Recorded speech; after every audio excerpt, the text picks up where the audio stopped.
In this world, a structure known as the Tower of Malevolence, also called the Harbinger of Disasters, suddenly appears out of nowhere. Along with it, countless demons and monsters emerge, wreaking havoc on humanity and plunging them into a state of hopelessness. Their devastation is so overwhelming that mankind is driven to the brink of extinction until the first generation of Awakened, known as the Founders, rise to challenge them. These legendary warriors manage to push back the monstrous threats and eventually succeed in defeating them, destroying the tower in the process. For the first time, humanity claims victory against these creatures from another dimension. The Founders are hailed as heroes, and their legendary feats are immortalized in the mausoleum of the Founders. A century later, a young boy named Kanagi sits in a library, engrossed in a book about these legendary figures. As he reads, he learns about a fearless swordsman who, wielding nothing more than a wooden stick, single-handedly defeats 10,000 soldiers. He also discovers the tale of a wise wizard capable of casting powerful magic without even uttering an incantation. However, in the present era, these stories are regarded as mere legends or fairy tales, a far cry from the reality they once were. Despite this, Kanagi dreams of engraving his name in history, just as the Founders did. He bears the seal of the Chosen Ones, a mysterious mark that has appeared on his body, and he vows to prove himself worthy of the title. However, reality hits hard. As his classmates celebrate passing their class, Kanagi remains seated, his gaze fixed on his phone screen. The message staring back at him confirms his worst fear. He has failed the Hunter's qualification exam. While laughter and cheers fill the air, his eyes well up with tears. To make matters worse, his classmates begin mocking him, joking about throwing a party while sarcastically suggesting that he should clean up the trash instead. As someone who has awakened, he understands the simple rule: writing down a name would secure success in the test. Yet despite this knowledge, he has failed 3 consecutive years, earning nothing but ridicule and the label of disgrace. This is his final opportunity, and with it slipping through his fingers, he resigns himself to the idea that becoming a hunter is an impossible dream. Alone in the classroom, he silently gathers the discarded scraps of paper, his thoughts heavy with disappointment. Achieving a perfect score on the written exam and dedicating years to refining his aura has amounted to nothing. His crest, the supposed mark of strength, feels more like an empty scar than a gift.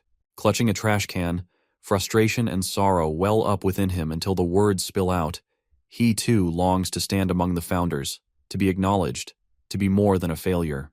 A voice suddenly cuts through his despair, calling his name and urging him toward the school gates. Shaken back to reality, he hesitates before responding that he has completely forgotten. With a sigh, he wishes, just once, to be admired, to be celebrated just like the A-rank hunter Hizaki Kaisei. Outside, a crowd of students has already gathered, murmuring among themselves about Hizaki Kaisei and his charm. Flashing an apologetic smile, the man addresses the students, acknowledging the commotion he has caused. Meanwhile, Hizaki's followers turn their attention to Kanagi, berating him for arriving late and keeping their leader waiting. Stammering, he can do nothing but offer a weak apology. However, before this can escalate, Hizaki himself intervenes, casually instructing his subordinates to back down. One of his followers scrambles to explain, but Hizaki, forcefully smiling, gestures toward the press stationed nearby. The presence of reporters silences any further objections, and his subordinates hastily apologize. One of the reporters approaches Hizaki, eagerly showing him a photograph meant for the cover of an upcoming documentary. The image captures the precise moment he vanquished a dragon with a single stroke of his sword. When asked for his thoughts, Hizaki responds with a mix of pride and embarrassment, admitting that while it is a great picture, it still feels slightly uncomfortable to see himself glorified in such a way. Kanagi and Hizaki entered the academy together 3 years prior, but their paths have always been drastically different. Hizaki has been a prodigy, effortlessly securing top marks in every subject, while Kanagi has been nothing more than an afterthought, a convenient target for Hizaki's constant torment. Now, forced to spend an entire day alongside Hizaki for the documentary, Kanagi can't help but question why he has even been summoned in the first place. Curiosity sparks among the reporters as one of them points at Kanagi, inquiring about his identity. Without hesitation, Hizaki turns, as if ready to make an introduction, only to pause mid-sentence. Leaning slightly toward one of his followers, he whispers a quick question, asking for the boy's name. They reveal that it is Kanagi. With a smooth nod, Hizaki repeats the name aloud, feigning familiarity. He then adds that while Kanagi's grades aren't particularly impressive, he has a habit of constantly seeking Hizaki's help, so much so that it often interferes with his own training. This statement leaves Kanagi bewildered. His confusion only deepens when Hizaki goes on to inform the reporters that Kanagi often seeks financial assistance. Kanagi knows the truth. Hizaki has always been the one taking from him, never the other way around. It is a year unlike any he has ever endured, filled with humiliation and helplessness. The reporters, captivated by Hizaki's narrative, praise him as a flawless role model. As if to cement this image, Hizaki suddenly takes hold of Kanagi and proclaims to the cameras that he will soon rise as an awakened one, destined to leave his mark on history. The reporters turn their attention to Kanagi, assuming he must feel honored by such generosity. They press him for a response, eager to hear his gratitude. Kanagi, ready to refute such nonsense, is halted when Hizaki leans in and murmurs that he has failed the test and he is worthless. He presses Kanagi, saying it is best to accept this outcome and avoid further trouble. A sharp squeeze on his shoulder sends Kanagi's mind spiraling back to the torment he has endured before. Fear twists his expression, and when he finally speaks, it is with a forced smile, claiming there are no words to express his appreciation. With that, Hizaki moves forward, commanding the conversation's direction. Time is limited, he says, and the discussion needs to move on. He gestures toward his trophies, a display that leaves Kanagi trembling. From behind him, he catches the hushed exchange between two reporters, one questioning whether Kanagi's name is even worth mentioning, the other dismissing the idea entirely, saying that nobody will care. It is at that moment Kanagi fully grasps a cruel reality, that power alone dictates who is remembered. Morality has no weight in the equation. He struggles to suppress the tears threatening to spill as he attempts to speak his own name. Before he can gather himself, a voice calls out, shaking him from his thoughts. Turning, he sees Hizaki approaching with his usual entourage. Without explanation, Hizaki orders him to appear at the founder's mausoleum after school.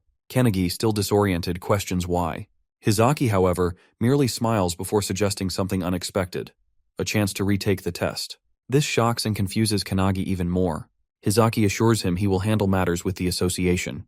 When Kanagi questions his motives, Hizaki makes it clear that this is just another move to boost his own image. The upcoming documentary's final segment will take place at the founder's mausoleum. Everything has to be recorded there, and the matter needs to be addressed accordingly. Before departing, Hizaki makes one thing clear, revealing that Kanagi has no choice but to comply. As Kanagi stands there, struggling to process the situation, he feels an internal conflict warring within him. He detests being used as a pawn for Hizaki's self-promotion, but at the same time, this is a rare second chance. Despite his resentment, a faint smile creeps onto his face, determined that this time, he won't fail. Later, at the founder's mausoleum, the cameras roll as the final scene of the documentary unfolds. The lens captures Hizaki standing in front of the historic site, making a grand declaration. After the reporters finish their interview with Hizaki, they thank him for his time, mentioning they have captured a great photo. Hizaki politely responds, expressing his anticipation for the article. Once the reporters leave, Hizaki ventures deeper into the mausoleum, where his subordinates are digging something. He inquires if they have located the entry point, to which they eagerly point out a hidden pathway, asking if it is the one they have been searching for. Suddenly, a voice from behind questions their actions. Hizaki casually responds, almost amused, suggesting the person should have figured it out by now. He reveals they are on a treasure hunt. The other individual, Kanagi, erupts in anger, calling Hizaki a grave robber and demanding if he understands the significance of those resting in the mausoleum. Hizaki dismisses the concern, kicking a statue of one of the founders and declaring that the past is irrelevant. He argues that the opportunity to become wealthy is too great to pass up, brushing off the importance of the founder's remains as mere relics. Kanagi, visibly upset, acknowledges the founder's greatness and expresses his desire to emulate their legacy. In a fit of rage, he lunges at Hizaki, but Hizaki effortlessly dodges the attack and strikes Kanagi hard in the stomach, causing him to collapse in pain. As Hizaki continues to berate and assault him, one of his men interrupts, announcing they have discovered something valuable. The man presents a collection of treasures, including a circular crystal that seems to emit a mysterious aura. Hizaki is ecstatic, claiming it could secure his future without the need for work. Kanagi, weakened and struggling to speak, attempts to stop them, but his efforts are in vain. Hizaki grabs him by the shirt and explains in simple terms that he has been using Kanagi all along. He reveals that he has manipulated Kanagi, knowing about his frequent visits to the library and his aspirations. Hizaki coldly declares that Kanagi has served his purpose as a pawn in his scheme. Hizaki then drags Kanagi outside, taunting him about his dream of becoming a hunter. He reveals his plan to steal the treasures from the mausoleum and disappear, framing Kanagi as the culprit. As Hizaki holds Kanagi over a cliff, he mockingly asks for his name one last time, only to dismiss its importance. With a final cruel goodbye, Hizaki lets go, leaving Kanagi to face his fate. Kanagi plunges into the river, his thoughts swirling as he wonders if this is truly the end. His mind is racing with thoughts about all the years of training, the countless tests, and if they all have been for nothing. He feels himself fading, his existence slipping away without leaving a mark on anyone's memory. Just as despair begins to consume him, a strange glow surrounds him. Figures materialize, their voices echoing around him, speaking of a vessel and using Kanagi as one to fulfill their wish. They reveal themselves as the heroic spirits, the very souls sealed within that sacred place. Our boy is really confused about the lights and voices appearing out of nowhere. One of the spirits points at Kanagi Crest, calling it Crest of Nothingness. They explain that while it holds no inherent power, it has the potential to manifest abilities beyond imagination. The spirits offer him a choice: to form a contract with one of them and gain mastery over a specific art, whether it be magic, swordsmanship, endurance, or alchemy. They urge him to decide whose power he desires most. At first, Kanagi thinks of seeking strength similar to Hizaki, but his resolve shifts. He no longer wants to mimic others. He craves a power unmatched by anything in the world, a force capable of erasing every humiliation he has endured. When the spirits press him to choose, Kanagi declares he wants it all. He demands every ounce of their power, refusing to settle for anything less. The founders are taken aback, deeming his request impossible, as no vessel can withstand such an overwhelming influx of energy. Yet Kanagi yells at them and suddenly starts absorbing all of them. Getting inside him, all spirits are confused and shocked that a weak vessel like Kanagi has absorbed all of them. From atop a nearby hill, Hizaki notices a sudden burst of light erupting from the river. The water surges violently, as if an explosion has occurred beneath its surface. Moments later, Kanagi emerges, landing on the hill in front of Hizaki and his men's. Kanagi looks irradiating a powerful aura, and his vibes seem completely different. One of Hizaki's men sneers, mocking Kanagi for crawling back like a roach. Kanagi, undeterred, breaks off a small branch from a tree and swings it at his men. They laugh incredulously, questioning if he truly intends to fight them with nothing but a stick. Hizaki, growing impatient, orders his men to cut Kanagi's head off, ensuring he won't survive this time. One of the men, calling himself an A-rank swordsman, steps forward channeling his energy into his sword. He arrogantly declares that Kanagi should feel honored to be cut down by someone of his caliber. With a swift motion, the swordsman lunges at Kanagi, his blade slicing through the air. But as he lands behind Kanagi, something goes horribly wrong. Blood begins to pour from the swordsman's body, as though he has been the one struck. He screams in agony, collapsing to the ground. Hizaki and the remaining man stare in stunned silence, unable to comprehend what has just happened. Kanagi stands calmly with the branch still in his hand, mocks the fallen man, asking him to teach him the sword skills he was yapping about. Hearing that the remaining man starts channeling a spell, however, before he could do anything, Kanagi counters it with his own. He channels the Thunderbolt Hadad spell with incantation, and it directly strikes Hizaki man, sending him defeated on ground. Hizaki stands in disbelief, struggling to process how Kanagi has effortlessly defeated his men, first with nothing more than a branch, and now with magic that requires no incantation. Memories of ancient legends resurface in his mind. Tales of a legendary swordsman who once felled an army of 10,000 with only a wooden stick, and a wizard who could cast spells without chanting. These stories, long dismissed as myths, now seem to come alive in Kanagi. The souls of the founders, once dormant within the mausoleum, now reside within him. There are 106 souls in him of the great founders. Kanagi, recalling Hizaki's earlier boasts about marking his name in history, steps closer. He declares that his name won't be forgotten, that he will be remembered eternally, and that a new myth will be born from his actions. As he approaches, Hizaki struggles to accept the reality before him, that Kanagi has absorbed the souls of the founders through the crest of nothingness. Inside Kanagi, the founders express their joy and excitement, marveling at the freedom they now experience after centuries of confinement. They eagerly discuss who will take control of Kanagi's body, treating it as a competition. Among the founders, the great swordsman Hinoki Reichiru addresses Kanagi, expressing no surprise at being remembered after so long. He inquires about Kanagi's plans, dismissing Hizaki as insignificant, and directing Kanagi's attention to something far more ominous behind him. Kanagi, now focused, turns to Hizaki, who stammers in fear, warning Kanagi not to underestimate an A-rank hunter like himself. Without hesitation, Kanagi delivers a powerful jab to Hizaki's face, sending him flying through the air. Kanagi then turns his attention to a mysterious bag emitting a dark aura. As he focuses on it, a surge of immense power blasts out from within, catching him off guard. Hinoki, however, remains calm with a faint smile playing on his lips. Meanwhile, in the city, a three-headed wolf monster is wreaking havoc. A man calls out to Kisaragi, urging him to handle the beast. Kisaragi swiftly engages the creature. With a graceful leap, he positions himself above the three-headed wolf and strikes it with a waterfall impact attack from above. The crowd erupts in cheers, amazed by his ability to instantly defeat an A-rank monster. Kisaragi, an S-rank hunter, humbly accepts their praise, inquiring about Hizaki's whereabouts. A man mentions that Hizaki is likely occupied with an interview, adding that it must be nice to be hailed as a young hope. Kisaragi brushes off the comment, noting that Hizaki's rising popularity will benefit their guild's reputation. As they prepare to file a report and grab a drink, a deafening aura engulfs the city, accompanied by an overwhelming pressure. Panic spreads as people collapse, and even hunters struggle to withstand the force. Kisaragi turns to see his team in distress, realizing that A-rank and B-rank hunters are unable to stand against the source of the pressure. It is clear that an S-rank monster has arrived.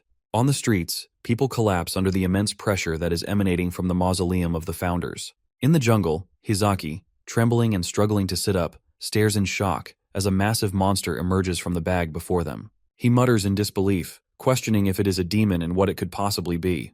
Kanagi explains that Hizaki's actions have undone the seal, releasing one of the boss monsters from the tower that has been sealed away.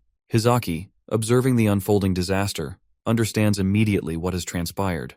The act of removing the relics has undone a powerful seal, allowing one of the tower's dormant monstrosities to break free. Hinoki, analyzing the beast with precision, recognizes it instantly. It is the embodiment of emptiness, classified well above S-rank danger. According to Hinoki, it can kill numerous humans within a few kilometers with its poisonous aura and was quite common during their era. Panic takes hold of Hizaki, who abandons reason and flees in desperation, convinced that staying means certain death. Kanagi, however, understands the predator's instincts and warns that movement will only invite disaster. The warning comes too late. The moment Hizaki breaks into a run, the monster reacts with predatory precision. It attacks Hizaki with its massive tentacles. Hizaki barely has time to raise his blade in defense before the tentacle strikes, piercing his chest with ease. Though he once slew a dragon with that very sword, it proves utterly useless against this ancient beast. The creature wastes no time spreading onto Hizaki's body and draining his very essence. His agonized screams echo through the streets, but Kanagi, having foreseen the inevitable, merely observes. Hinoki, standing beside Kanagi, takes advantage of the moment to place a hand on his shoulder. He proposes that he seeks complete control over Kanagi's body. He asks if Kanagi wants to see his one-handed sword style. But before the offer can be fully entertained, other founders intervene, grabbing Hinoki by his hair, accusing Hinoki of attempting to claim such a powerful vessel for himself. Caught in the act, Hinoki seeks to defuse the situation, though it doesn't help. It is Kanagi who disrupts the dispute, presenting his own terms. He will not grant control to a single individual. His body will be shared among them all. According to him, he will surpass them all and ascend to their level, proving his worth through strength alone. If they seek to use his body, they will need to show him what true power looks like. Hinoki, bewildered by Kanagi's audacity, readies his blade.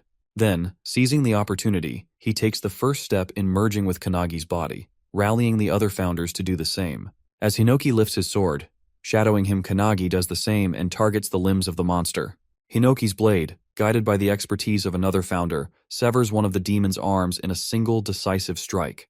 The beast retaliates with another violent swing, but Kanagi, now infused with yet another founder's mastery, evades with inhuman agility. Strength upon strength layers within him, each founder taking turns in controlling his movements. The old master's influence grants him the ability to seize the creature's own tentacles, using sheer force to slam the monster into the earth. The monster is sent flying by the attacks as Kanagi grabs a bow from the ground, allowing him to pierce the monster. He then uses every skill at his disposal, including whirlwind, fire breath, and ice attacks. Hinoki, seizing control once more, picks up Hizaki's broken sword from the ground. Just as the demon attempts a surprise attack from below, Kanagi's eyes glow yellow as the great wizard within him takes over, electrocuting the creature mid-strike. With a powerful leap, Kanagi positions himself above the monster, and Hinoki, now in control, executes his signature one-handed sword technique, the Gekirutachi wave cutting blade, slicing the demon in half and ending its rampage. A victorious smile spreads across Kanagi's face as the demon falls. Meanwhile, perched on a nearby tree, a raven observes the entire scene. Somewhere in the city, a man standing on a tower answers his phone, shocked to hear that the monster has already been defeated before he could intervene. He inquires if there are any strong hunters nearby, and the person on the other end reveals that, according to footage from the Raven, it is a student from the academy who has accomplished the feat. The man, Chihara Midori, the world's strongest awakened, expresses his desire to meet this student. The next morning, Midori sits atop a pile of monster carcasses, calling the academy's director. He informs him about the S-rank monster's defeat, but clarifies that it wasn't his doing. Based on the Raven's footage, it is Kanagi who has slain the creature.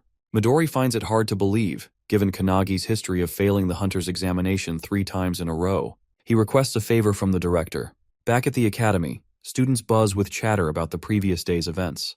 The overwhelming aura has left many unable to move, and now they speculate about who could have defeated the monster. One student jokes with his friend, claiming he was the one who did it, but his friend dismisses the idea, pointing out that it has been a decade since the last S-rank hunter emerged. However, rumors are circulating that the slayer is indeed a student from their academy. Kanagi, leaning on a stick for support, walks through the campus with his trembling body. He overhears the conversations, amazed that the incident has become the sole topic of discussion. Suddenly, a man bumps into him, knocking him to the ground and scoffing at the idea that someone like Kanagi could be the S-rank slayer. Kanagi knows the truth. He has defeated the demon, but only by lending his body to the founders. Now his body aches terribly from the recoil of their power. As he struggles to his feet, a voice echoes in his mind, mocking him. It is Hinoki, who reminds him of his ambition to surpass them. Hinoki's tone is both challenging and encouraging, pushing Kanagi to regain his composure and strive for greater heights. Kanagi recalls his words from the previous night and responds with quiet confidence, affirming his determination. He forces himself to stand, ignoring the lingering pain in his body. Hinoki, residing within him, chuckles lightly, urging him to show his resolve. As Hinoki observes the students around them, he can't help but feel a sense of disappointment. The Awakeners of this era seem no stronger than ordinary humans, a stark contrast to the warriors of his time. He muses that if the tower were to reappear now, the world would undoubtedly face its end. However, his thoughts are interrupted when he senses a powerful aura nearby.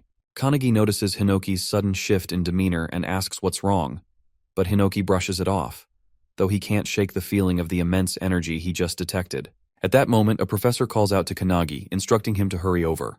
Kanagi, assuming it is about his letter of resignation, so he approaches hesitantly. He is well aware that he has exhausted his 3 chances to pass the hunter's qualification test, and failing means starting over from scratch. To his surprise, the professor orders him to go to the field for a re-examination. The news leaves Kanagi stunned, as such opportunities are almost unheard of.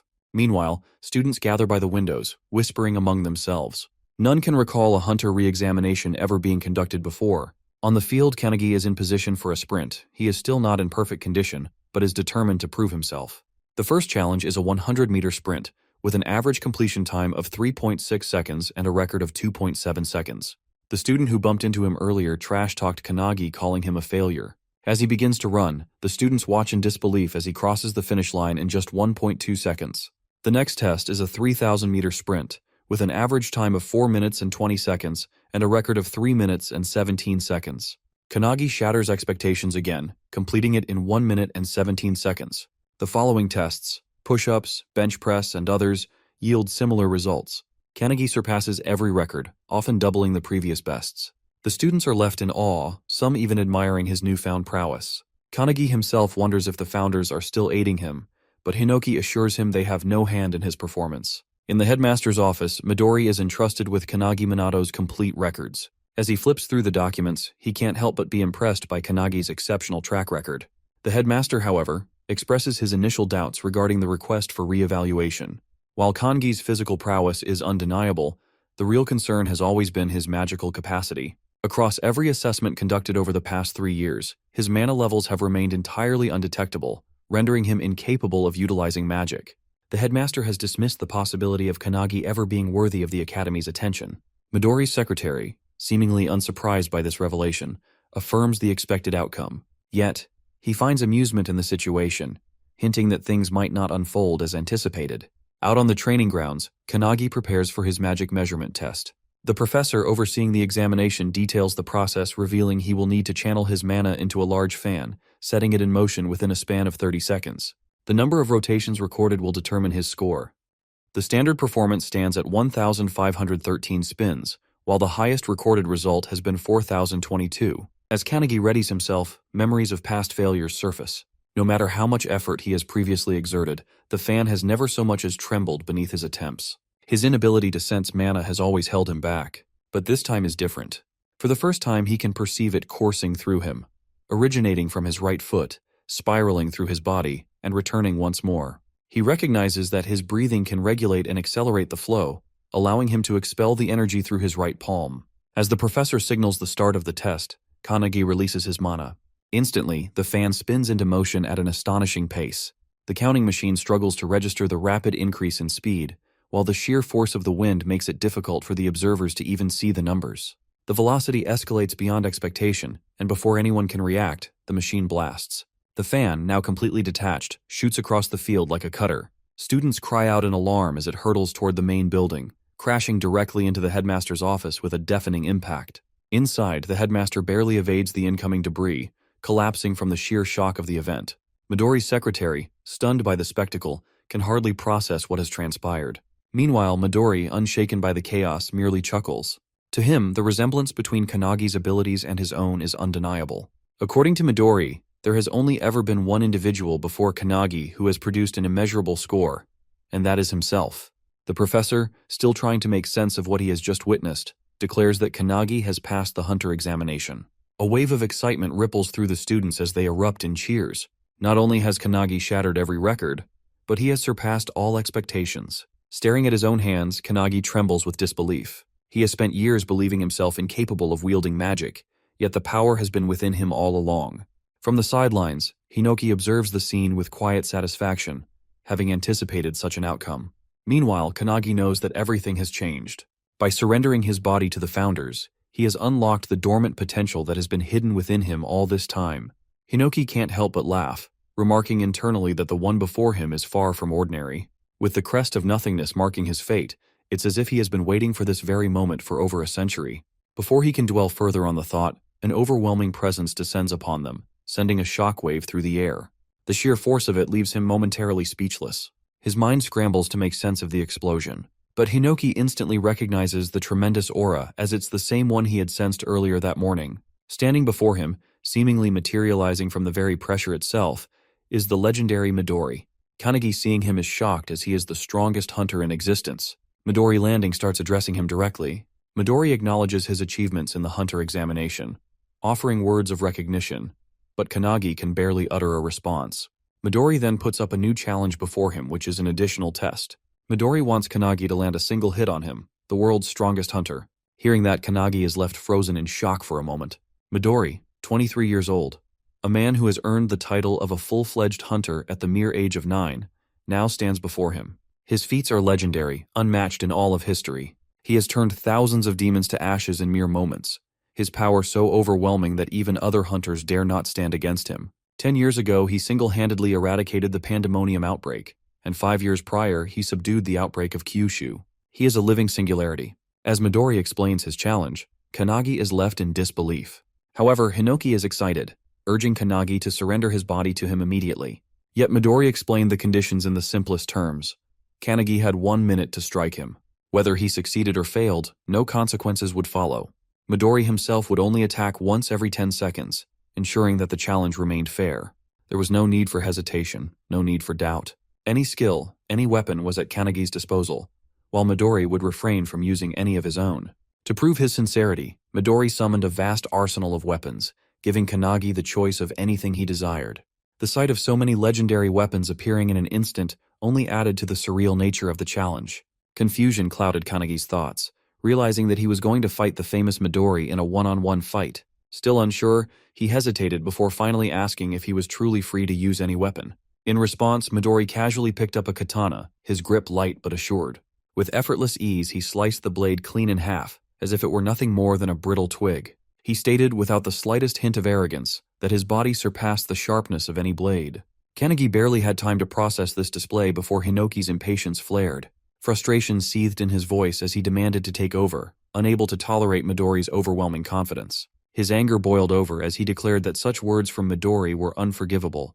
Kanagi could feel Hinoki's energy surging, his presence amplifying as though he was ready to unleash his full strength. It dawned on him in that moment that Midori's power was comparable to that of the founders themselves. Against that level of strength, he had no real chance of victory. Yet, even as realization settled in that there was no time to hesitate. Meanwhile, all the students gather around for the fight. Without warning, Midori initiated the countdown. A slight smile tugged at his lips as he signaled the start of the test. Kanagi grabs his sword and charges at Midori, determined to attack. Hinoki questions whether he intends to fight alone, insisting it isn't fair, but Kanagi ignores him and continues his assault. Despite knowing his efforts are futile, he believes that to become a legend, he must rely on his own strength, rather than borrowing power from the founders. He swings his sword at Midori, but Midori effortlessly dodges with minimal movement. Even as Kanagi relentlessly attacks, he remains on his phone, casually asking which social media he uses, and remarking that the incident will surely be recorded and go viral. The students watch in disbelief, astounded that Midori can dodge every strike without taking the fight seriously. Though Kanagi continues his relentless assault, one student notices something unusual about his movements. As they watch closely, Kanagi lifts his sword, feinting a vertical slash before swiftly switching to a horizontal one aimed at Midori's feet and throat. The execution is flawless, and Kanagi is amazed at how naturally his body moves. Realizing he isn't tiring, he wonders if this is the effect of lending himself to the founder's power. His thoughts are abruptly cut off when Midori places a finger on his head, preparing to flick him, and casually mentions that 10 seconds have already passed. Kanagi narrowly dodges, but the power Midori releases obliterates the field. Seeing the destruction, Kanagi realizes that if the attack had connected, his head would have been gone. Midori glances at his hand in confusion, sensing no malice from Kanagi, and wondering if he had miscalculated his own strength. Panic grips Kanagi as he understands that he will die at this rate. Desperately, he tries to recall the sensation of his stronger self. As he focuses, a powerful aura surges from him, catching Midori off guard. Kanagi launches another attack, his speed increasing rapidly. The students are in awe, shouting that the camera can't keep up with their movements. Midori notices the shift in Kanagi's presence and wonders if there is a specific condition to activate this power, or if Kanagi is deliberately keeping it a secret. Realizing another 10 seconds had passed, Midori decides to strike Kanagi lightly this time. He bends down, positioning his finger to flick again, but instead, he hits Kanagi in the chest, sending him crashing hard into the wall. Kanagi coughs up blood, yet he finds the experience incredible, marveling at the fact that he is fighting the world's strongest awakened. He understands that if his body were the same as it was yesterday, he would already be dead from that blow. This realization makes him smile, knowing it means he is growing stronger. However, he also acknowledges that his current skill is not enough to pass Midori's test. Determined, he chooses to push forward with brute force and charges at Midori once more. Suddenly, Midori appears beside him with unbelievable speed, causing Kanagi to stop in his tracks. Apologizing, Midori tells him he has seen enough. He then states that the 30 seconds are up before striking Kanagi at the nape, making him slowly lose consciousness. As Kanagi collapses, Midori observes that he is indeed a genius, but not on the same level as his comrades. In the end, Kanagi is unable to fully unleash the power Midori had sensed. Calling his secretary, he informs her that they should head back, expressing his disappointment in the outcome. Just then, Kanagi grabs his sword, and Midori immediately senses an intense aura from behind him. Midori glances back and sees Kanagi's body radiating with power. Hinoki, now speaking through Kanagi, remarks that the stubborn brat is already asleep, allowing him to finally take over. Stepping forward, Hinoki suggests they extend their fight a little longer. Meanwhile, Kanagi's spirit, separated from his body, panics at the sight of Hinoki controlling it. Yet Midori merely smiles, recognizing the presence he had sensed earlier. He wonders if this is an entirely different person, or merely a skill at play. Regardless, he understands one thing: Kanagi is now a monster. Kanagi, under Hinoki's control, suddenly launches an attack, shouting at Midori not to space out. Midori notices immediately that his movements have changed. His speed and strength have reached another level. Suddenly, a sword nears Midori's face, and he ducks just in time to avoid it. Kanagi swings again, forcing Midori to leap away to create distance. Still in shock, Midori watches as Kanagi swiftly positions his sword for another strike. He swings once more, but Midori bends down just in time, causing the attack to land on the building behind him instead. The students inside scramble in panic, realizing the danger. Midori notices that Kanagi's slashes have become unpredictable, yet he can still anticipate the flow of his movements. It reminds him of ancient swordsmanship, like a relentless torrent of water. Raising his palm, Midori laughs and remarks that such skill is necessary to defeat an S-rank like him. He then lifts his hand again, intending to put Kanagi to sleep once more, noting that only 40 seconds have passed. However, Kanagi suddenly moves forward at an incredible speed, swinging his sword and shouting that Midori won't be able to hit him. Midori swiftly jumps back to evade the attack, laughing as he acknowledges Kanagi's impressive skill. The students can hardly believe what they are witnessing as Midori is on the defensive. Kanagi shouts that Midori is boring and insists that he shouldn't hold back. He warns Midori that if he looks down on him, he will beat him up. Without hesitation, Kanagi leaps forward to attack, but Midori only laughs and responds with confirmation. With a swift kick, Midori sends a stone flying toward the weapons behind him. Instantly, the weapons float into the air. He jumps, catching Kanagi off guard, and grabs one of the weapons hovering above them. Excitedly, Kanagi exclaims that Midori is finally going all out. They then engage in an intense mid-air battle, clashing foot against foot, stunning the students who watch in awe. They seize every weapon within reach, shattering them into pieces with their sheer strength. Meanwhile, inside Kanagi's body, the founders observe Hinoki unleashing his full power. They are impressed that Midori is able to keep up. Old Man Spirit suggests joining the fight, but another founder scolds him, calling him tactless. The Great Wizard, watching in silence, suddenly realizes that Kanagi has been studying Hinoki's movements, trying to learn from them. He notices Hinoki shifting his center of gravity as he pounces from below, but the sword in his hands shatters once again. Frustrated by the poor quality of the weapon, Hinoki feels a surge of anger.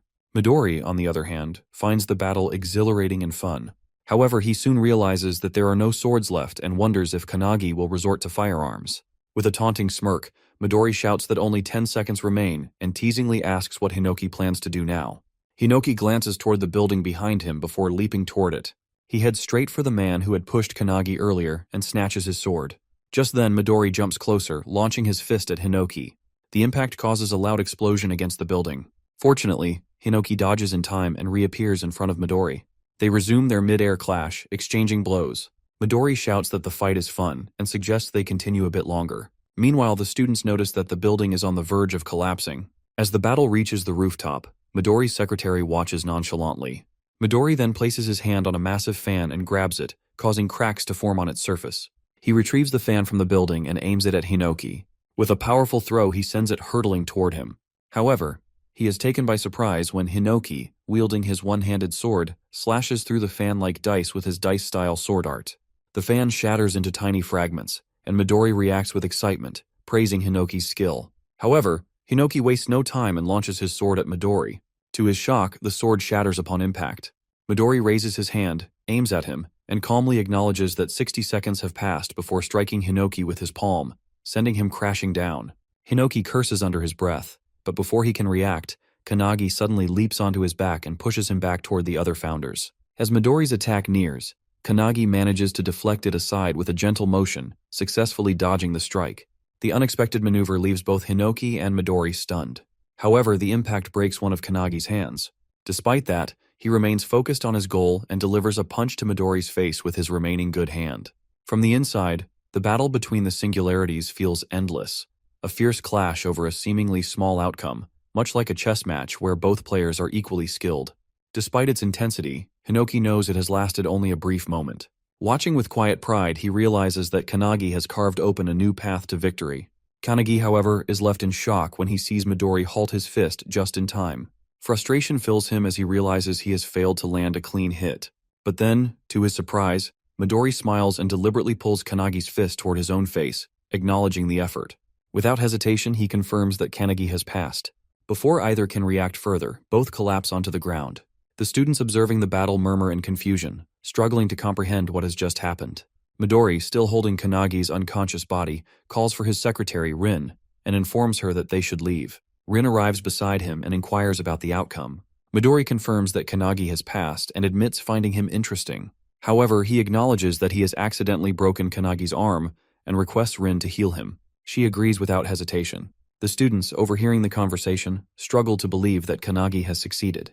The realization soon sets in, and cheers erupt throughout the area that Kanagi managed to land a punch on Midori. The noise stirs Kanagi awake, and as Rin works on healing him, she cautions him not to move. He complies, thanking her, and she congratulates him on passing the test. Kanagi, still in disbelief, sits up abruptly, questioning whether he has truly managed to land a hit on Midori. Before he can process the thought further, Midori suddenly appears beside him, amused by his reaction. Without dwelling on the moment, Midori affirms that a pass is a pass. He acknowledges having taken the battle seriously midway through his consecutive attack. Midori goes on to praise Kanagi's skill, commending his ability to dodge his strongest attack and his impressive movements. He encourages Kanagi to take pride in the achievement. Kanagi, regaining his composure, accepts the praise. Without hesitation, he turns his attention to the next step, eager to know what comes after passing. His question leaves Rin momentarily puzzled as she turns toward Midori, who, equally uncertain, searches for an answer. Later that night, Kanagi at home assists his mother with cleaning as she prepares food in the kitchen. She casually asks how many guests will be arriving, and Kanagi, still unsure, estimates only 1. His mother reflects on the day's events, remarking that it has been a momentous occasion. Not only has Kanagi passed the hunter's examination, but he has also attracted the attention of Midori. She expresses confidence in her son's abilities, believing that he has always been capable of achieving anything through sheer effort. Kanagi listens with quiet appreciation, acknowledging her words. However, his mother's expression soon shifts as she voices her concerns about such a famous individual visiting their home, suggesting it might be mistaken for a doghouse. Kanagi, exasperated, quickly dismisses the idea, insisting that Midori is not the type to judge such things. After finishing his chores and helping his mother, he finally collapses onto his bed, his mind still lingering on the events of the day. His gaze drifts to the card Midori has given him, and a sense of uncertainty fills him. He finds himself questioning why Midori has not given the situation more thought. His memories wander back to the battlefield earlier that day, recalling the moment when Rin had taken Midori down, twisting his leg. He vividly remembers Midori's pained scream as Rin had confronted him. At that moment, Midori has reminded Kanagi of his earlier words, implying that he has agreed to become one of his comrades upon victory. Kanagi, confused, has denied ever saying such a thing. Rin, growing more agitated, has tightened her grip on Midori's leg. Midori informs Kanagi that there are too many eyes around and suggests visiting his home that night to discuss matters in detail. He promises to explain the available choices and reveal their real enemies. Kanagi ponders who these enemies could be, knowing that the tower is already destroyed by the founders, and that the current hunters are tasked with eliminating the monsters that escaped from the dimensional crack. He wonders if there is another reason but soon drifts into sleep. Suddenly, Hinoki's shouting startles him awake. He sees Hinoki and the founders gathered in his room. Confused, he asks why they are there and what is wrong. But Hinoki simply states that they were discussing something and have just finished. Still puzzled, Kanagi instinctively covers himself and worriedly asks if they have decided who will take his body. Before Hinoki can respond, the doorbell rings. Apologizing, Kanagi assumes it is Midori and suggests discussing it later. He walks towards the door, noticing the darkness and feeling an uneasy sensation. To his shock, he finds his mother collapsed on the floor. Panic grips him as he calls out to her, rushing forward but stopping abruptly when he notices someone sitting in the kitchen. The stranger eats the food his mother has prepared, complimenting it while ignoring the mess around him. With a mocking tone, the man remarks that Kanagi should discipline his mother and insists that if he wants to impress customers, they should get better quality food. Kanagi demands to know who the man is and what he has done to his mother.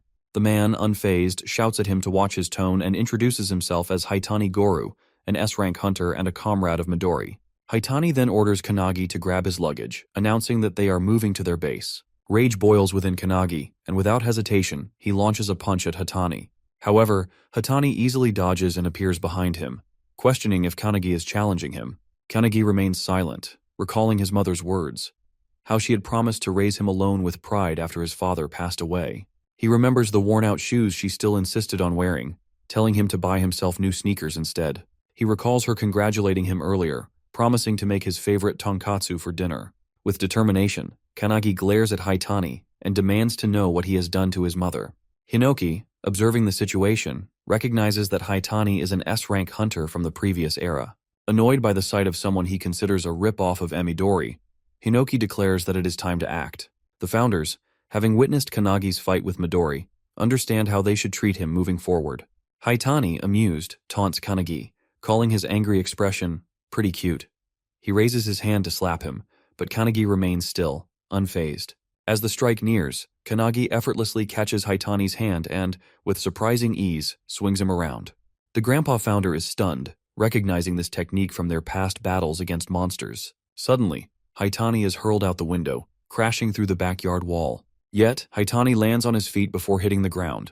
Regaining his stance, Haitani approaches, processing what just happened. He wonders if he just witnessed Aikido.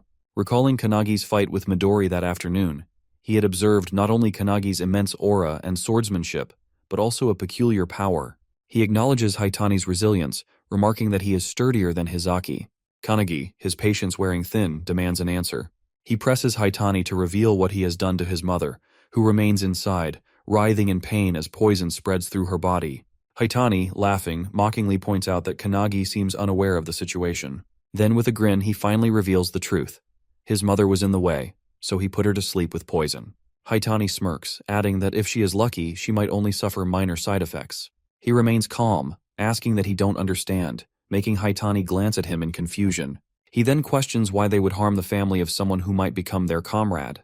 Hatani only laughs at the word comrade before suddenly appearing behind him, ready to strike. He narrowly avoids Haitani's attack, but the relentless assault continues. While attacking, Haitani declares that he will never be their comrade as he is only a puppet obeying their commands. He taunts him, saying that once his loved ones become hostages, he will have no choice but to submit, calling him naive.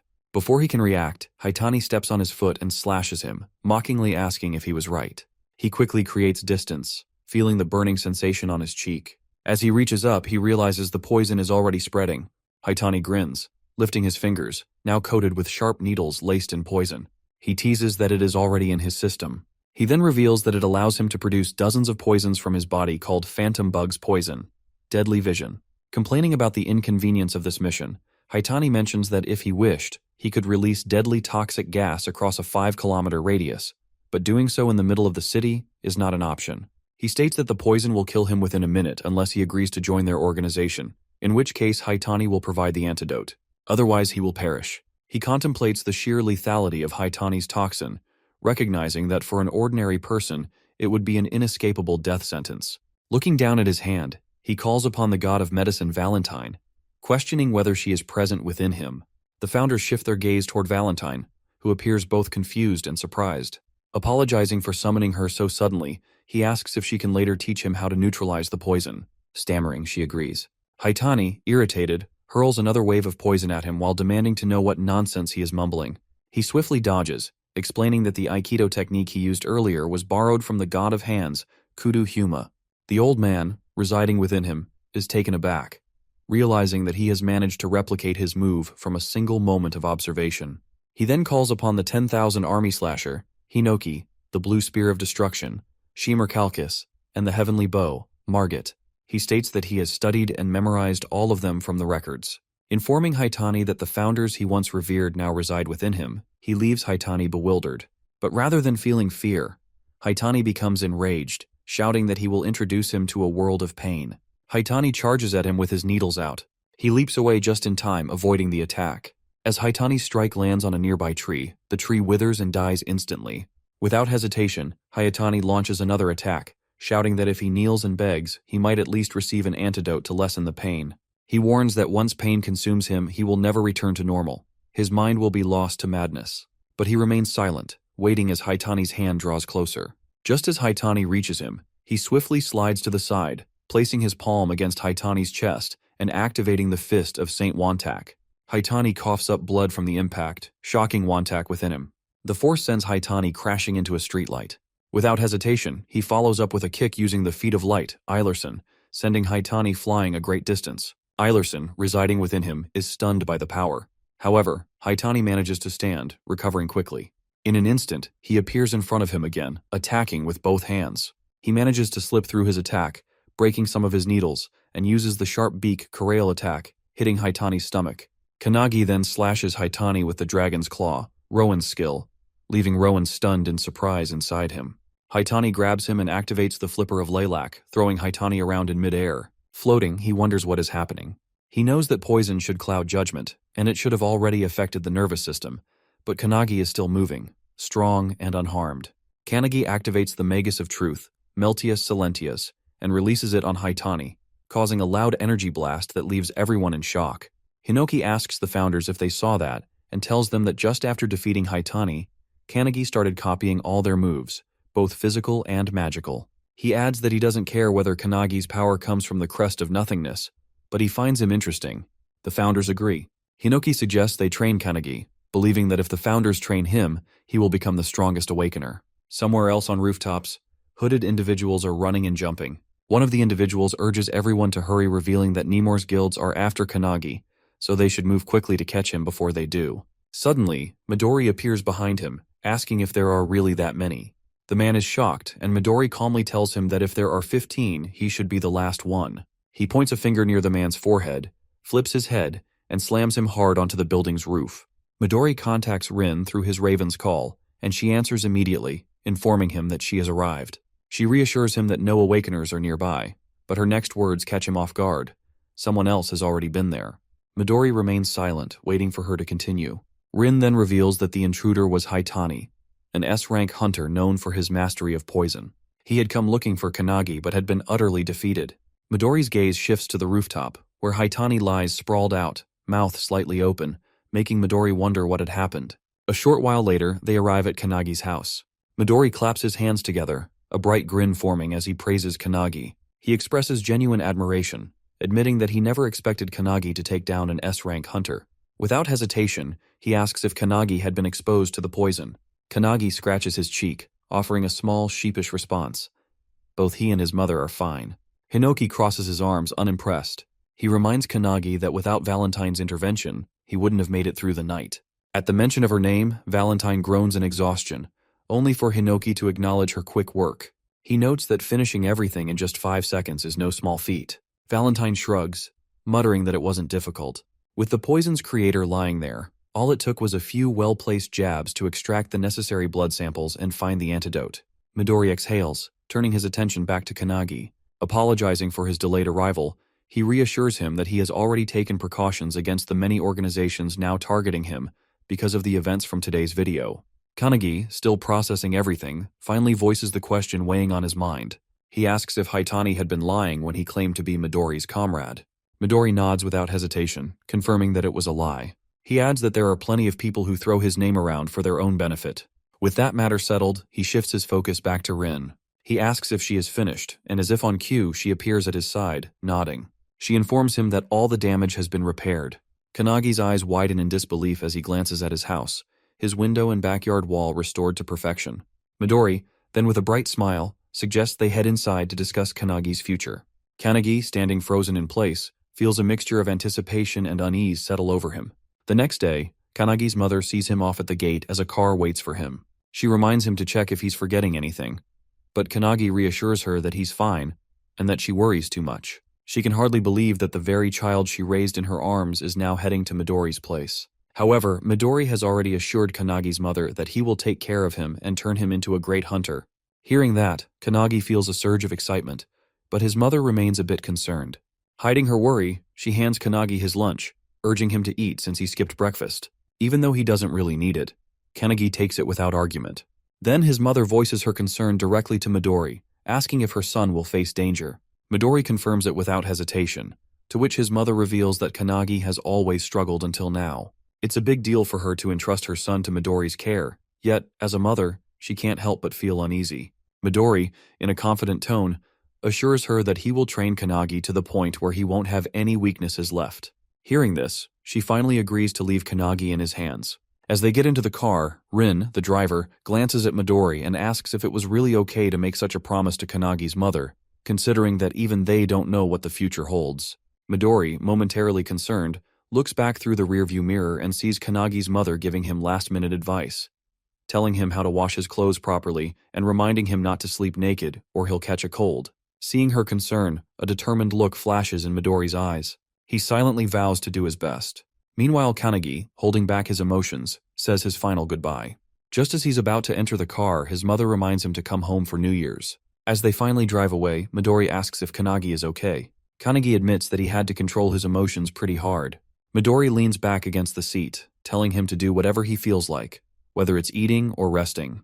Looking around, Kanagi notices the lunchboxes his mother packed, sitting neatly beside him. He opens the lunchbox, his mother's words still lingering in his mind. As he lifts the lid, his eyes land on a small, good luck message carefully placed on the pork cutlet. The simple gesture strikes him deeply, stirring emotions he hadn't expected. He pauses for a moment, reflecting on all the care and sacrifices she has made for him. A quiet gratitude settles in his chest as he begins to eat, though the meal is accompanied by the sting of unshed tears. Rin and Midori, seated nearby, exchange glances but remain silent, allowing him to process the moment in his own way as the journey continues. Upon arriving at their destination, Kanagi is shocked as he takes in the sight of the impressive anti-prophecy headquarters building. Midori welcomes him, explaining that only a select few awakeners are ever permitted inside. The weight of that knowledge settles over him, and for a brief moment, he is overwhelmed by the realization of what he is about to become a part of. Inside one of the rooms, a man stands by the window, observing their arrival with a quiet intensity. Without turning, he speaks to another individual in the room, confirming that the new members have arrived.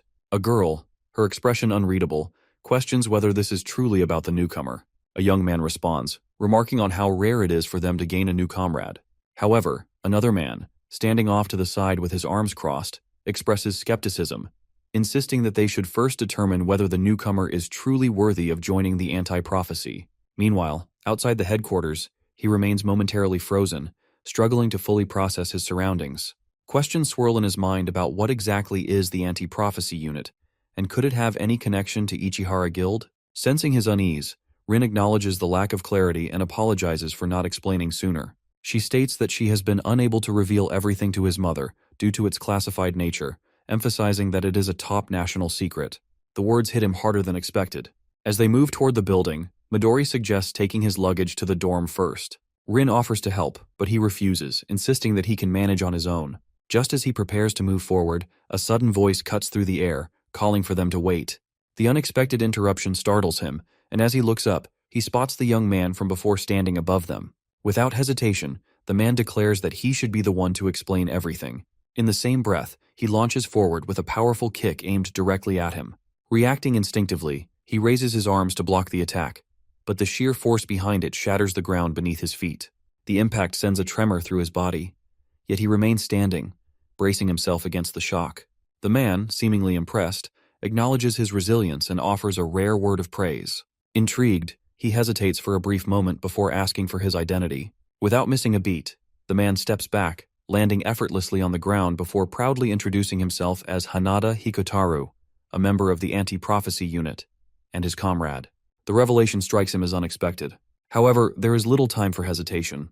Hanada has been assigned to explain everything, and whether he is ready or not, the truth is about to unfold. Meanwhile, Midori remains unruffled as he asks Rin for some tea. Rin nods and pours him a cup while the two continue to spar. Midori watches them calmly, his gaze steady as he questions Hanada about why they are fighting despite being comrades.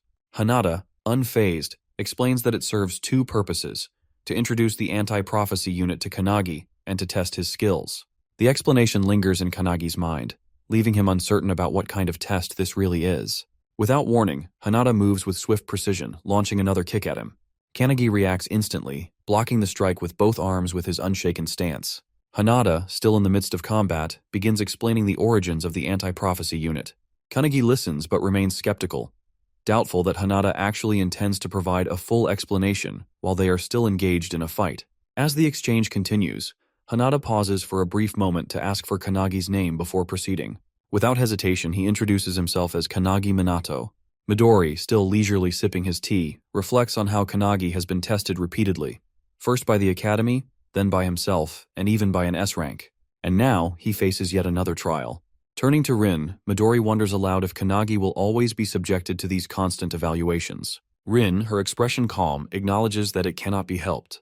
After all, Kanagi is a talent Midori has personally scouted. Hanada's relentless kicks keep coming, yet Kanagi keeps blocking with his hands, his endurance unwavering. At one point, Hanada throws out a question. What is the role of a hunter? Kanagi answers without hesitation, stating that a hunter's duty is to eliminate the monsters that emerge from dimensional cracks. Hanada gives an approving thumbs up, affirming that his answer is correct. He goes on to liken the role to pest control, a straightforward yet weighty analogy. Then, without warning, Hanada drops to the ground, shifting the conversation with a new question. He asks Kanagi about the other dangers that exist outside of dimensional cracks. The question catches Kanagi off guard. He hesitates before asking Hanada to clarify what he means by other dangers. Hanada's expression darkens slightly as he explains that the world faces threats far worse than those caused by dimensional cracks. He speaks of terrifying events: the Pandemonium 10,000 Demons Castle from 10 years ago, and the Great Outbreak of Kyushu from 5 years ago. Kanagi immediately recognizes these as large-scale dimensional breaks, disasters that left lasting scars. Before he can formulate a response, Hanada suddenly lunges at him. Instinct kicks in, and Kanagi raises his arms in defense, managing to block the attack. Even so, the sheer force of the strike sends him skidding backward. Hanada acknowledges his resilience, praising him for correctly recalling the public knowledge of those past catastrophes. He then adds that Kanagi will come to understand far more about them once he begins training at the academy. Just as Kanagi steadies himself, his breath still measured, he barely has time to react when Hanada appears above him with staggering speed. There's no room to think. Hanada's leg is already descending in a crushing axe kick. Kanagi throws himself out of the way just in time, narrowly dodging as Hanada's foot slams into the ground. A nearby tree takes the impact instead, splitting cleanly in half. The sheer force of the attack leaves Kanagi momentarily stunned. Hinata straightens, his tone shifting as he continues his explanation. The events he mentioned, like the Tower of Malevolence from 300 years ago, aren't just disasters. They are full-scale invasions, direct attacks from another dimension. Kanagi processes the weight of those words, struggling to believe what he's hearing. This isn't just history. This is happening now. Hanada steps closer, his expression serious. He admits that he doesn't understand why today's Awakeners seem weaker compared to those from the era of the Tower. There are fewer individuals who can match the strength of the original founders, a fact that troubles him. Kanagi, caught between curiosity and concern, finally voices the question that has been building within him. What should they do? Hanada's answer is firm. This is exactly why the anti-prophecy unit exists. Those with the ability to foresee these threats and predict the arrival of true catastrophes don't share their knowledge with the public. They inform only the elites, the ones capable of handling such dangers. And those elites, Hanada declares, are none other than the members of the anti-prophecy unit. Midori and Rin can't help but smile proudly at this revelation. Kanagi realizes that their purpose is to prevent these prophecies from coming true. Hanada then tells him that starting today, he is officially part of their ranks. He is the first person who has managed to block his kicks consecutively, so he welcomes him into the group. Hanada extends his hand, signaling his acceptance, and Kanagi shakes it. Midori and Rin applaud, and Hanada calls for the other Awakeners, who appear above the house in silence. Hanada asks them what they will do, but they simply stare at him and disappear, which catches Kanagi off guard. Midori remarks that they vanish as if they are villains, but Hanada just shakes his head, suggesting that they want to see everything for themselves. Hanada turns to Midori, asking him to leave it to him, and Midori does just that, heading off. Hanada then helps Kanagi with his stuff, offering to show him to his room in the dormitory, which Kanagi thanks him for. That night, as he settles into his room, Kanagi can't help but ponder the significance of the organization he has just joined, an organization focused on handling prophecies in their world. He wonders if the founders have faced the same kind of crisis during the era of the Tower, and if he is now battling against something foretold. His thoughts fill with anxiety, but then, a voice interrupts his worry, suggesting that he simply train. Surprised, he turns around to see Hinoki and the other founders standing before him. He quickly apologizes for not having spoken with them earlier, but Hinoki reassures him that they have made a decision. As the founders, they have decided to train him to become the strongest Awakener, much like Midori. With their guidance, he could become the strongest Awakener in history, one of their disciples. Kanagi is taken aback, asking if they truly want him to be their disciple. Hinoki nods and replies affirmatively, worriedly adding that it is a fine idea. But Hinoki teases that it will lead to a sort of battle royale between them. Kanagi, worried, urges them not to fight over him. Hinoki explains that things have started that way, but after observing him more closely, the founders have changed their minds. Rather than using his body for their own gain, they find the idea of training him far more intriguing. Hinoki then shares that when Kanagi defeats the poison user, he manages to copy all their moves, even though he cannot replicate them at the same level of proficiency. Nevertheless, Kanagi grasps the basics quickly. Hinoki asks if Kanagi understands the significance of his achievement, pointing out that it is possibly a result of his crest of nothingness. But more importantly, it is his speed of learning that makes him stand out. This ability, Hinoki explains, is stronger than any of the founders' talents. As Hinoi speaks, Kanagi feels tears welling up in his eyes. He remembers the looks of disappointment from his previous trainers, the ones who told him that it seemed like he had no talent. Up until this moment, no one has expected anything from him. It has all felt like a dream, especially when he was treated like trash and continuously bullied for failing the hunter's qualification test 3 times. He recalls the laughter of his classmates, their mocking voices urging him to give up. His name is often forgotten, lost in the crowd, as no one cares enough to remember it. No one has faith in his future, and he has grown accustomed to being overlooked. Yet now, 2 of the most renowned figures, Midori and Hinoki, acknowledge him. The thought of such recognition fills him with disbelief, making him question whether he even deserves this newfound happiness. For so long, he has admired them from afar, never once expecting that they would place their trust in him. Hinoki, noticing his reaction, approaches him with a reassuring smile and places a hand on his shoulder, urging him not to let his emotions overwhelm him. It is then revealed that their very souls reside within him, particularly during his sleep. This presence allows him to access a space unrestricted by the usual confines of time and dimension. With this in mind, they lay out his rigorous training regimen. Each afternoon, he trains with the anti-prophecy unit, and at night, within his dreams, he continues his lessons. Peaceful sleep is now a thing of the past. but he has already steeled himself for the challenge. Without hesitation, he accepts their guidance, expressing his determination to follow their lead. As the night passes and morning arrives, in the bathroom, Hanada stands by the sink, washing his face when he notices him entering. A greeting is exchanged, though fatigue still clings to his expression. The exhaustion is evident, and he admits that he has yet to adjust to the grueling schedule. Hanada, understanding all too well, recalls his own struggles during his initial days at the dormitory. However, something unexpected catches Hanada's attention, a powerful aura emanating from him.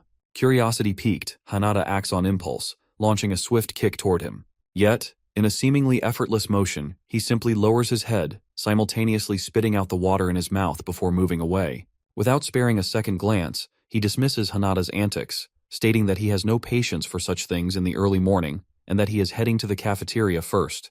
Hanada, left in disbelief, realizes that the speed of his attack is faster than the previous day, yet it has been dodged with ease. Moments later, in the cafeteria, Hanada spots a suitable place to sit and approaches a woman enjoying a piece of fruit.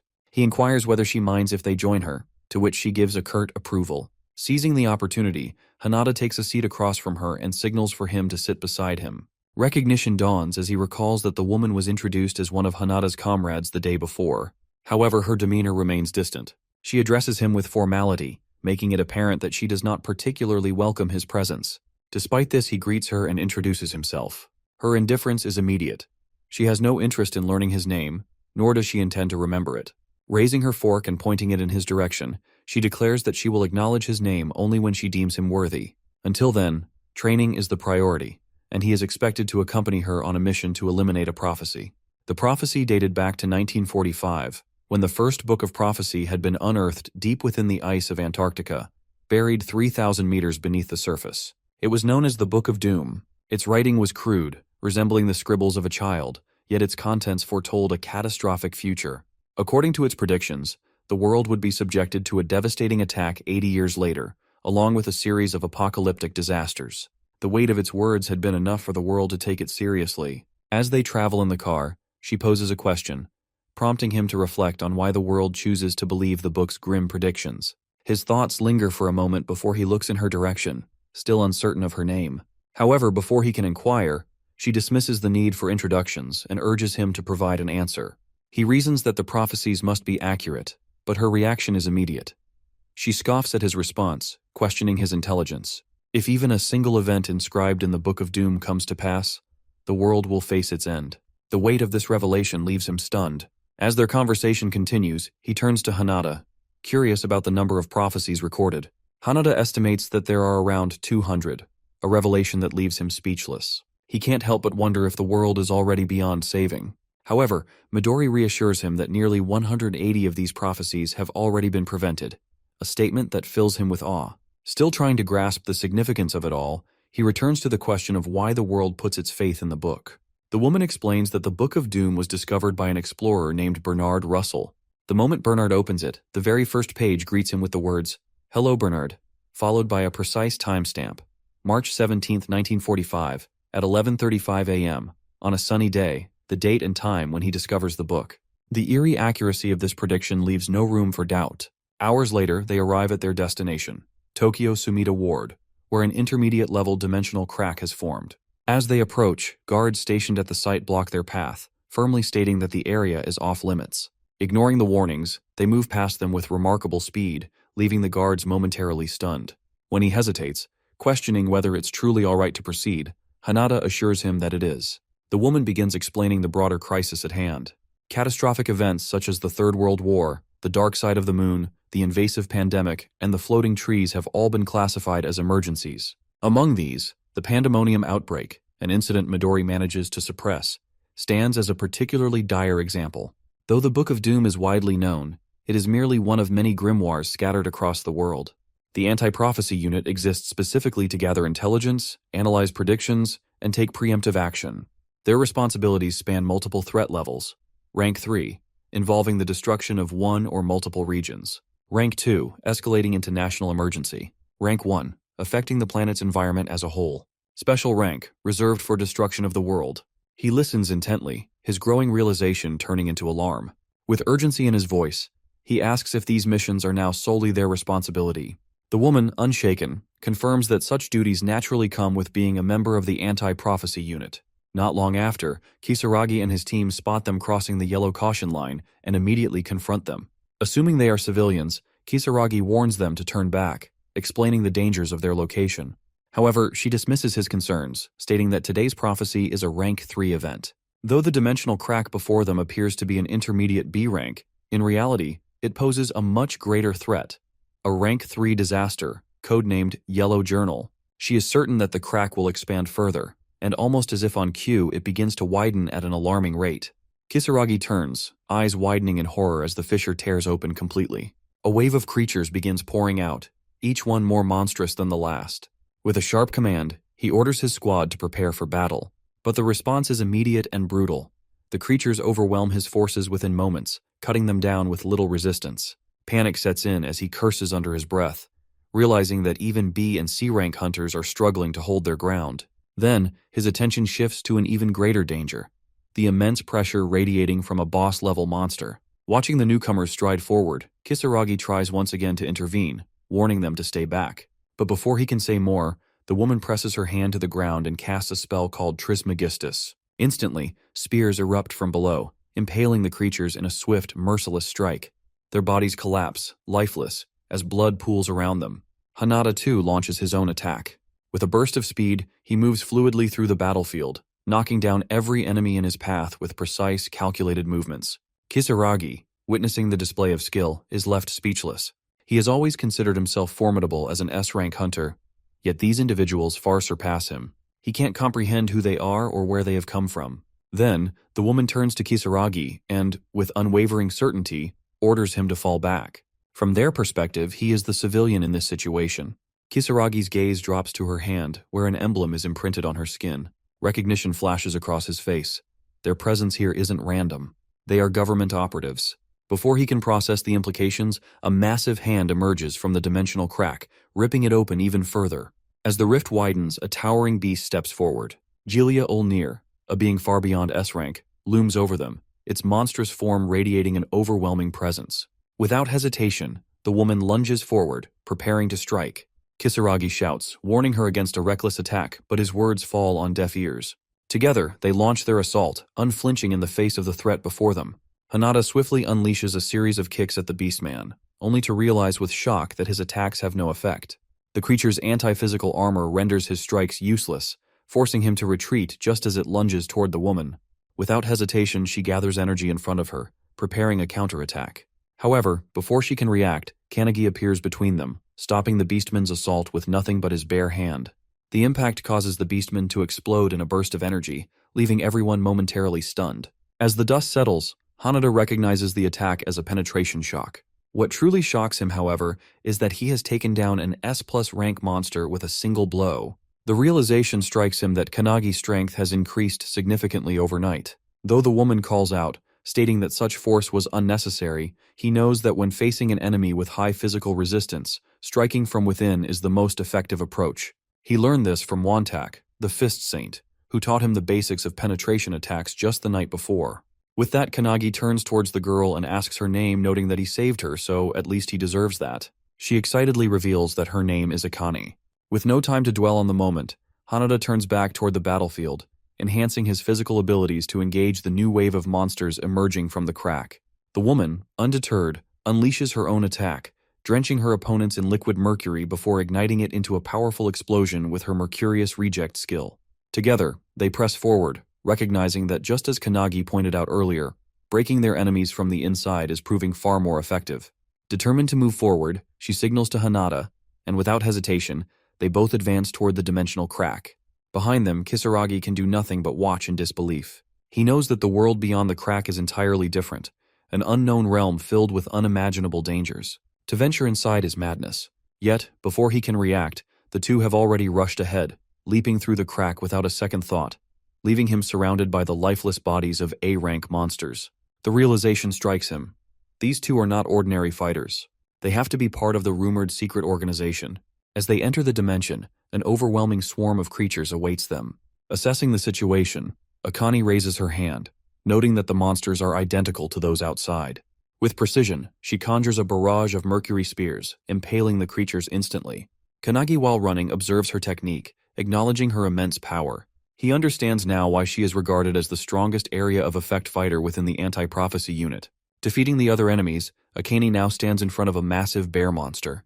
However, just as she is about to attack, Hanada leaps toward it first. Seeing him, the bear swings its claws, but Hanada dodges by, jumping onto the roof, and then follows up with a barrage of kicks all around the beast. Kanagi watches in amazement as Hanada effortlessly moves and simply giggles. However, to his shock, Kanagi suddenly rushes toward the bear and unleashes a barrage of kicks just like he did, asking Hanada if it looked similar to his own technique. Hanada is taken aback but smiles in amazement. After defeating the monster, they venture ahead. Akane notices that as they go deeper, the number of enemies decreases. They finally reach a huge open space that resembles an arena. Suddenly, they feel a powerful aura around them, realizing that something is coming. To their shock, a massive Minotaur warrior monster jumps in front of them, completely enraged. It is a boss-blind Minotaur with a triple S rank power level. While Hanada and Kanagi are taken aback by its towering presence, Akane stands nonchalantly before it, questioning if this is really the boss. Numerous spears emerge from the portal as Akane yells at the others to unleash their strongest attacks. She will handle the final blow. Hearing this, Hanada begins channeling his energy while Kanagi stands in the background, amazed by both of their attacks. However, deep down, he knows it might not be enough to defeat the beast. When Hanada hears this, he is taken aback that Kanagi doubts their strongest attacks. Despite being bombarded by magic attacks, the beast swings its massive weapon, creating a crater in the ground and sending powerful shockwaves throughout the arena. As the dust settles, they are shocked to see that the beast remains completely unscathed, even after their most powerful strikes. The group braces themselves for battle once more. As Kanagi prepares himself, he suddenly hears someone praising Akane's talent. He recognizes this voice. It belongs to his founder's spirit, Kilik. Kilik, an alchemist, expresses concern that Akane, despite her purity, agility, and incredible strength, may have her talent wasted by dying at such a young age in this battle. According to Kilik, Akane tried her best, but this Minotaur is on an entirely different level of power. She underestimated the monster's physical resistance, which is at a full 100%. Growing concerned, Kanagi asks what he should do, to which Kilik simply laughs. Meanwhile, Hanada and Akane struggle against the beast, realizing they should have brought someone skilled in magic. As Akane glances at Kanagi, she is taken aback by the strange energy radiating from his body. Kanagi has surrendered control of his body to Kilik, who casts his powerful spell, Mercurius, on the beast's legs. The spell freezes its lower body, leaving Akane completely stunned. She is shocked not only that Kanagi used the same type of skill as her, but also that he executed it in a way that effectively immobilized the beast. Kilik, now controlling Kanagi's body, looks at Akane with a serious expression and calls her a fool. He then scolds her for lacking flexibility in her expertise, telling her that she still needs to learn how to manipulate substances in 3 different forms to truly become an alchemist. As Kilik speaks, he simultaneously fills the Minotaur's entire body with mercury. As the liquid metal begins to seep from the monster's mouth, he casts a boiling spell. The mercury inside the beast rapidly heats up, boiling from within, while its toxic fumes spread throughout the arena, making it difficult for the others to breathe. Akane watches in amazement, realizing that instead of relying on brute force, Kilik used extreme temperatures to subdue the monster. Meanwhile, the Minotaur writhes in agony, its body overheating from the inside. While executing the spell, Kilik casually mentions to Kanagi that he wants to take Akane as his disciple. Kanagi, however, brushes it off as a joke. The boiling mercury ultimately overwhelms the Minotaur, reducing it to a lifeless heap on the ground. With that, the mission for the day, defeating the boss, which was classified as a level 3 prophecy, ends in victory. Akane watches in disbelief, unable to comprehend what she just witnessed. The skill Kanagi used should only be accessible to an awakener residing within a crest. She knows that Kanagi must be in the same class as Hiko, yet he managed to wield alchemy at her level. Still in shock, she demands to know who Kanagi really is. With a confident smile, Kanagi extends his hand and introduces himself. Annoyed yet intrigued, Akane reluctantly shakes his hand, declaring that she will definitely remember him. Seeing Kanagi earn Akane's recognition, Hanada beams with happiness. Meanwhile, outside, Kisaragi and his men continue waiting. To their shock, the dimensional crack begins closing. Just as it's about to seal completely, the trio leaps out in time. Kanagi asks if the mission is officially over, to which he is told that they only need to report back to headquarters. As they discuss their next steps, Kisaragi approaches them, expressing his gratitude for saving his team. He assures them that he has no intention of prying into their identities or what transpired inside. Akane thanks him for his understanding and advises him to include details about the emblem in his report, as it will explain everything to the authorities. As the trio walks away, Kisaragi offers his help if they ever find themselves in danger. However, Akane turns back and reveals that they will likely never meet again, suggesting he return to his daily life. Hearing this, Kisaragi realizes that, in the end, they are just civilians, people who exist in a world beyond his reach. On May 11th in En Prefecture Village, a red flash streaks through the streets. A guard catches sight of it but is left bewildered, unable to determine what it is. Suddenly, a deafening, sky-piercing roar echoes through the village. At the anti-prophecy headquarters, the trio steps out of the car, and Akane reminds them to write their report for headquarters. However, Hanada receives a message on his phone, informing them that they are being summoned to the laboratory, an unusual request so soon after their mission. Curious, they proceed to the anti-prophecy HQ lab, where two individuals are already waiting for them. One stands on the stage, while the other sits in the stands and, in an authoritative tone, remarks that Akane took quite a long time to take down a rank 3 disaster. Kanagi immediately recognizes him as the red-haired guy from before. Akane, however, is enraged by his condescending attitude, irritated that he speaks as if he is a leader when he is not. Hanada quickly steps in, trying to diffuse the tension, and asks what Director Kurihara needs from them. The man standing on the stage is none other than the director. As everyone settles down, he plays a video sent by the analysis team. The footage reveals a glowing red-hot charcoal piece, which, according to the director, is a prophecy grimoire. He explains that it was discovered in a volcanic region and has been under analysis ever since. Kanagi wonders if it's even possible to decipher a grimoire in such a state. However, the director, adjusting his glasses, reveals that with the help of AI and X-ray technology, they managed to extract some information, though the contents remain unclear. But what they did decipher was a single prophecy that explicitly mentions Japan.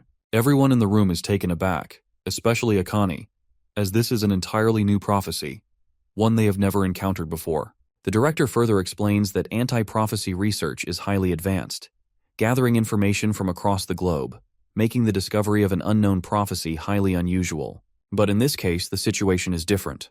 The red-haired man immediately understands what this means.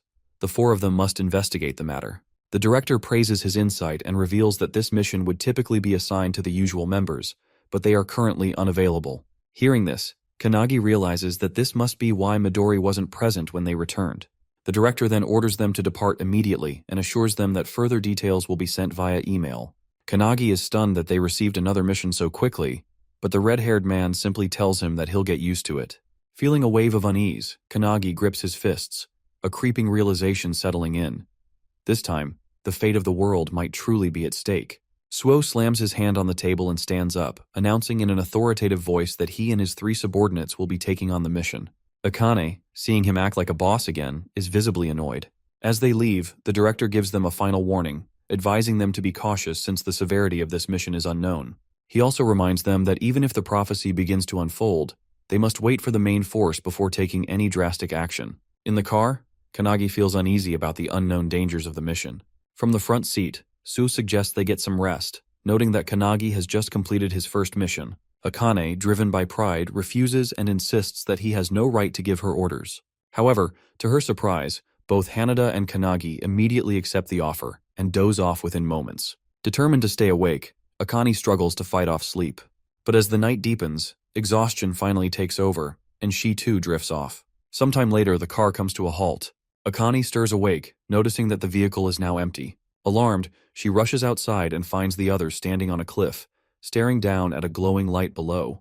What she sees leaves her in utter disbelief. A massive magic circle sprawls across the ground, its scale beyond anything they had imagined.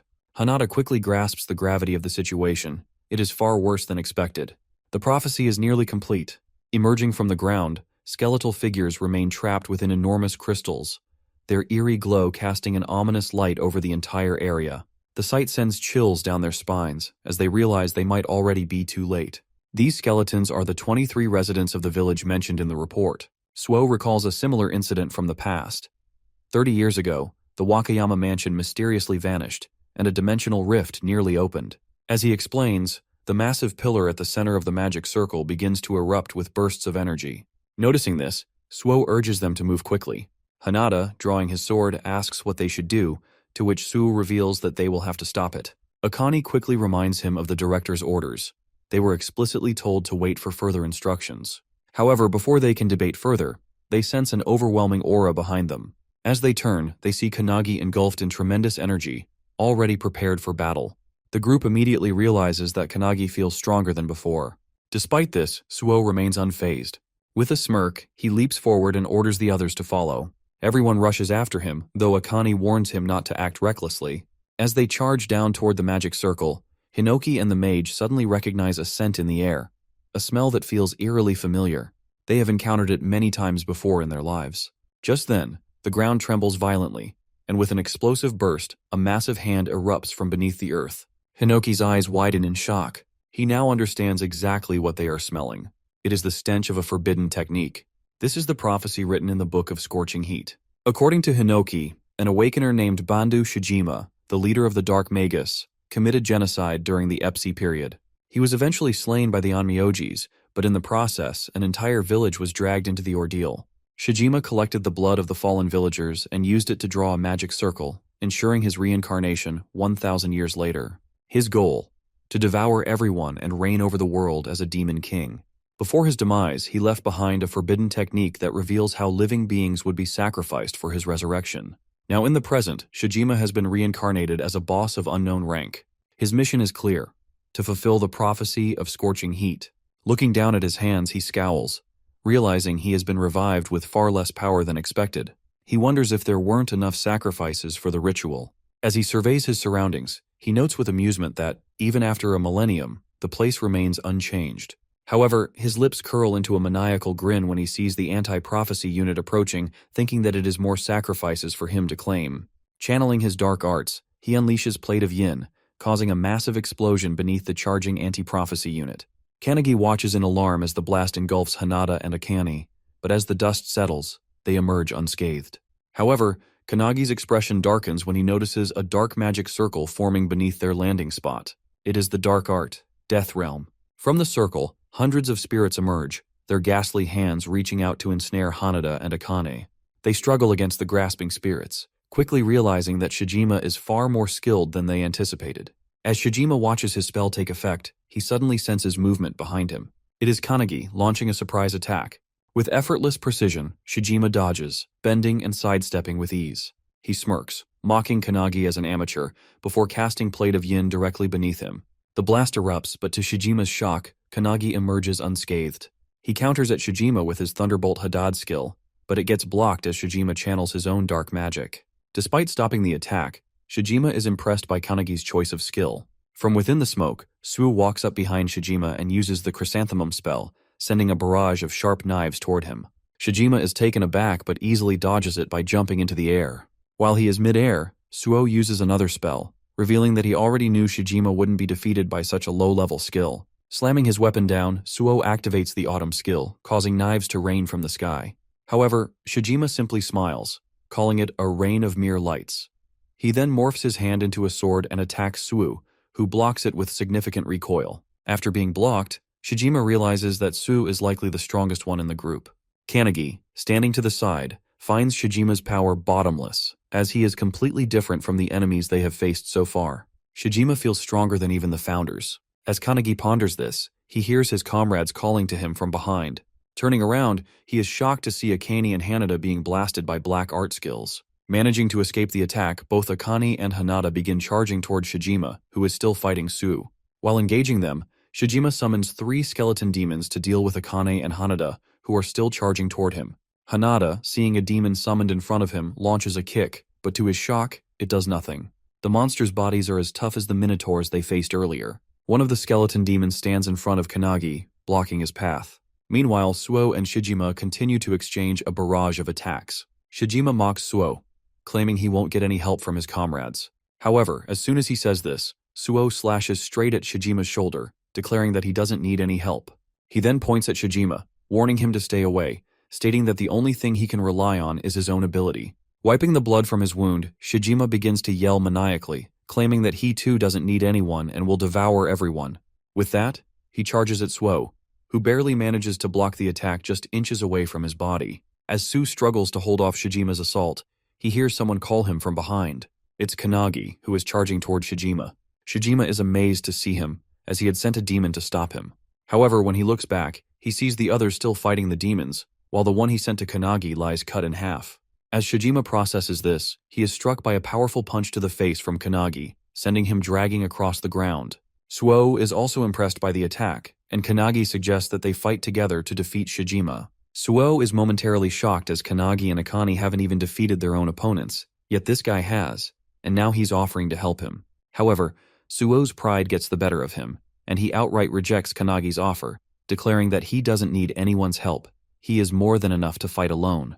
Kanagi is in disbelief, but before they can argue further, Shijima suddenly closes in on them, unleashing his Magatsu's breath technique. A powerful beam blasts toward them both.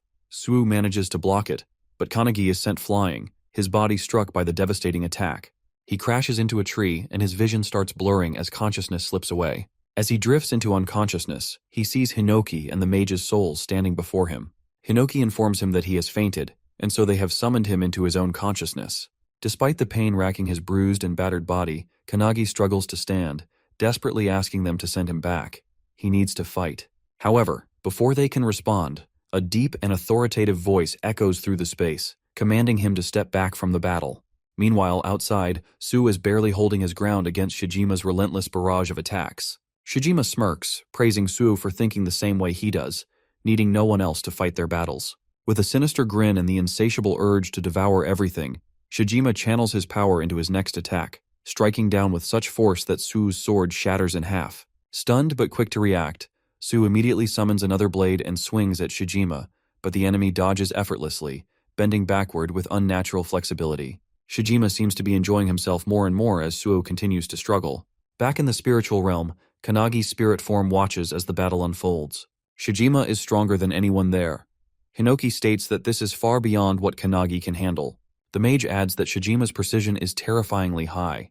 If there had been more humans living in this place, he might have already ascended to the rank of a demon king. She warns Kanagi that if Shijima consumes his life as well, he will become even stronger and unleash havoc upon civilization. She calls their discovery of the grimoire nothing more than a mere coincidence.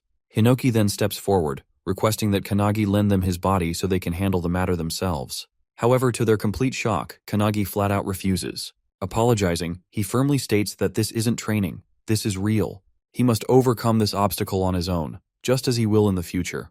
With unwavering confidence and determination, he looks at them and asks if they agree with him.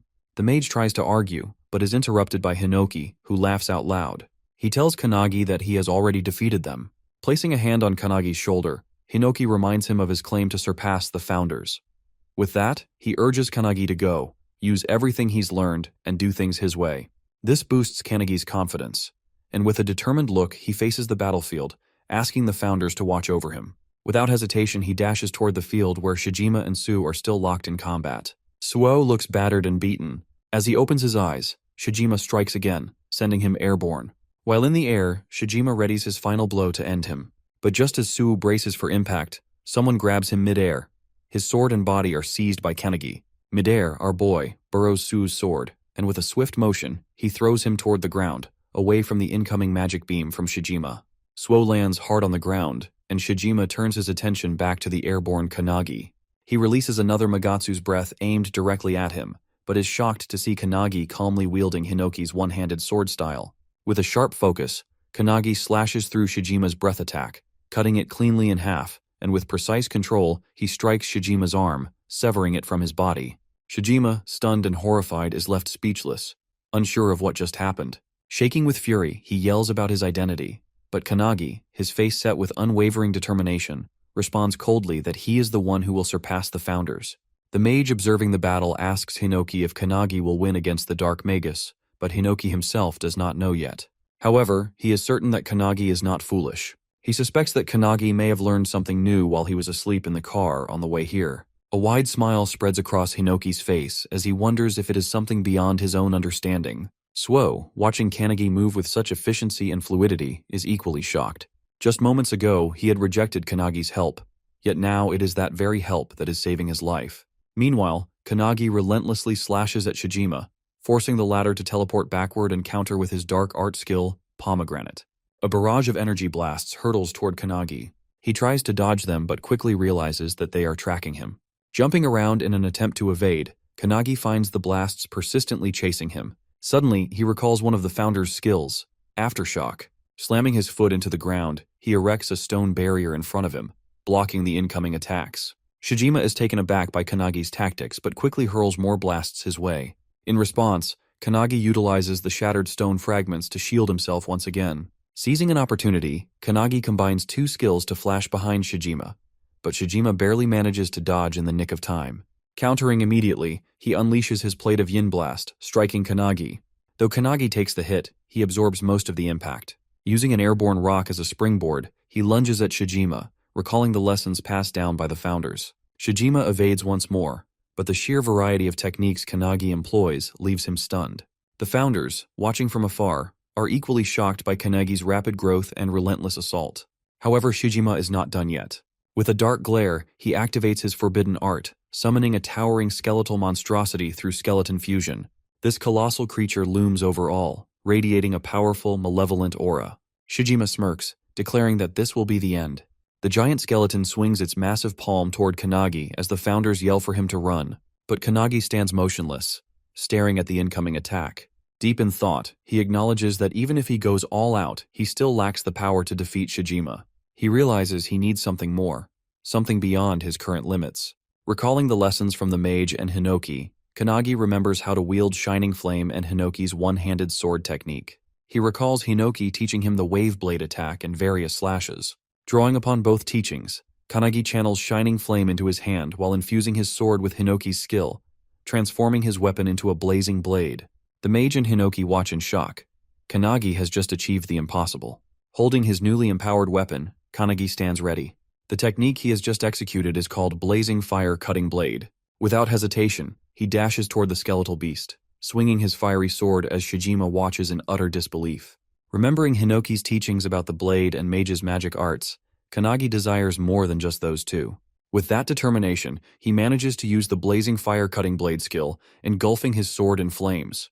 With a swift swing, he cleaves through the skeleton, splitting it from head to toe, while also slashing Shijima in half. Everyone is shocked by this feat, combining two magic skills in such a way. The alchemist founder is particularly amazed, calling Kanagi an irregular for his ability to switch and combine all kinds of skills. He never expected Kanagi to be capable of merging techniques so effortlessly, and he suspects there may be even more to his potential. Suddenly, the alchemist vanishes, leaving Hinoki confused. Mage, overhearing his words, agrees, realizing they may have underestimated Kanagi's abilities. She now feels a twinge of concern, wondering if it's wise to raise someone like him. However, Hinoki is thrilled by Kanagi's power and eager to see just how far he can grow. As Kanagi lands on the ground, exhausted, he is shocked to see Shijima, who had been cut in half, beginning to regenerate from his own blood. Furious, Shijima snarls that if the attack had hit his head, he might have died. Channeling a dark energy, he forms a death ball, vowing to end things himself. But just as he speaks, Su suddenly slashes his throat from behind. Shijima is decapitated, caught completely off guard. As his body collapses, Suo grabs Kanagi, who has fallen unconscious. Holding him, Su recalls a distant memory. His older brother once carried him in the same way. It had been a freezing night under a bridge, with snow covering the ground. His brother had promised to get food for him in the morning. As Su drifted off to sleep, they had heard the sounds of a grand parade above the bridge, others celebrating while they shivered in the cold, stomachs empty. This memory reminds Suo why he chose solitude. Shijima had tried to manipulate him by preying on his loneliness. But now, looking at Kanagi, he realizes something. He is not truly alone, and even if he is, he can endure it. As he ponders this, the barrier around them begins to crack. Akane and Hanada rush in, immediately worried upon seeing Kanagi unconscious. Once they confirm he's only passed out, Hanada notices the barrier is collapsing from the inside. She warns that they need to act quickly. Hanada asks what would happen if the energy within the barrier explodes outward. Suo grips his sword tightly, revealing that if that happens, they will all be crushed to death. Their only option is to hit it with their strongest attack and try to deflect it. Though Su says this with confidence, deep inside, he isn't sure if they are capable of it in their current state. But they have no choice. As they brace themselves, Kanagi, still unconscious, suddenly lifts his sword, channeling energy into it. Suo notices this in shock. Inside Kanagi's mind, Hinoki takes control, guiding his body. As the barrier explodes, everyone unleashes their full power, while Hinoki executes his one-handed style's splitting cloud attack. Outside the barrier, a red-haired man rushes toward the scene, accompanied by 2 men. His subordinates warn him that the barrier is about to collapse. Suddenly, it bursts open. The men fear they might be too late, but to their astonishment, a brilliant beam of blue light shoots into the sky from Kanagi's sword. The red-haired man watches in awe, recognizing the light as a flawless sword technique, free of hesitation. His name is Makoto, the captain of the anti-prophecy unit. Observing the spectacle before him, he wonders whose work this could be. A while later, on a plane flying over Peru, Midori is on a call with Makoto, amazed that the new member has just stopped the unknown prophecy. Meanwhile, in Japan, Makoto, still on the call, is facing a rank 1 prophecy, one that, according to him, is on a much higher level than what they encountered before. Midori, instead of boarding the plane, sits on top of it, smiling as he reflects on how much the anti-prophecy unit has grown, even though he isn't there to witness it firsthand. However, his amusement is short-lived when Makoto reveals that the core member who stopped the prophecy was none other than Kanagi, the same Kanagi who had only joined the team 2 days ago. Shocked, Makoto desperately demands to know who he really is. Without hesitation, Midori confidently declares that Kanagi is the one who will bring an end to all prophecies. They had been anticipating his arrival for quite some time. There was a lingering sense of expectation surrounding him, as if he was the one they had been waiting for. Makoto, skeptical of such high hopes, questions whether their faith in him is truly justified. Instead of arguing, he is simply told to see for himself. Changing the topic, Makoto urges Midori to return. His presence is needed, as facing an opponent of equal strength without him is proving to be a challenge. Midori chuckles, offering a brief apology before shifting focus. Meanwhile, Rin reaches out, his voice carrying urgency as he speaks of a grand prophecy unfolding before them. It is a colossal enemy, a super-rank prophecy, the boss of suicidal infection, Ishtam. As the monstrous being charges toward him, Midori tells Makoto to hold on, assuring him that he will finish up soon. Without hesitation, he extends his hand and unleashes divine wind turbulence. At that very moment, in a hospital ward, Kanagi's eyes snap open. A startled cry escapes his lips as he abruptly sits up. A nurse, noticing his sudden movement, leans over to reassure him. She informs him that he has finally regained consciousness. He has been in the anti-prophecy infirmary, asleep since the end of his mission. Hearing this, Kanagi wonders if he had merely lost consciousness. His sleep had been so deep that he hadn't even entered the spatial realm to train with the founders. The nurse assures him that he is fine, drawing back the curtain before reminding him to call if he needs anything. As the curtain lifts, Kanagi notices Suo sitting nearby, arms crossed, silently watching him. Seeing him, Kanagi wonders if he had been watching over him the entire time he was unconscious. Kanagi looks around and notices that Hanada and Akane are missing. Curious, he asks about them, to which Suo reveals that they are training, frustrated by their perceived uselessness in the last fight. With an accepting tone, Su calmly states that Kanagi's power was overwhelming. Hearing this compliment from a man like Su shocks the overpowered boy, but before he can fully process it, Su suddenly stands and aggressively demands to know who he really is. In less than 2 days after his arrival, Kanagi has already defeated a rank 3 and a potential rank 1 boss, while using a rare fusion spell that Su has never seen before. Pressing the question again, Suo demands to know Kanagi's true identity and how he too can become like him. As Su insists on getting answers, Makoto suddenly arrives, asking if Kanagi is the one he's looking for. Kanagi confirms, but Suo is taken aback by his older brother's unexpected arrival. Makoto walks past Suo, barely glancing at him, while Kanagi hesitantly asks if he really is Suo's big brother. The moment the question leaves his lips, Makoto suddenly draws his sword and swings it inches away from everyone in the room. Both Su and Kanagi are caught off guard. Dodging the attack, Kanagi wonders if it's some kind of test, while Makoto, equally surprised, marvels at how a mere trainee managed to evade his strike. Makoto confirms that it was indeed a test, and Kanagi has passed. Without hesitation, he introduces himself as the captain of Su's squad, Su Makoto. The realization hits Kanagi hard. Makoto truly is Suo's older brother. After a brief pause, Makoto announces that due to Kanagi's extraordinary performance against the rank 1 disaster, he will be joining his squad temporarily. The announcement stuns Kanagi, but Suo is even more shocked. A tinge of jealousy creeps into him. Despite being Makoto's younger brother, even he is not allowed to join his squad. Wasting no time, Makoto orders Kanagi to follow him for a briefing, while in the background, Suo clenches his fist so tightly in frustration that his knuckles begin to bleed. Meanwhile, in the training area, the anti-prophecy unit duo is training hard. Akane wields multiple weapons while Hanada focuses on blocking her attacks. However, no matter how much they push themselves, they know that reaching Kanagi's level is nearly impossible. As they continue practicing, Midori suddenly walks in, announcing his arrival with chocolates from Peru. To his shock, they completely ignore the chocolates and rush toward him, eagerly asking how long he will be staying in Japan.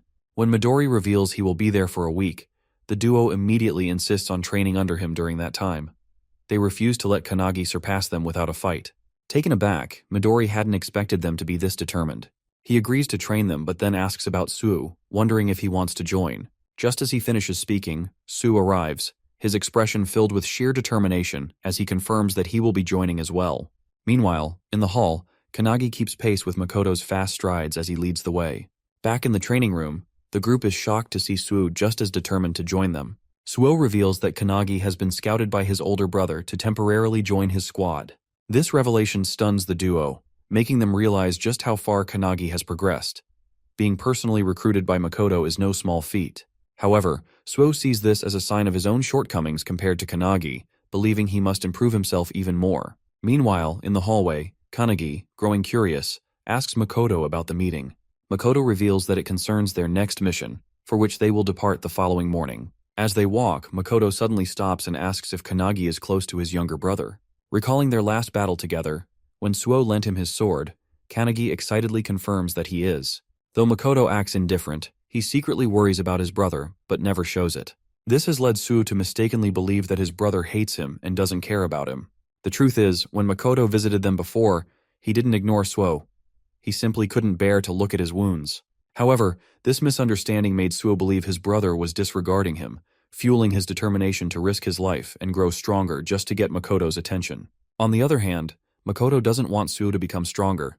He just wants him to be safe. This deep misunderstanding drives Suo's resolve to surpass Kanagi, believing that only then will his brother acknowledge him. One day he hopes to defeat Makoto himself. Meanwhile, Kanagi, still curious, presses Makoto further, and Makoto finally admits that he truly does care about his little brother. Kanagi finds this heartwarming. Back in the training area, as Suo explains everything to the group, Akane finds it confusing. Even though Suo talks about surpassing his brother and proving himself, he still respects him deeply. Continuing her training with Hanada, Akane remarks that, in the end, Suo just wants his brother's attention. Hanada finds this touching, but Akane's words trigger something in Suo, making him enraged.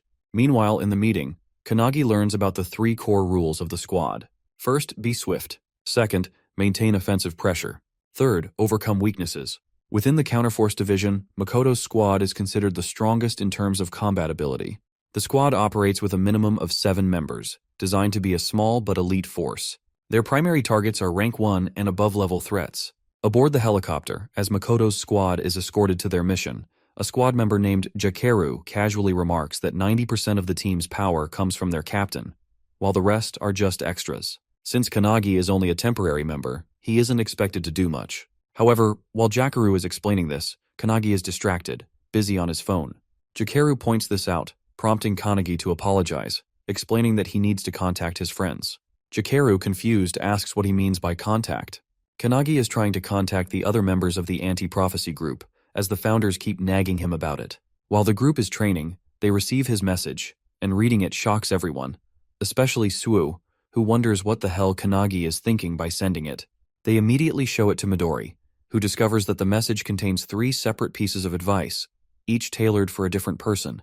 The detailed guidance on how to get stronger impresses Midori. With a smile, he extends his hand and asks if they will follow the advice or reject it. Seeing it as a challenge, everyone accepts, especially Suo, who is enraged that Kanagi has essentially salted their wounds. Back on the plane, Jakeru informs Kanagi that they have arrived at their destination. Wiping the window, Kanagi is amazed by the sight of a vast snowy mountain terrain with enormous crystal spikes jutting out of the ground. Their mission is to deal with a rank 1 prophecy, Frozen Earth. This disaster threatens to freeze the entire planet, as the affected areas are expanding at an alarming rate. If left unchecked, the whole Earth could be consumed, ending all life. This phenomenon is occurring simultaneously in 17 different locations across multiple countries, many of them in urban areas, which only worsens the crisis. Vice Captain Kashi briefs the squad on the situation, stressing that they cannot afford any delays, as reports indicate the freezing effect is spreading faster than anticipated. Leading the mission, Makoto orders the squad to jump from the helicopter's back hatch, as it can no longer proceed safely. Before they jump, he reminds them that no human lives should be harmed. To motivate everyone, he commands them to chant the 3 squad rules, and they all shout them in unison. Standing at the back, Kanagi reflects on his last battle, where he once again relied on Hinoki in the end. Determined to grow stronger during this temporary mission, he sees this as a valuable opportunity to learn from the other members. As everyone leaps from the helicopter, Kanagi resolves to complete this mission on his own. This is his first Rank 1 prophecy. At 10:17 a.m., everyone lands safely on the ground. The air is freezing, and despite being an awakener, Jakaru catches a cold, questioning how the temperature is affecting him. Kashi explains that the cold is far worse than the reports indicated, which might be the reason. He also informs the squad that the area is vast and suggests setting up a camp midway. Hearing this, Makoto considers something but keeps his thoughts to himself. Meanwhile, Kanagi asks Jakaru if the prophecy, Frozen Earth, is recorded in any prophecy book. Jakaru denies it, revealing that the anti-prophecy unit predicted it using their unique skills. While many prophecies exist, this is the first time a member has successfully identified a Rank 1 prophecy. This is why Makoto's squad was chosen for the mission, given its severity. Kanagi's question is answered, but Kashi notices that he seems slightly nervous. Kashi reassures him that nervousness is better than letting his guard down, but he shouldn't let it become a burden. Jakaru places a hand on Kanagi's shoulder, repeating Kashi's words and reminding him that he is moving with the best crew of the anti-prophecy unit. Kashi yells at Jakaru for being too relaxed, prompting Jakaru to apologize instantly. Suddenly, Jakaru raises his hand, reporting that his radar has detected enemies at 2 o'clock, approximately 200 meters away. Kashi acknowledges the report and vanishes in an instant, only to reappear moments later. She confirms that she scouted ahead and saw 30 monsters with an estimated rank of S++. These creatures belong to the ice gargoyle race of the Tice tribe. Hearing this, Makoto immediately orders his unit to annihilate the enemy. The squad charges toward the incoming monsters in a highly coordinated manner, their teamwork and situational awareness leaving Kanagi in awe. They operate on an entirely different level compared to trainees, making him realize that these are elite warriors, far beyond the regular members. Eager to join the fight, Kanagi asks for permission, which Makoto grants, dismissing the enemies as nothing more than S++ rank. With permission secured, Kanagi launches forward and kicks a monster in the head. However, to his shock, the creature explodes, sending shards flying in all directions. Kashi, skillfully evading a flashy monster's attack, warns everyone that some extremely powerful monsters are mixed in with the rest. Meanwhile, Kanagi activates his fire-cutting blade and completely obliterates a monster with a fiery attack, sending it flying. Witnessing this, Jakaru is stunned that someone like Kanagi used a Fury Sword skill. Kashi is impressed, while Makoto, with just a few swings of his sword, effortlessly slices through the remaining monsters. He also takes note of Kanagi's fiery sword and realizes that the blue light beam he saw earlier must have come from it. With the monsters defeated, the squad sets up camp in the mountains and begins eating. During their meal, Kashi asks Jakaru what else he saw on his radar. Jakaru reports that there are no boss-level threats within a 10-kilometer range. Hearing this, Kashi sighs in relief, confirming that they can spend the night there. However, she soon wonders, where have Kanagi and the captain gone? On the other side, Kanagi sits by his own campfire, attempting to fuse his spells together just as he did before.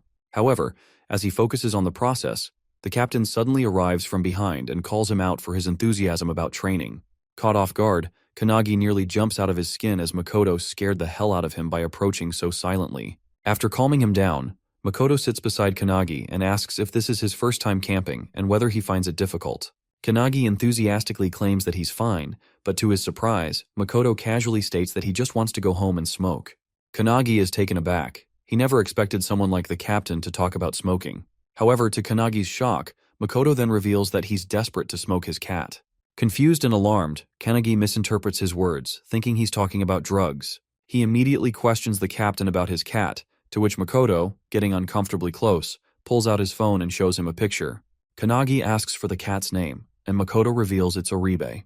As Kanagi examines the picture, he notices the cat's ferocious gaze, but instead asks if Makoto really misses him. To his surprise, Makoto denies it, revealing that Oribe is a complete menace, always scratching his stuff, vomiting everywhere, and being an overall nightmare. Yet despite all of that, Makoto admits that the cat is still adorable, just like his younger brother Suo. Kanagi finds it strange that Makoto is talking this way, but he listens as the captain, in a hopeful voice, expresses his wish to one day talk with Suo the same way he's talking with Kanagi now. Kanagi, being an only child, admits he can't relate, but he offers a suggestion. Perhaps Makoto should treat Suo the same way he treats his cat.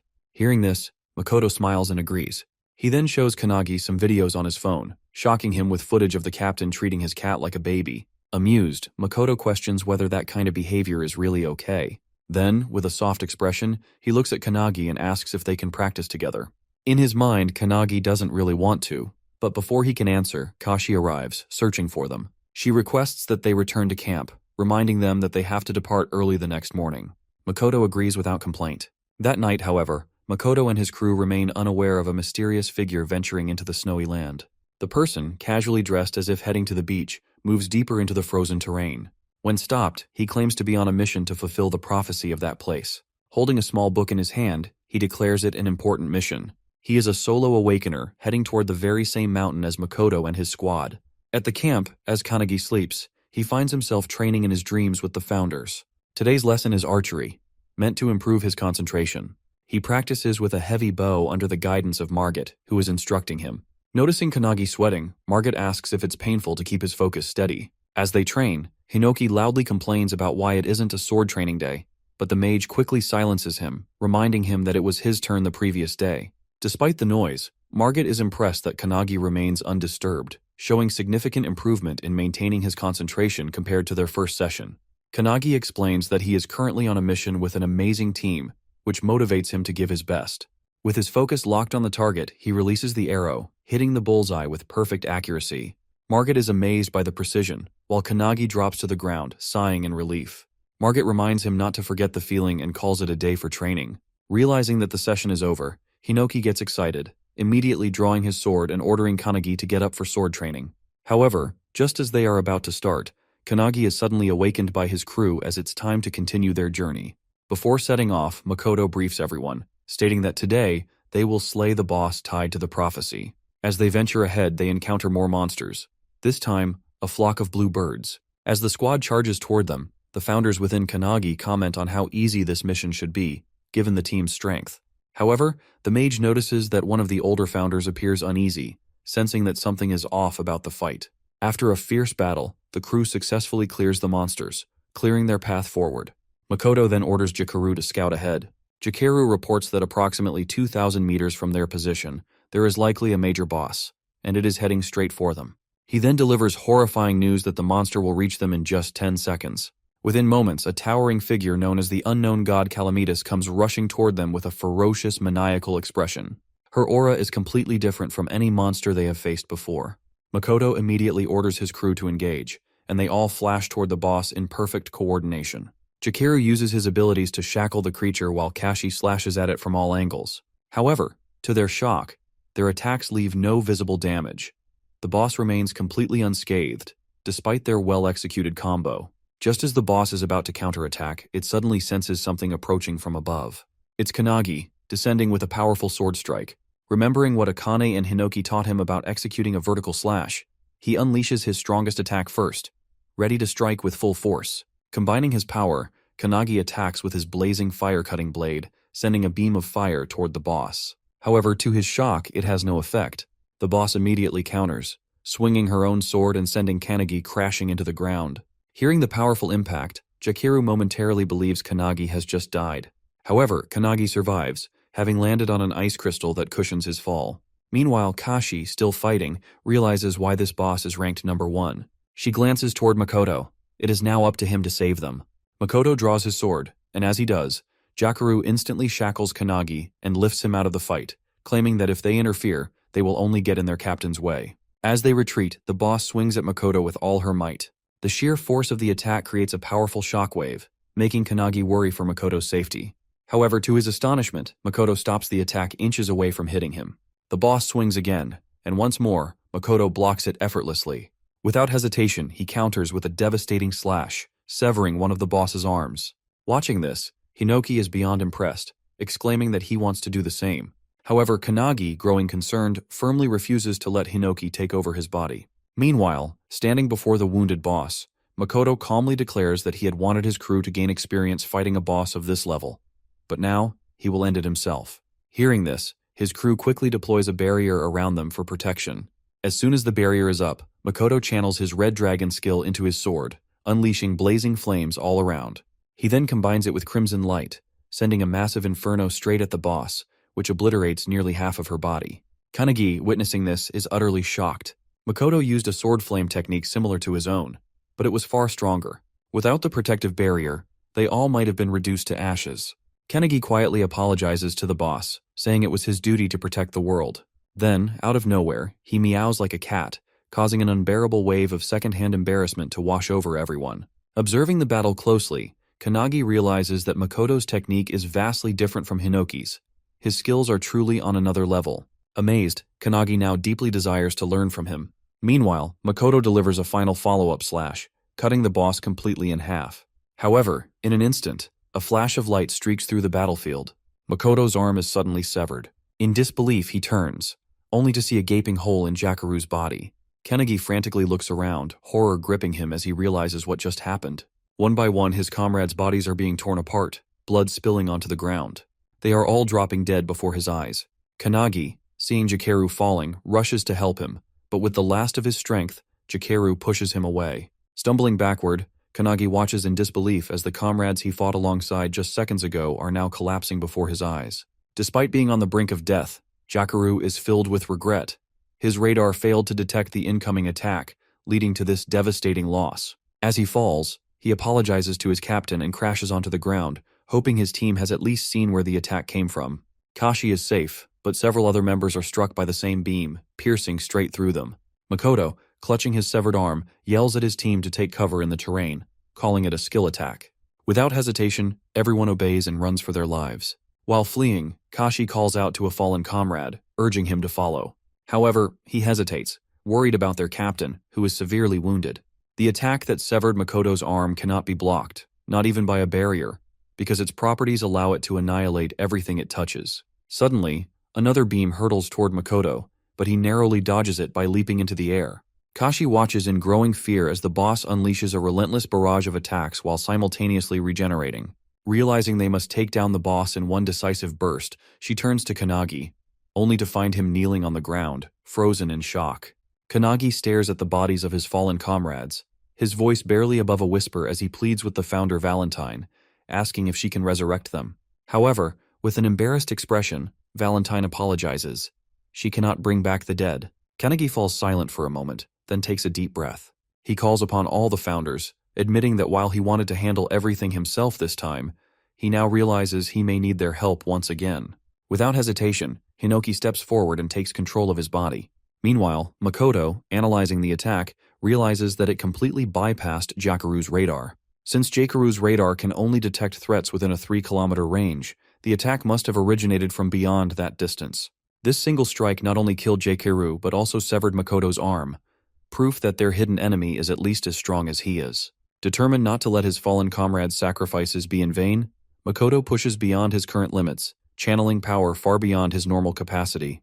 He focuses his energy, using his heightened senses to pinpoint a location over 3 kilometers away, despite the obstacles concealing the enemy. Clenching his sword, he remembers those who have fallen today.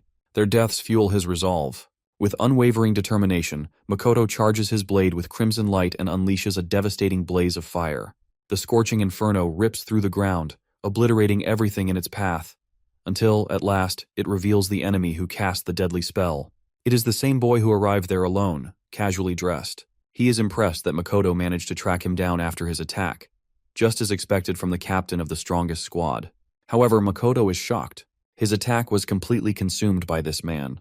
The boy claims that if Makoto still had his left arm intact, that attack would have killed him. He is using a spell called Darkness to channel dark orbs around him. As he walks toward Makoto, he launches one of the orbs with the intent to kill. In response, Makoto swings his sword, conjuring an ice barrier. He then counters in an instant, vanishing and reappearing behind the boy, slashing at his neck. But before Makoto can process what just happened, the same devastating beam attack strikes again, tearing a chunk off his torso. The boy remains unharmed, calmly stating that he had anticipated Makoto's attack. However, he adds that Makoto is the one truly close to death. That comment ignites Makoto's rage. With what little strength he has left, he lunges forward, swinging his sword. But the boy effortlessly sidesteps and counters with a powerful kick, landing a direct hit on Makoto's open wound. However, Makoto is one step ahead. Using the opening, he strikes with the back of his sword, sending the boy crashing into the ground. As Makoto watches, he becomes curious. Why did the boy stop using his beam attack after only a few shots? Despite its overwhelming power, it seems he cannot sustain it indefinitely. Realization dawns on him. The boy cannot use his spell continuously. In terms of endurance, they are evenly matched. The boy, After crashing, manages to land on his feet, confirming Makoto's suspicion, but pointing out that they are not in the same condition. Makoto is at a clear disadvantage, one arm severed, half his body missing. However, our Chad Makoto refuses to acknowledge the concept of a disadvantage. He recalls the 3 rules of the Makoto squad, drawing strength from them. Determination floods his body as he readies himself to fight until his last breath. With unwavering resolve, he channels electric fiery energy, burning his own wounds to cauterize them and stop the bleeding. As he does, he roars the squad's 3rd rule into the battlefield. Overcome your weakness. With those words, he unleashes Scarlet Blaze. The boy's eyes narrow. He realizes that Makoto is burning away his own life force to amplify his power. In response, he does the same, fueling his darkness spell with his very essence. Makoto, calling upon the spirits of his fallen comrades, glares at his opponent. His voice booms across the battlefield, warning him not to look down on his squad. Meanwhile, in the back, as Kanagi calls upon his funders for help, his hair turns white as Hinoki takes control of him. The other squad members, who are still running, are suddenly stopped by the boss, who remains strong as she regenerates her arms. Kashi, witnessing this, grows concerned, realizing she cannot subjugate the boss alone. She calls out to Kanagi, who is still kneeling in the back. To her, it seems as though his fighting spirit has completely faded after witnessing his squad members' deaths. It is only natural. He was just an ordinary person who recently joined the squad. However, to her shock, Kanagi rises from the ground. In a blinding flash, he dashes forward and lands a devastating kick on the boss, sending her flying. On the other side of the battlefield, Makoto and his opponent continue their fierce exchange, trading blow after blow. Makoto, wielding only half of his sword, unleashes Scarlet Light. The opponent barely dodges by leaning to the side. Despite evading the attack, he grows uneasy. It is getting harder. Makoto's flames, which should have been erased by his darkness spell, are re-emerging and striking him again. Furthermore, there is a limit to how much he can control his darkness manually, and that limit is approaching. Realizing this, he sends a barrage of darkness orbs at Makoto, but Makoto swiftly dodges, seizing an opening to lunge forward and slash his opponent's arm clean off. Now their positions are reversed. However, despite losing his arm, the opponent leaps forward and drives his knee into Makoto's wounded arm. Makoto collapses to the ground in pain as the opponent slowly approaches. Looking down at him, he claims that losing an arm means nothing. After all, there is still a hole in Makoto's stomach. He then reveals something chilling. He had already anticipated Makoto's strategy. From the very first attack, he knew Makoto would engage in close combat. He acknowledges Makoto's strength, admitting that he always makes the best decisions and never wastes time. However, he also points out Makoto's flaw. He is too predictable. That, he declares, is the reason why Makoto will lose. Reaching into his bag, he pulls out a book. Holding it up, he claims that Makoto's defeat has already been decided by its contents. Makoto's eyes widen in shock as he recognizes it as the Book of Doom. The opponent opens the book, revealing a startling truth. The guy claims that if there is an organization that exists to stop prophecies, then it is only natural that another exists to fulfill them. Makoto is stunned as he never knew such an organization existed. The opponent then makes his final revelation that he is one of the 12 apostles of the apocalypse. He introduces himself as the 12th of darkness, the one destined to fulfill the prophecy. Makoto, still in disbelief, questions the reason behind his obsession with bringing about destruction. The opponent, flipping through the pages of the book, smirks and asks if he reveals will Makoto forgive him. Makoto is enraged by the mockery. Without hesitation, he swings his sword with all his might, nearly severing the opponent's shoulder. Makoto is confident that he can win this battle, as his opponent appears to be out of mana, and his body seems to be reaching its limit. Makoto channels the red dragon form, convinced that it will secure his victory. On the other hand, the guy, with his shoulder nearly severed, is still standing, declaring that this is Makoto's end. With that, he takes out a potion and drinks it, unleashing a flashy burst of light. The light blinds Makoto, and suddenly, within that brilliance, a powerful fist strikes Makoto's face, sending him crashing to the ground. As the dust settles, Makoto is in disbelief, seeing that all the damage he inflicted on the guy has been healed, and his opponent is back to full strength. The guy claims that the potion he used is an artifact, which allowed him to heal completely. With one arm, Makoto uses his scarlet light blade again, sending a sword wave toward the guy. However, the guy disperses it with his darkness orbs and counters with a barrage of attacks. Makoto is left in shock, as the artifact the guy used is supposed to be controlled by countries due to how overpowered it is, and no ordinary organization should be able to possess one. The guy kicks Makoto in his gut wound, sending him to the ground, where he takes his final breaths. Seeing Makoto beaten, the guy lets out a sigh of relief, believing he has finally defeated him. Meanwhile, Makoto, remembering his childhood and his comrades, tries to reach for his sword. He also recalls Kanagi's words about treating his brother like his cat, which brings a smile to his bloodied face. With renewed determination, he picks up his sword. But as he is about to swing it, a darkness beam hits him, completely severing the hand holding the sword. The guy, with a confident tone, bids Makoto his final goodbye. However, just as he is about to deliver the finishing blow, someone arrives, parting the crystal behind him. It's Kanagi, backed up by all the founders, ready to get their revenge on the guy who made their disciple cry. Makoto notices Kanagi's presence and is initially worried, but soon realizes that it's not just Kanagi. Something else is emanating from him. The guy also notices the abnormality and the aura radiating from Kanagi. The boy in front of him no longer appears as a vulnerable target, but as an existence that will fiercely defend himself. Growing worried, the guy warns Kanagi not to move, threatening to kill Makoto if he does. However, as he speaks, his arm is severed from his body in a flash. The guy is shocked, unable to comprehend how it happened so quickly. Meanwhile, Kanagi simply swings his sword from a distance, the force of the strike even dulling his blade. The founders notice this, surprised that the sword dulled after just one strike. The alchemist founder steps in, transmuting multiple weapons for Kanagi to use in the fight. With pure vengeance in his eyes, Kanagi orders every founder to unleash hell on the guy. Meanwhile, the guy completely regenerates his arm, which shocks Hinoki. The mage founder explains it as reversal, a skill she didn't expect a modern awakener to possess. She speculates that the artifact he used continuously heals his wounds until its effect wears off. As she speaks, Kanagi launches an arrow that strikes the guy directly in the head. The guy didn't see it coming, but he regenerates the wound instantly. Seeing this, one of the founders asks the mage how they can kill the guy. She reveals that they must kill him repeatedly until he eventually dies. The guy uses his darkness spell as Kanagi loads another arrow. When Kanagi releases the arrow, the darkness spell tries to intercept it, but the arrow pierces through, striking the guy in the chest and head. The archer founder mocks the guy, asking if he truly believed he could stop his arrows. The guy regenerates his wounds and counters with a darkness orb's attack.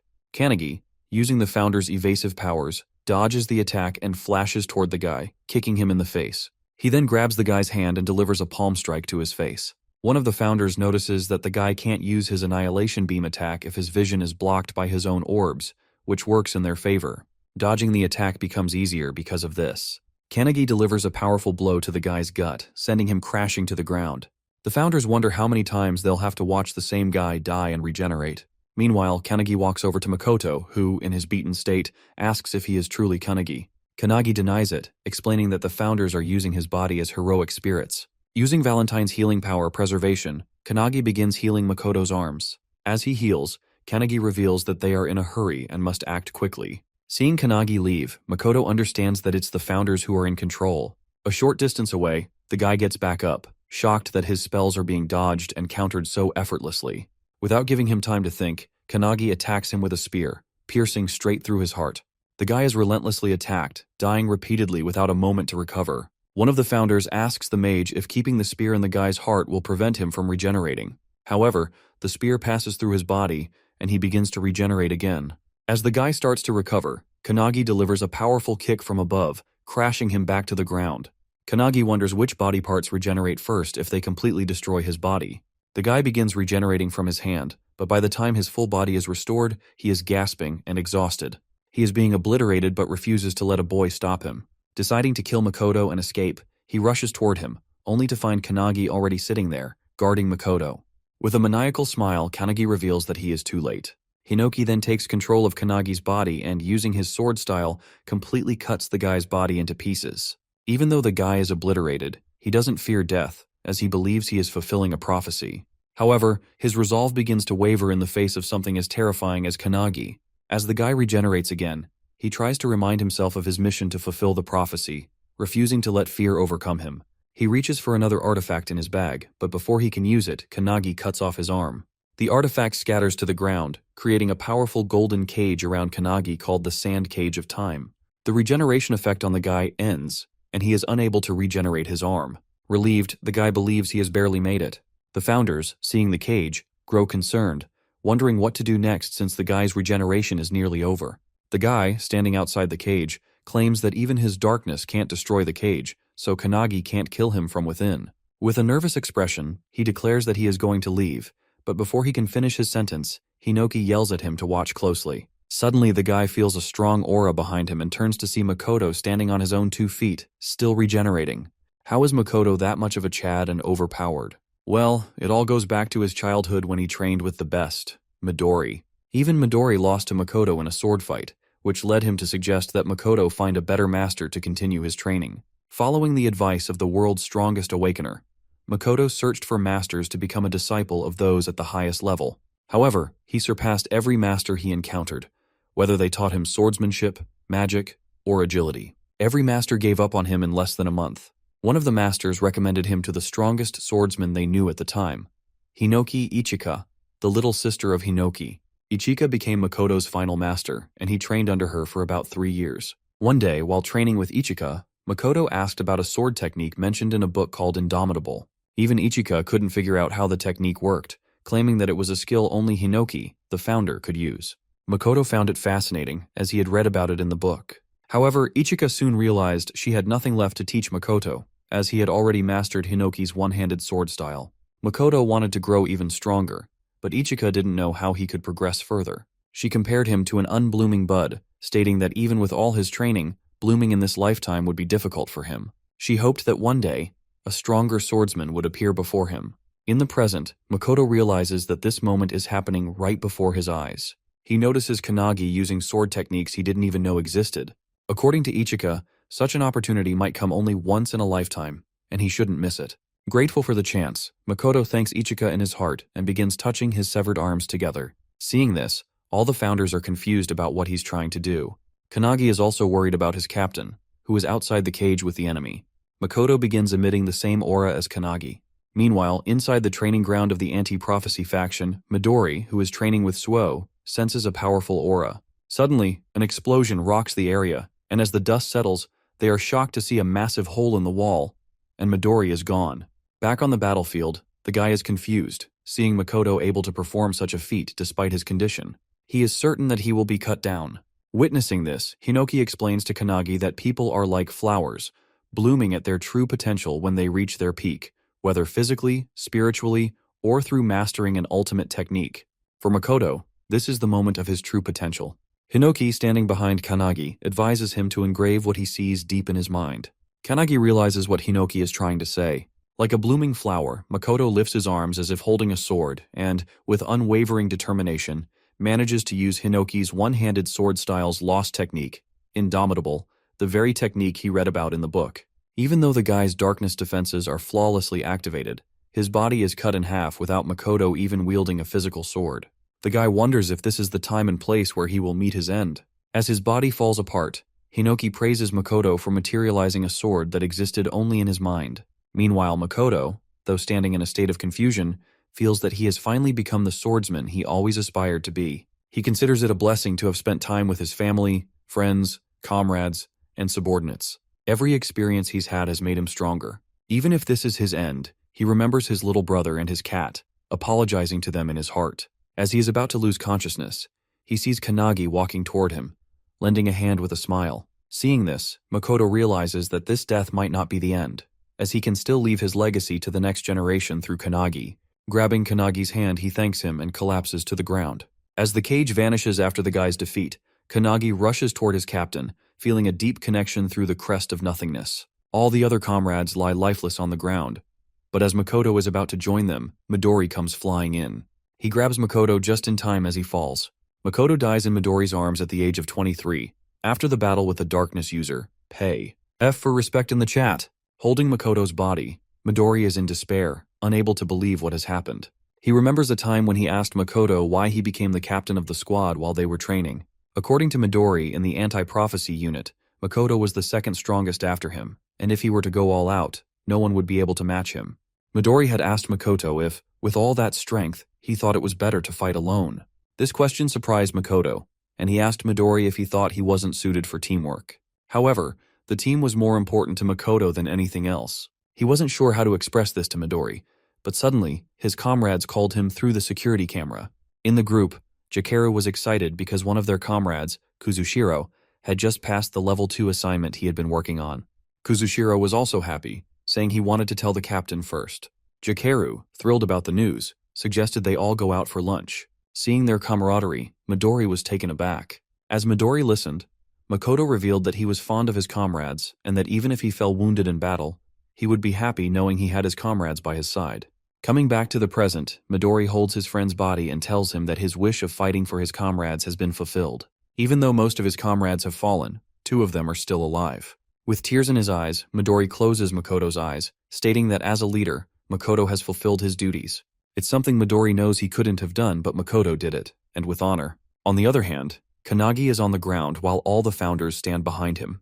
Darkness begins to cloud his consciousness, and the mage explains that it's likely due to Kanagi taking all the blame for the station's destruction and his perceived weakness. All of the founders have also experienced the loss of their comrades, friends, and families. Their hearts were broken as they watched their comrades depart, and in most cases, like Hinoki, they couldn't move on from their wounded hearts. Hinoki walks up to Kanagi, who is kneeling in despair. He calls out to him, but in a hopeless tone, Kanagi reveals that he doesn't want to fight anymore. His heart feels torn apart, and he believes that if he had let the founders fight from the beginning, no one would have died. He now understands that in his attempt to become strong for others, he ended up becoming merely a vessel for the founders. Hinoki, hearing Kanagi's words, tries to say something, but Kanagi is too overwhelmed by his thoughts. He feels the hand he shook with Makoto in his consciousness burning like fire. Kanagi knows that Makoto entrusted him to carry forward his legacy.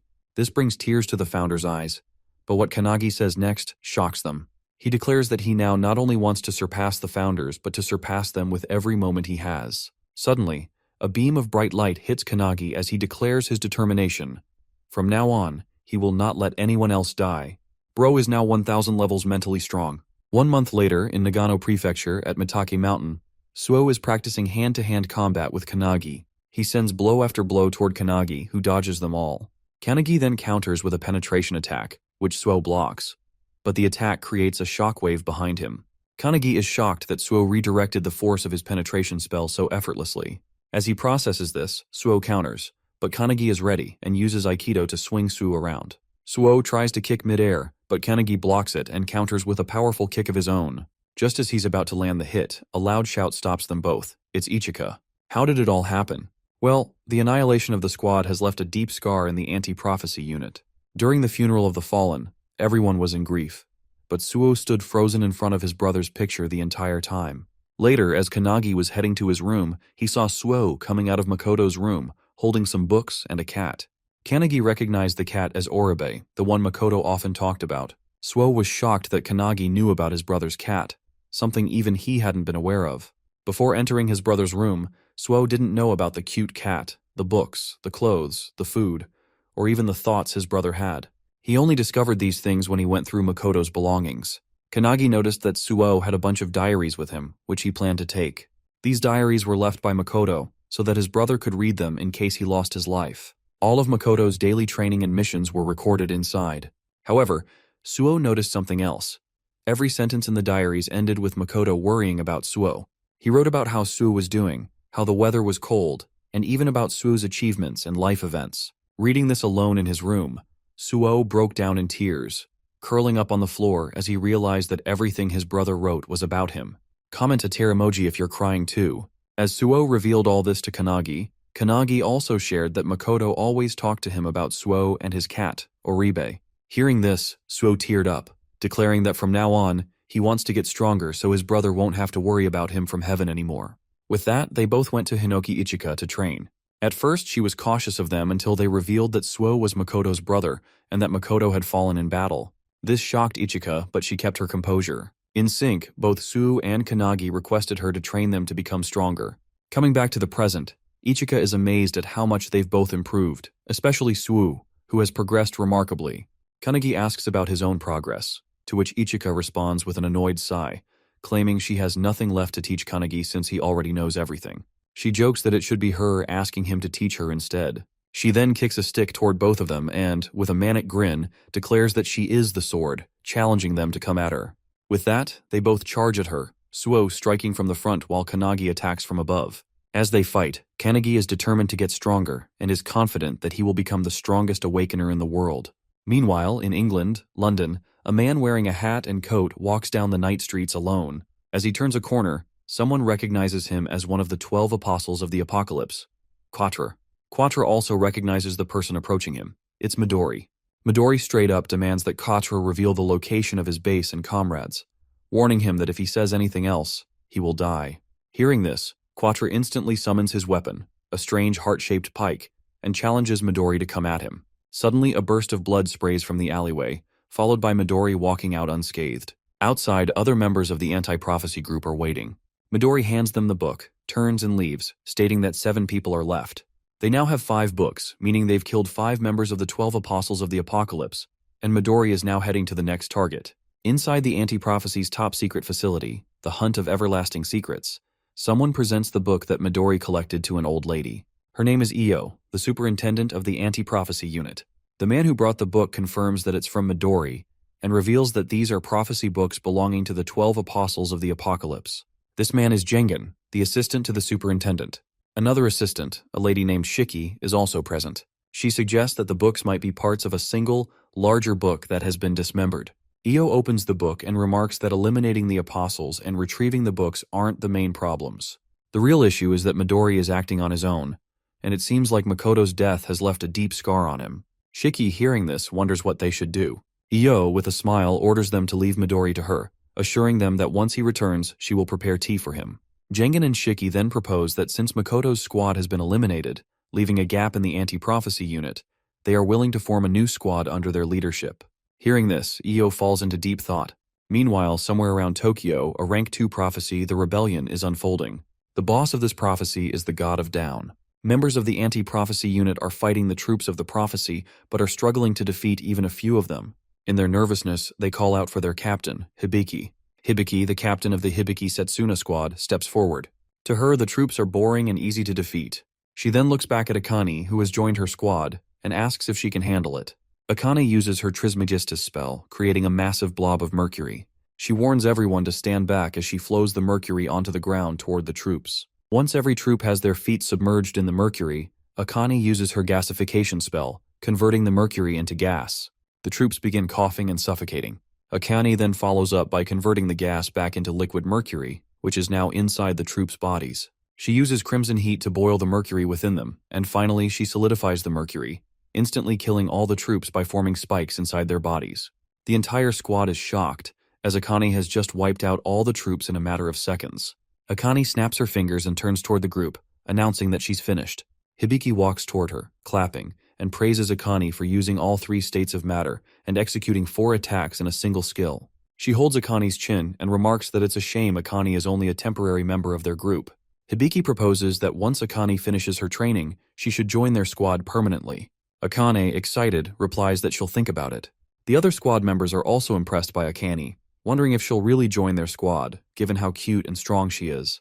However, to their surprise, Hibiki wants Akane to join because she wants their battles to be even easier.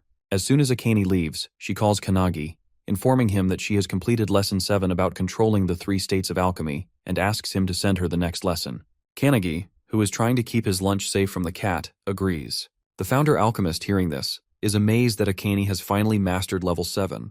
Kanagi requests the founder to prepare 3 more lessons for Akane, which he gladly agrees to. Kanagi informs Akane, and she thanks him. She also mentions that Hanada has reached Lesson 8. In Saitama Prefecture, Tokorozawa City, a rank 2 prophecy, earth-eating beast with the boss Sphinx, has occurred. Hanada, sent to eliminate the boss, uses his lightning kick and completely destroys the boss with a single strike. With this, he completes his level 8 lesson on the lightning kick. The captain of the Todoroki squad praises Hanada and proposes that he join their squad. Hanada, like Akane, wants to think about which squad he should join. He asks Akane for advice, and she, excited to compete with him, claims that no matter which squad he chooses, she'll win against them. Kanagi, who is on a joint call with them, is happy that they're both getting stronger and declares that he should get up and start training too.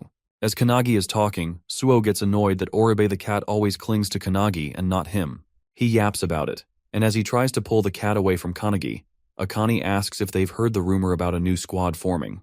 Kanagi hasn't heard about it, so she explains that a new squad is being formed to fill the gap left by Makoto's squad. The captain of this new squad will be selected from the member with the highest achievements. Kanagi takes the news lightly, but Akane has something else on her mind. She reveals that the real question isn't who will become the captain, it's whether Kanagi wants to form his own squad. At first, Kanagi brushes it off as a joke, but then he freezes, realizing the weight of what she's saying.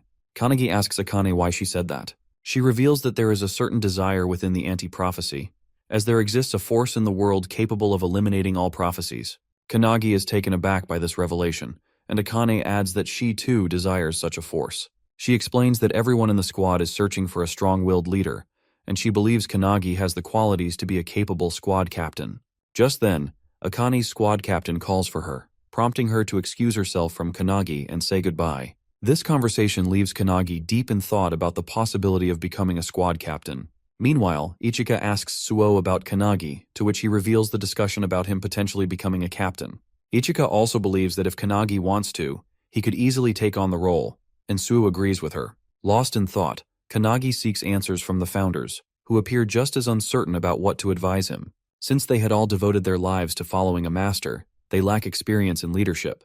The mage founder, realizing this, calls them useless teachers for being unable to guide Kanagi in this situation. Hinoki then turns to the founder of military strategy, Ryan, and asks for his opinion. Ryan, however, refuses to intervene, stating that it is not the right time, as there is already someone qualified to guide Kanagi. Before Kanagi can process this, his thoughts are abruptly interrupted by a wooden spear striking the ground inches away from him. Looking up, he sees Ichika approaching, urging him not to waste his time overthinking and instead continue his training. With a maniacal grin, she challenges him to use his flash step against her. Kanagi agrees, leaping down from the rock and using flash step in combination with ripple step to land softly. Ichika watches in amazement, wondering about Kanagi's true identity.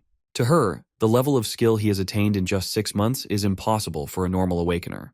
Recalling Hinoki's rigorous training sessions where he failed countless times while learning flash step, Kanagi lets out a laugh. However, before he can dwell on the memory, he senses an aura of energy surging toward him. Noticing Ichika charging at him with her wooden staff infused with energy, he swiftly dodges. The staff strikes the rock behind him, splitting it cleanly in half. Suo, witnessing this, is stunned. Ichika, undeterred, reminds Kanagi that she doesn't care whether he is focused or not. She will force him to be. Kanagi, now slightly nervous but fully attentive, holds his stance. Inside him, Hinoki realizes that Ryan was referring to Ichika as the qualified person to guide Kanagi. The mage founder also comes to understand that Ichika is remarkably strong for a modern awakener, as expected from Hinoki's descendant. However, Hinoki denies having children, claiming it might be his brother instead. He acknowledges Ichika's strength, noting that since she trained someone as powerful as Makoto, she might be a living successor. However, as he says this, he notices her using a technique called Skyfall, something he has never seen before. This technique launches an electric zap toward Kanagi, who barely evades it. Realizing the sheer strength behind the attack, Kanagi understands that Ichika is going all out against him. Ichika charges forward and follows up with her Purgatory Sword technique, unleashing a powerful strike at him. Meanwhile, Hinoki watches in excitement, realizing that Ichika has developed a new technique by refining all the knowledge passed down to her. Outside, as Kanagi dodges the attack, Ichika is impressed. It's a technique he has never encountered before, yet he still managed to evade it. She praises Kanagi's one-handed sword style, noting that it closely resembles the techniques of the founder. This comment shocks Kanagi, and before he can respond, Ichika adds that he might be worrying about whether he could ever become as strong as Makoto. Kanagi is stunned, as this is exactly what has been weighing on his mind. Suo, overhearing this, is also taken aback. Kanagi's grip on his sword tightens as he recalls witnessing Makoto's strength firsthand, how he was an extraordinary squad captain. This is the very reason Kanagi keeps questioning whether he can ever reach Makoto's level.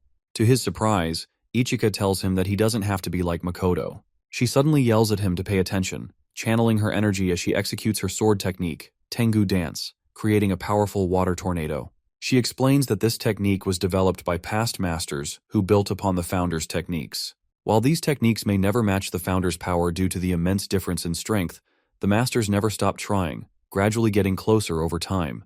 Hearing this, Kanagi finally understands what she means. Ichika then reveals that she doesn't know exactly how great a captain Makoto was, but from what she knew of him, he must have been an incredible leader. She adds that it won't be the same for Kanagi in the beginning, but if he polishes his skills, he definitely has the potential to reach that level. Pointing her wooden stick at him, she advises Kanagi not to try to become like Makoto, but instead to focus on the path entrusted to him. Hearing this, Kanagi remembers when Makoto shook his hand. Thinking back on that moment, he realizes he must look toward the future instead of dwelling on comparisons. A smile appears on Ichika's face as she declares that, for the sake of that future, she will train him herself. With that, they both engage in intense training, pushing each other to their limits. 2 weeks later, at the anti-prophecy headquarters, Hibiki and Todoroki, two squad captains, review the list of newly recommended squad candidates. The list, submitted by the superintendent themselves, includes Kanagi and Ichika. Some members find this selection odd. Meanwhile, outside the HQ building, a dark figure speaks on a cell phone, informing someone that they have successfully infiltrated the facility and that the new squad captain exam will take place in 3 days. This figure carries the Book of Doom and boldly declares that they will soon become the new squad leader of the anti-prophecy. This figure is none other than Eva, a member of the 12 Apostles of Apocalypse. Eva possesses a skill called Heavenly Demon, which allows her to replace the existence of anyone she kills. Her goal is to become the captain of the newly formed squad of the anti-prophecy and destroy the organization from the inside. As Midori continues his killing spree against the 12 apostles, more than half of them have already fallen. Since they cannot defeat Midori head-on, they have decided to sabotage the anti-prophecy from within. Their motto is that they will do anything to fulfill the prophecy. 3 days later, at the grand training field of the anti-prophecy, the selection examination for the captain of the new squad is underway. As all participants gather, the instructor announces that there will be 4 tests, with only 4 people advancing to the final stage. The exam follows a point system. First place in each test earns 3 points, second place earns 2, and third place earns 1. In the end, the candidate with the highest score will be elected as the captain of the newly formed squad. The superintendent watches as the instructor urges all participants to give their best effort. In unison, they yell, "Yes!" Among them, Kanagi feels the weight of everyone's gaze. There are 8 candidates: Koki from the Yagarama squad, Akihina from the Yorozuya squad, Sonobe from the Yashima squad, Hisagi from the Kakabe squad, Sakazaki from the Tsarazaki squad, Shikami from the Todoroki squad, and Jiru from the Hibiki squad. However, the real danger lies in the fact that one of them is actually Eva, one of the 12 apostles, an imposter hidden in plain sight. And then, there is the special recommendation, Kanagi. Unlike the others, Kanagi stands alone, as his squad captain Ichika is nowhere to be seen, oversleeping as usual. However, she sends him a message, warning that if he doesn't win, she will personally make him regret it. Determined to avoid elimination before Ichika arrives, Kanagi steels himself for the competition. Meanwhile, Ichika rushes toward the training ground, riding on Suo's back. She yells at him to go faster, knowing that if they don't hurry, they might miss the crucial moments. She has complete faith that Kanagi will win and refuses to miss his victory. Back at the training field, the first test begins, which is mana measurement. To everyone's shock, Kanagi releases an immense amount of energy, shattering the measurement device and securing first place. Akihina from the Yorozuya squad, who ranks 5th in the test, is stunned by Kanagi's overwhelming power. Sakazaki takes 3rd place, while Sonobe secures 2nd, both realizing that Kanagi is an anomaly. Sakazaki remarks that such irregularities occasionally occur when a genius in either physical strength or mana appears in the exam. He speculates that Kanagi is a mana prodigy, much like another participant, Shikami, who ranks 7th. On the points table, Kanagi takes the lead with 3 points. As the instructor announces the second test, hand-to-hand combat, the real battle begins. Each participant must face an opponent, and a victory will earn them 2 points. As the instructor announces the first participant, Shikami voluntarily raises his hand, requesting to face Kanagi. Shikami is the strongest regular member in hand-to-hand combat and is also considered an irregular.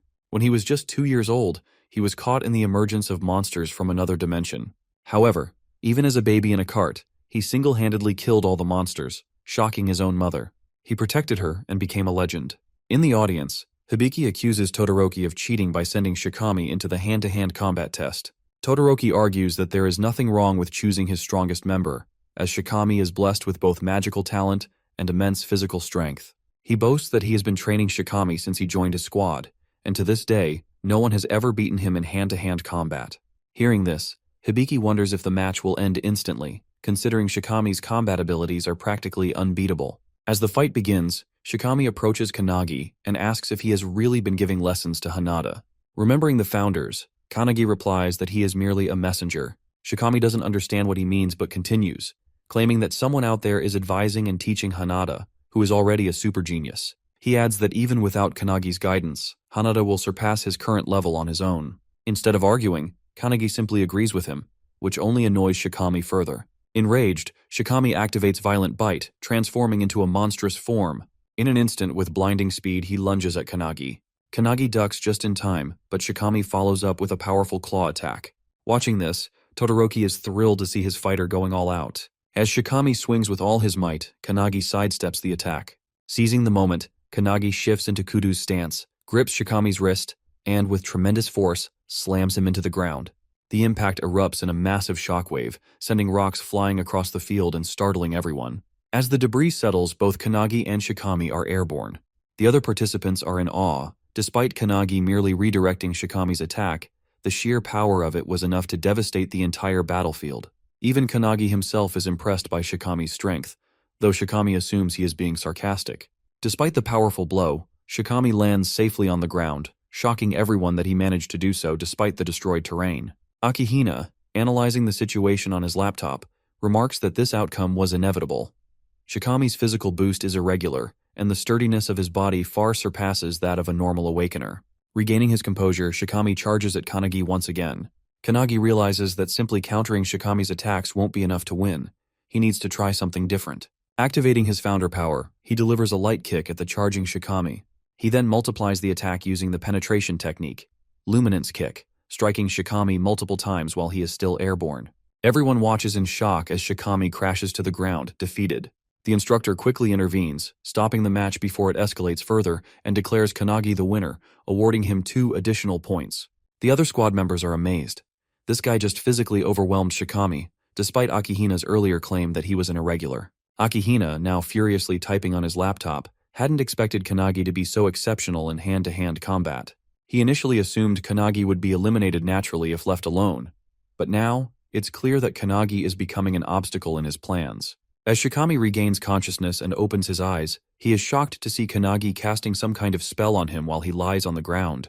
Kanagi reassures him that he is healing his wounds, which only astonishes Shikami further. An irregular in both mana and physical prowess, now capable of healing too? It seems almost unbelievable. Shikami, still processing what's happening, asks Kanagi if there's anything he can't do. This question makes Kanagi recall the time he desperately tried to bring back his fallen Makoto squad members but failed. After healing Shikami for a while, Kanagi tells him he should be able to stand now. As they speak, a loud bang suddenly erupts nearby. Kanagi looks over and reveals that it marks the final match of the hand-to-hand combat exam. Shikami, now alarmed, wonders how long he has been unconscious, realizing it must have been quite some time. Kanagi calmly tells him it has only been 5 minutes. According to Kanagi, after their fight, the other battles started simultaneously.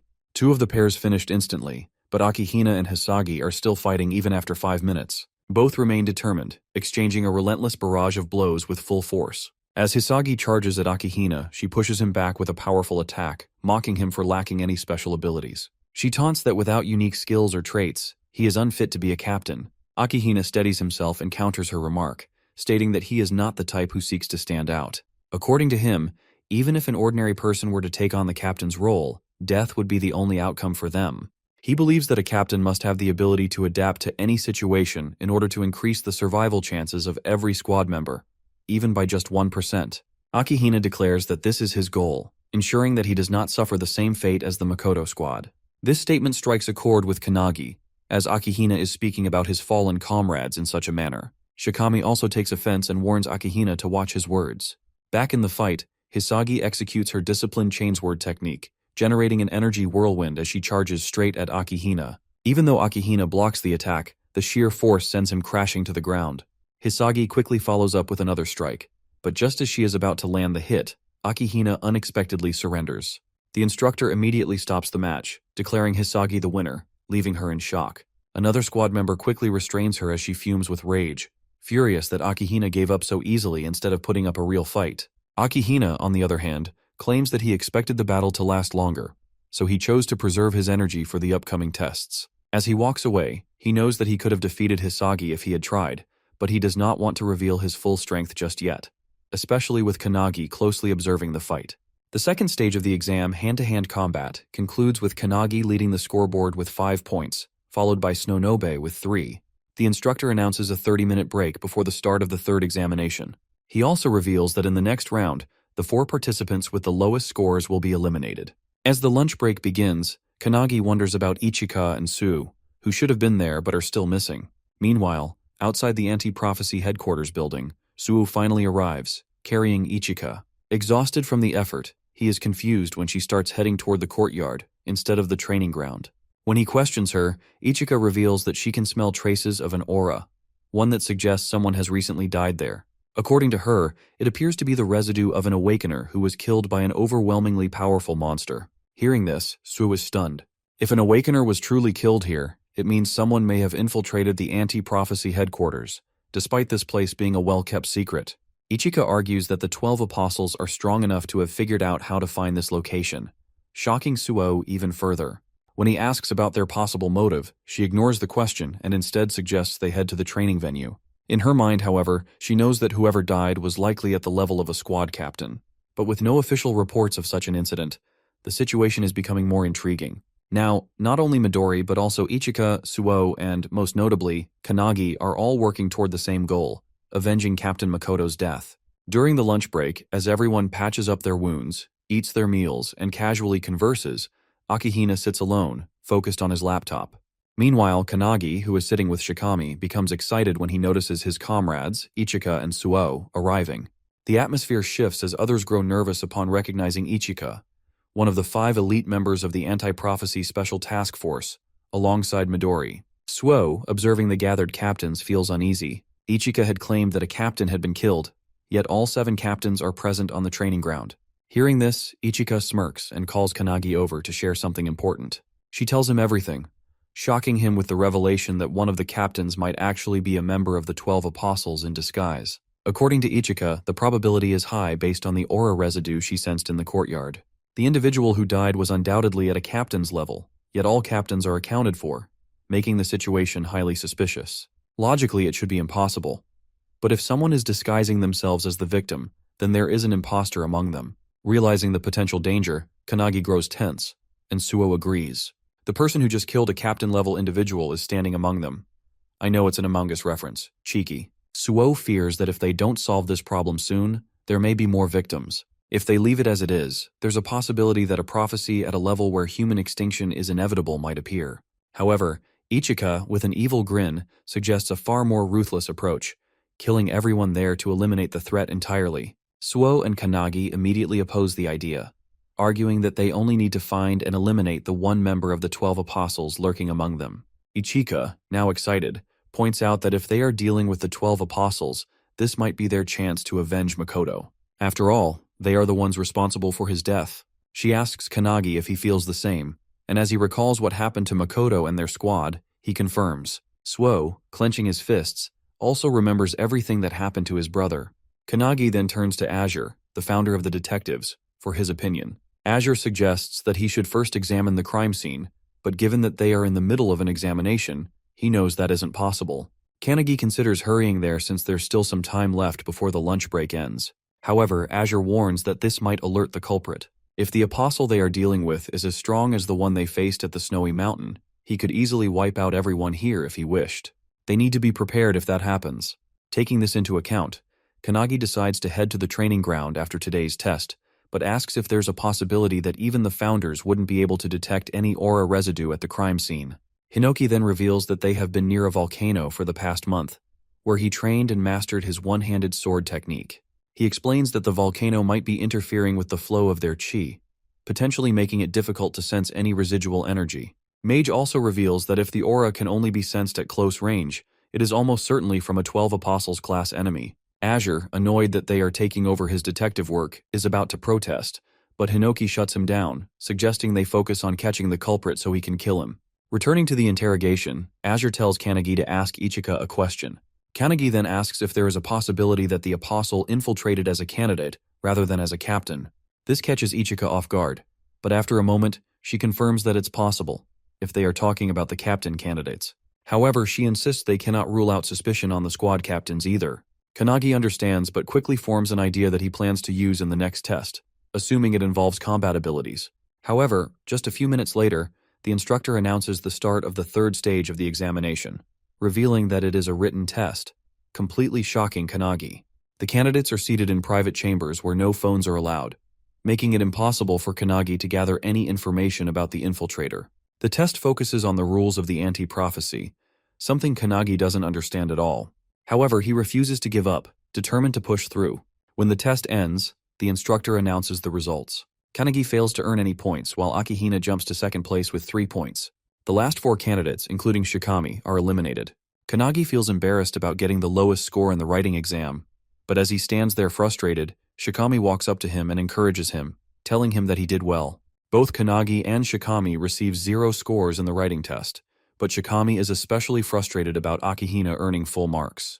Despite this, he praises Kanagi for maintaining first place and assures him that he will be cheering for him in the second half of the exam. He wonders who will be selected as the new captain and adds that after the captain is chosen, the superintendent will also evaluate whether the newly formed squad will function properly. Shikami explains that the minimum number of members in a squad is 7, meaning the captain must recruit at least 6 more members. He advises Kanagi to start considering which candidates he will recruit once he becomes a captain. Placing a hand on Kanagi's shoulder, Shikami offers himself as a squad member, emphasizing his strong physical abilities. Then with a grin, he walks away, wishing Kanagi the best for the rest of the exam. As Shikami leaves, Azure approaches Kanagi and tells him to visit the crime scene. However, something in Azure's confident tone makes Kanagi realize that he has already identified the culprit. Azure confirms this, but states that he still needs solid evidence to make an official deduction. He then declares that they will now go on the offensive against the 12 apostles. The mage explains everything that has happened so far, and mentions that Detective Azure assists Kanagi with his deductions and methods. This annoys Hinoki, as the mage speaks in a roundabout manner, but she does so intentionally to lighten the mood with her narration. They are at the crime scene, where Azure takes over for Kanagi and begins examining the area. As expected, everything aligns with his suspicions. With the victim's identity confirmed, he now also knows who the culprit is. Hearing this, Hinoki realizes that their opponent is indeed one of the 12 apostles, which means he might have obtained the Book of Doom, the same one the last apostle possessed. The mage then asks what they should do next. Just as Kanagi is about to respond, he suddenly feels a surge of energy and is transported into a cloudy realm. There, he encounters an old lady who, when asked, simply claims to be a random granny passing by. She inquires about his investigation, and Kanagi reveals that a murder has been committed. The culprit has taken on someone else's form and appears to be highly skilled. Upon hearing this, the granny asks if they should find the culprit now. However, Kanagi explains that they already know who it is, not by mere guesswork, but with solid proof. Despite this, he admits that he cannot expose the truth just yet. The granny is confused, as she believes that revealing the culprit and eliminating them immediately would be the best course of action. However, Kanagi argues that while it may seem that way, there are actually 2 culprits instead of 1.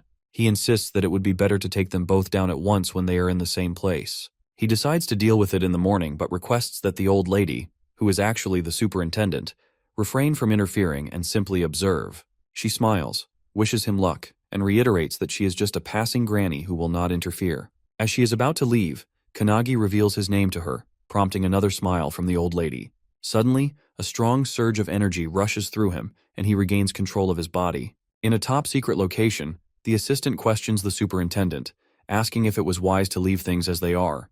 The granny, however, assures her that she doesn't mind, as Kanagi seems close to the truth and appears to have a plan. She claims that she is merely interested in seeing what he will do next.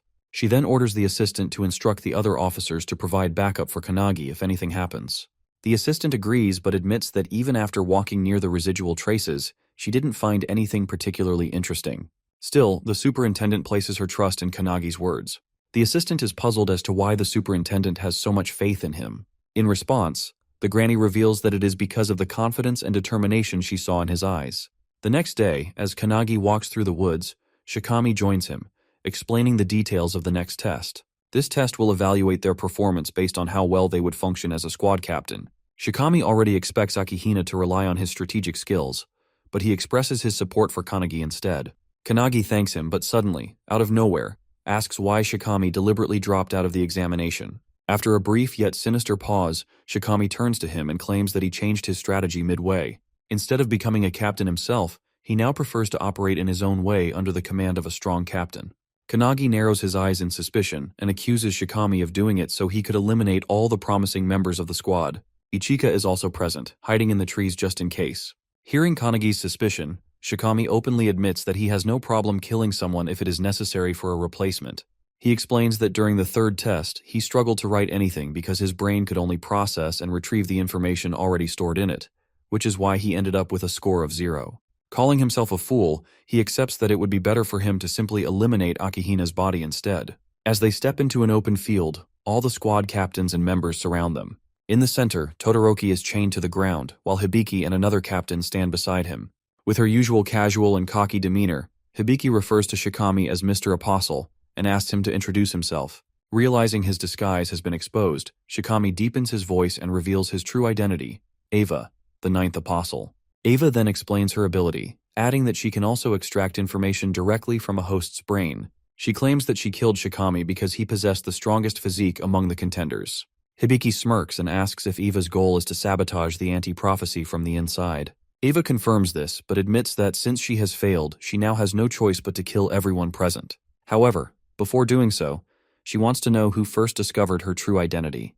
Hibiki points toward Kanagi, who is standing right beside Eva. With an evil grin, Ava glares at him and remarks that she never expected him to have the audacity to stand so close to her. Turning to face him, she radiates immense energy and demands to know who the hell is he. But how did all of this happen? Right before Shikami's body was taken over by Eva, Todoroki had told him that he would recommend him as a candidate for the new squad captain. This news excited Shikami greatly, though Todoroki cautioned him that the information was still a secret and would only be officially announced the next morning.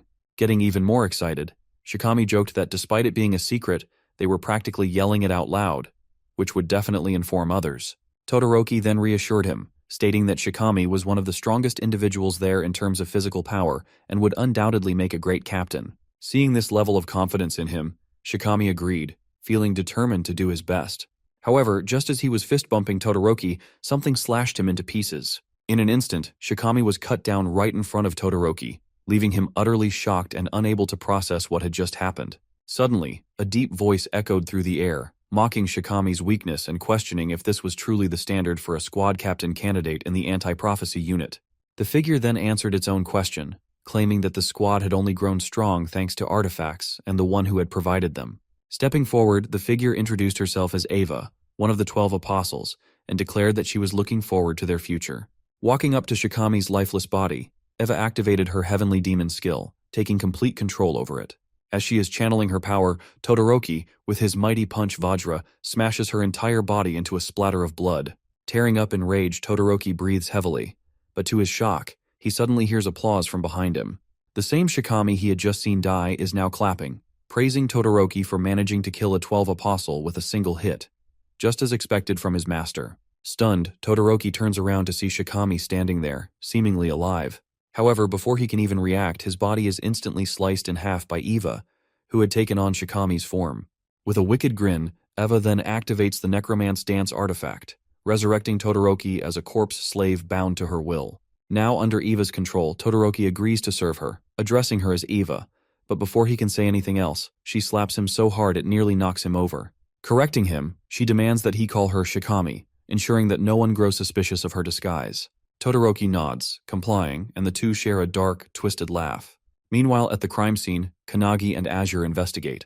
Using his unique skill, Theatrical Detective, Azure rewinds time to witness everything that transpired there. This powerful ability allows him to replay past events at a crime scene, giving him a first-hand view of what truly happened. The only condition is that Azure himself must possess the evidence and personally deduce the culprit, not just by looking at the clues, but by reaching a conclusion on his own. Additionally, this ability allows him to predict future crimes before they happen. However, there is a significant drawback. If Azure ever fails to deduce a case correctly, the skill will be permanently lost. This means that for the rest of his life, he will never be able to use it again. As Azure explains this ability to the founders, they are disgusted by how underhanded Eva's technique is, killing someone and taking control of their body.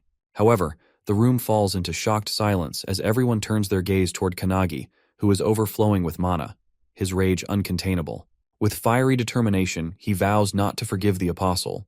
Back in the present, still burning with fury, Kanagi launches a devastating attack, a flash reflection punch, enhanced by his penetration spell, aimed directly at Eva. He also uses Luminance Fist, and as he strikes Eva's face, a massive energy blast erupts, sending her flying. She tries to land, but the force is so immense that she skids backward, struggling to regain her footing. However, as the dust settles, Kanagi is shocked to hear her laughing out loud, calling him cruel.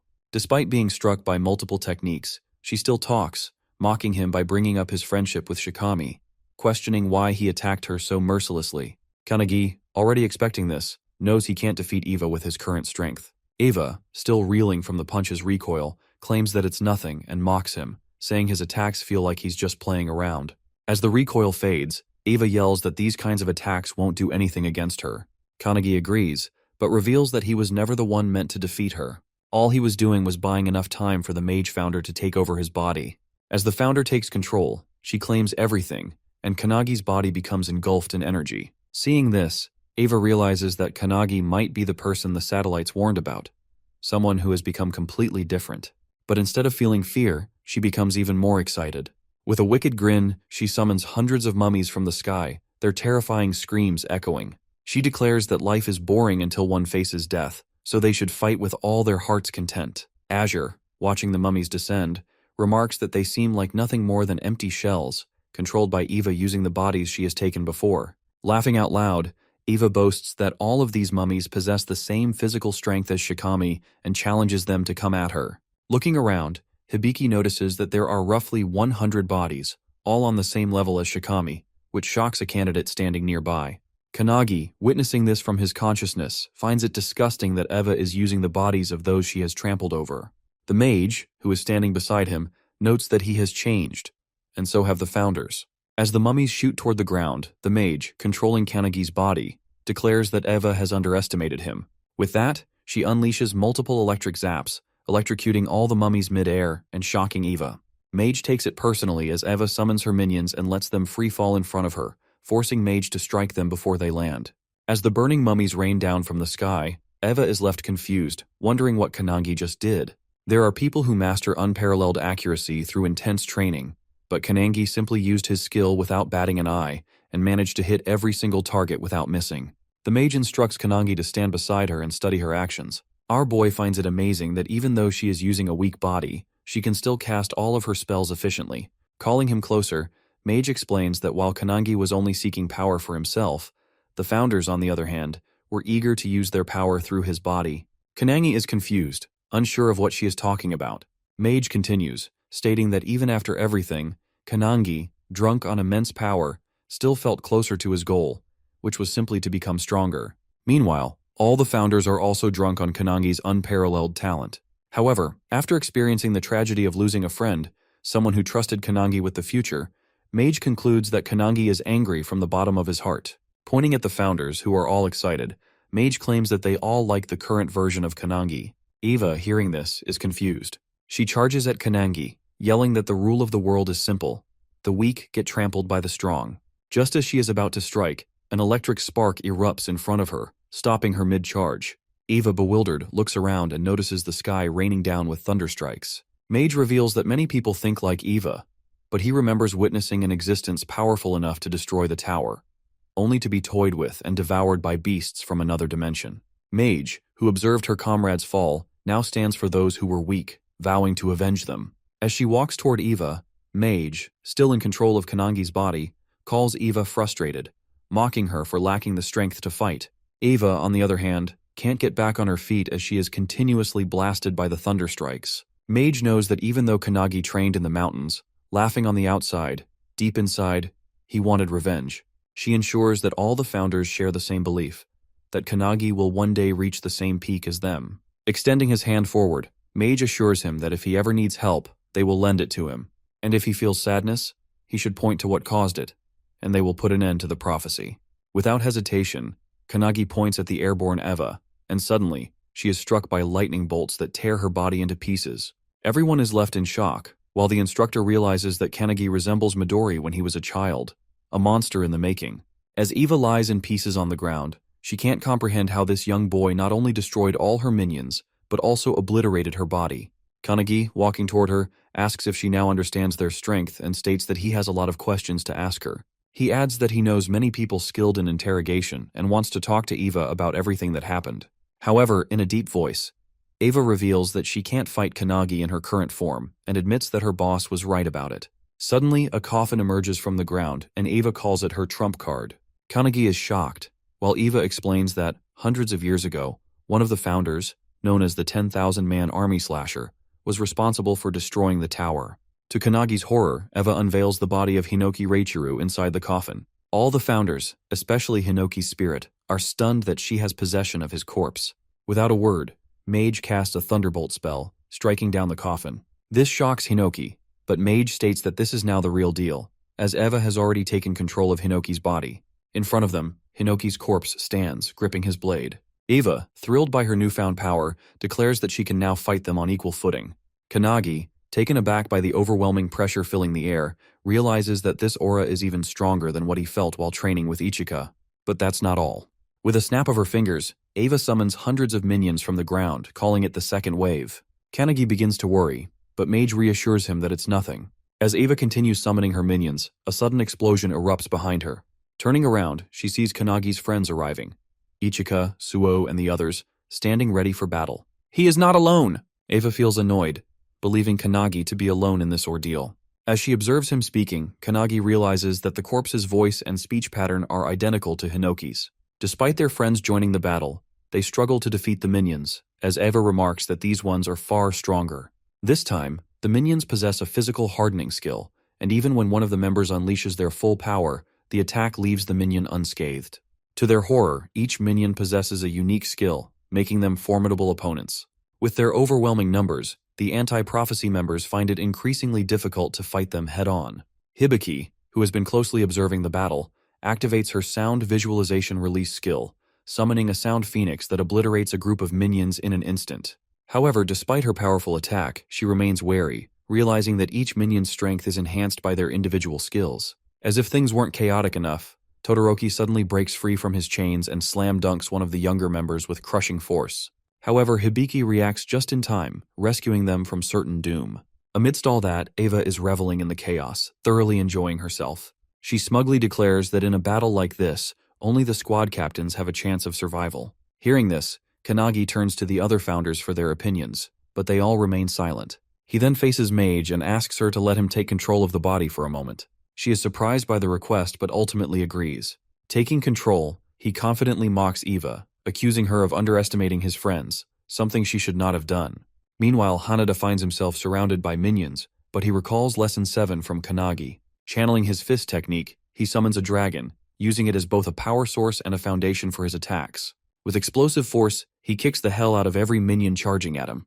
A while ago, Founder Spirit Wantak had observed Hanada's muscular yet flexible build, noting his tendency to rely on single-point concentrated strikes paired with his agility. Another founder, Eilerson, had argued that while it was not a bad technique, it could be far more effective with their guidance. Now, in the present, Hanada flawlessly integrates all the techniques they have taught him, moving like a coiling snake, striking from every angle and obliterating the minions with precision. At the same time, Akane stands her ground, ready to face the horde of minions rushing toward her. She remembers Kanagi's advice about the transmute technique, which converts an imperfect substance into perfection. In the past, she could only produce cheap, low-quality weapons, but now, she uses her alchemical prowess to defy limitations, crafting stone golems from the earth itself. This is something she mastered in Lesson 8, and with it, she can even destroy the hardened physiques of the minions with ease. Kanagi asks Hinoki about Suo, but Hinoki assures him that Suo is holding his own. While he may not be as brilliant as his brother, he has his own talents. At this moment, he is skillfully wielding Hinoki's one-handed sword style combined with the Sky Fall skill, cutting down a swarm of minions with a single powerful swing. He then enhances the attack by merging it with Calendula, creating a flower-shaped slash that strikes the minions in a wide area of effect attack. Watching this, Ichika feels a sense of pride, impressed by how her student is seamlessly combining techniques and skills. However, in her opinion, Kanagi's feats remain unparalleled due to the complexity of his combinations. As she continues cutting down minions, lost in thought, she suddenly notices a massive fire tornado forming before her. The sight startles her as this can only mean that the battle between Kanagi and the 12 Apostles has already begun. However, as she focuses on the fiery vortex, her shock intensifies when she realizes that Kanagi is fighting none other than the legendary founder, Hinoki. Eva charges at Kanagi, wielding Hinoki's one-handed blade style combined with the wave-cutting blade technique. However, our boy effortlessly sidesteps the attack with the precision of Goku in Ultra Instinct. Despite missing her target, Eva's strike completely obliterates the ground beneath them. Kanagi immediately counters with Mage's Thunderbolt attack, but it barely phases someone as powerful as Eva.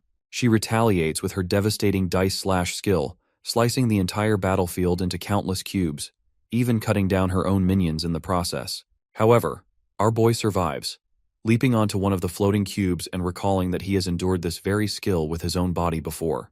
Meanwhile, as the battlefield is reduced to shifting cubes, The other members struggle just to stay upright. One member desperately clings to another who is about to plummet into the abyss. But before they can pull them up, the dice slash severs his arm, sending her tumbling down. As she free falls, still clutching her comrade's severed arm, Kanagi notices them just in time. Without hesitation, he casts a bubble spell, lifting them all to safety. Mage Spirit, growing increasingly worried, turns to Hinoki and asks what they should do next. However, Hinoki simply leaves the decision up to her, telling her to do whatever she wants. She agrees, and just as Eva unleashes Splitting Cloud, a powerful beam blast that engulfs the entire battlefield, even Hibiki, a squad captain, is left stunned by the sheer madness of it. Meanwhile, Eva is thrilled by the capabilities of a founder's body, marveling at how perfectly suited Hinoki's body is for battle. However, despite this, Eva feels the need to use an even stronger skill. Activating Hinoki's secret technique, Indomitable, she prepares to strike, but to her utter shock, Kanagi catches her sword with his bare hand.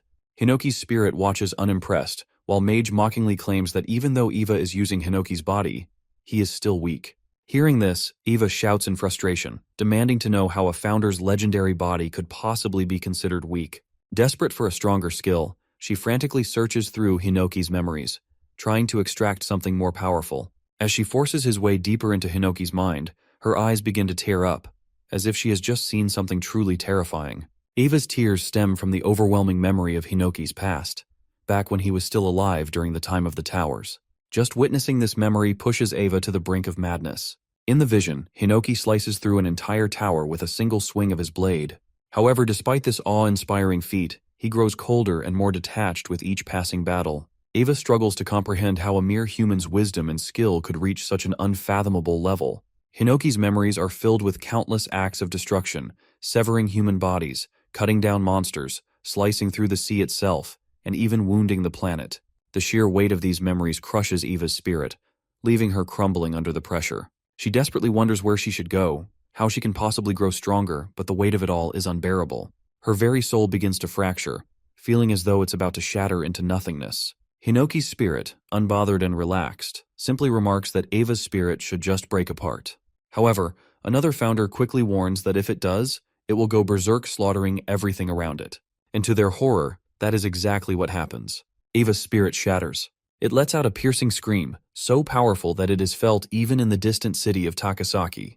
The force of the scream triggers an immediate evacuation, as residents check their phones and discover that the source of the aura is coming from Nagano Prefecture, a staggering 100 kilometers away. Yet despite the distance, the shockwaves still reach them.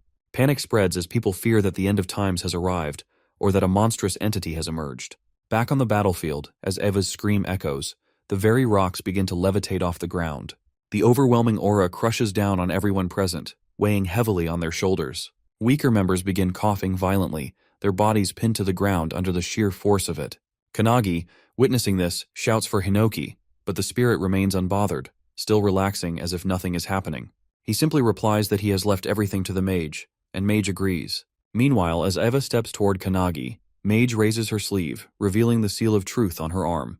With unwavering confidence, she declares that if she must use Kanagi's body, she will end this in just one strike. As she unleashes the seal of truth, Kanagi's body begins radiating with immense energy.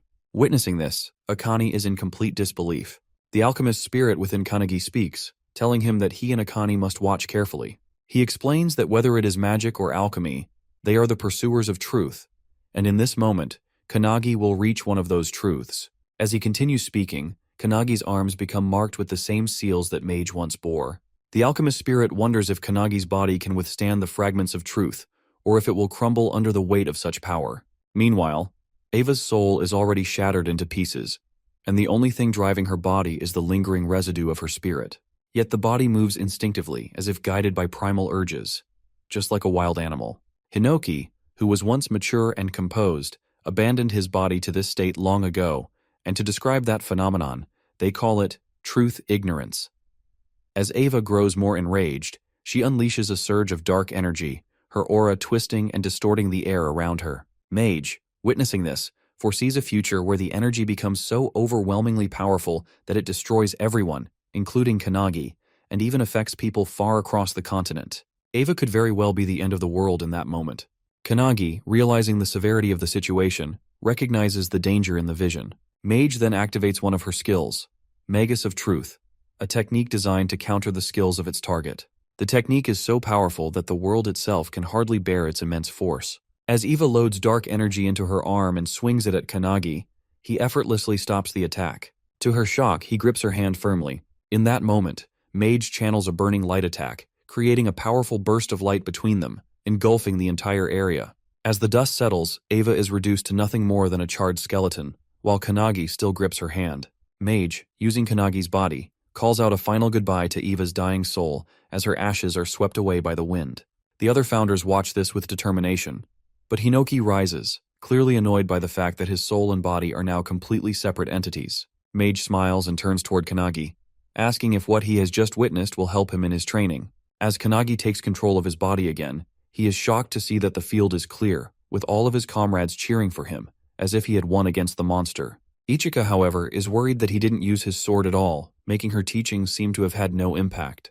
Hanada sighs in relief, while Suo praises Kanagi, saying that he burned that powerful enemy with just one attack. However, Akane has a deeper insight. She understands that Kanagi completely analyzed his opponent's skills and rendered them useless. This makes Akane's hands tremble, as she wonders if it's even possible for a human to reach that peak. Despite the uncertainty, she gains confidence, motivating herself that she will do the same. The instructor is now worried about the massive hole in the field, as it was only an examination. But things went south quickly and spectacularly. Even Todoroki is dead, which makes the instructor annoyed, knowing that he now has to conduct another exam like this. As the members are gathering themselves, one notices a strange, bright circle and becomes terrified.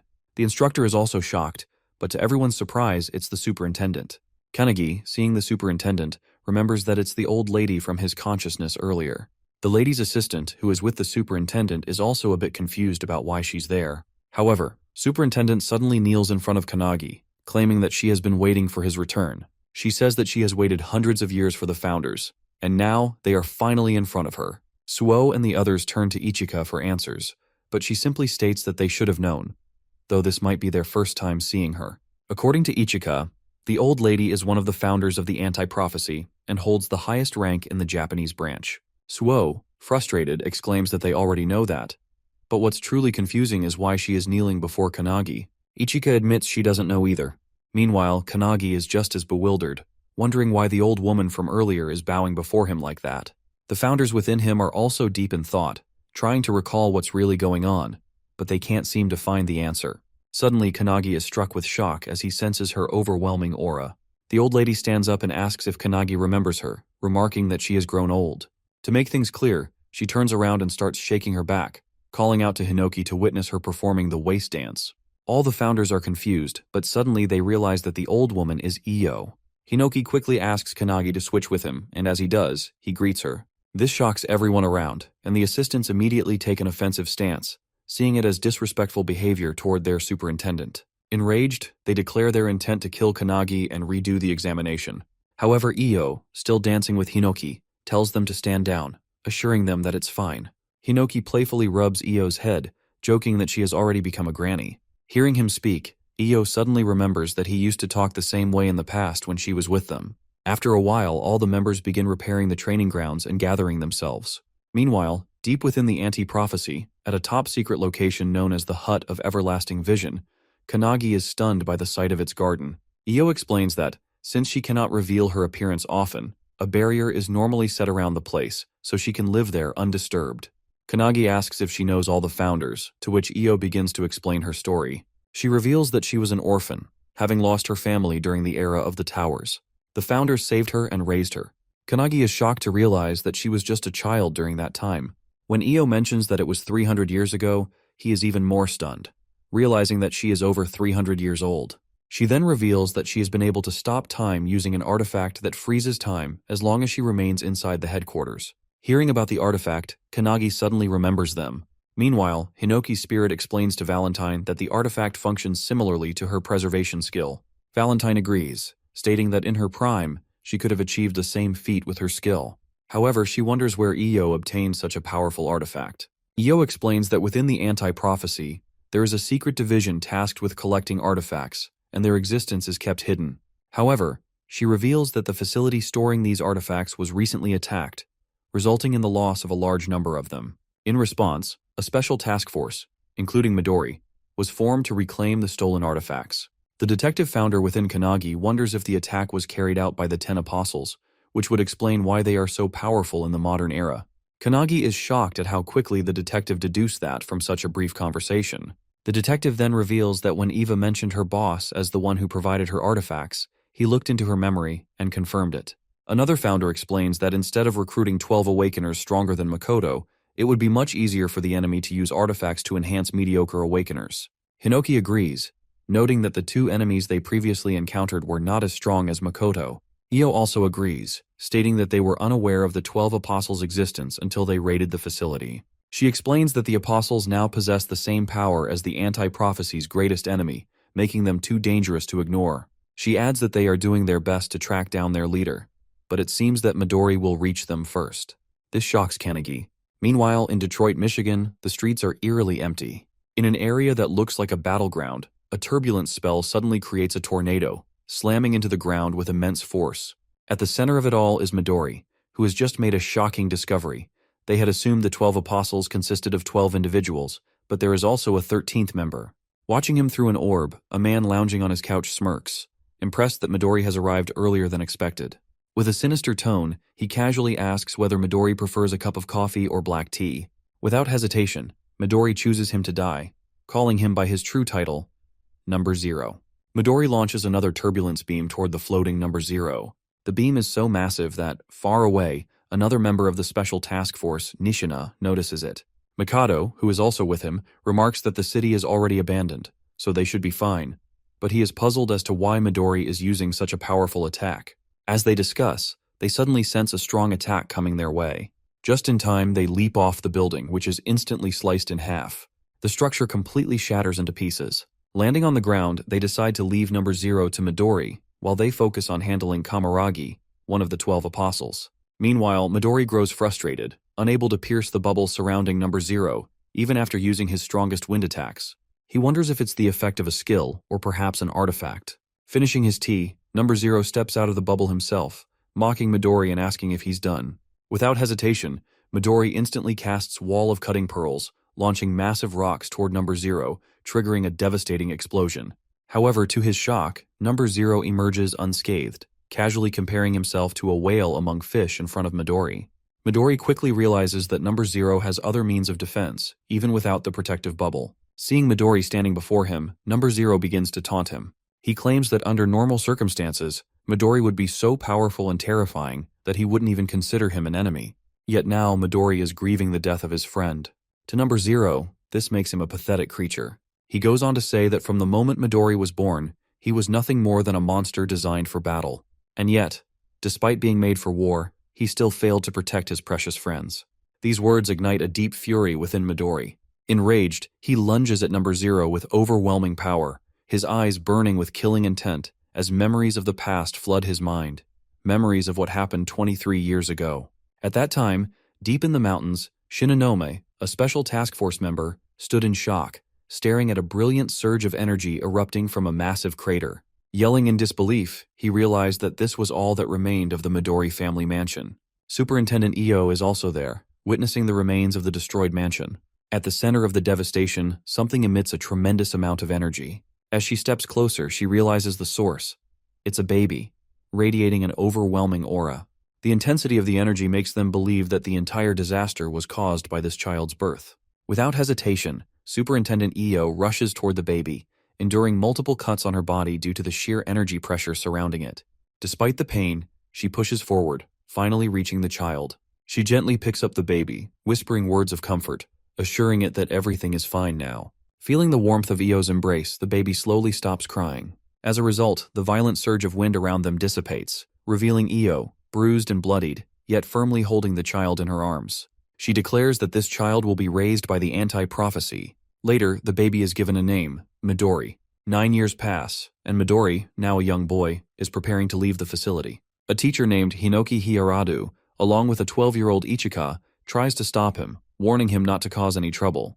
The man warns Midori that if he goes through with this, the anti-prophecy will hunt him down.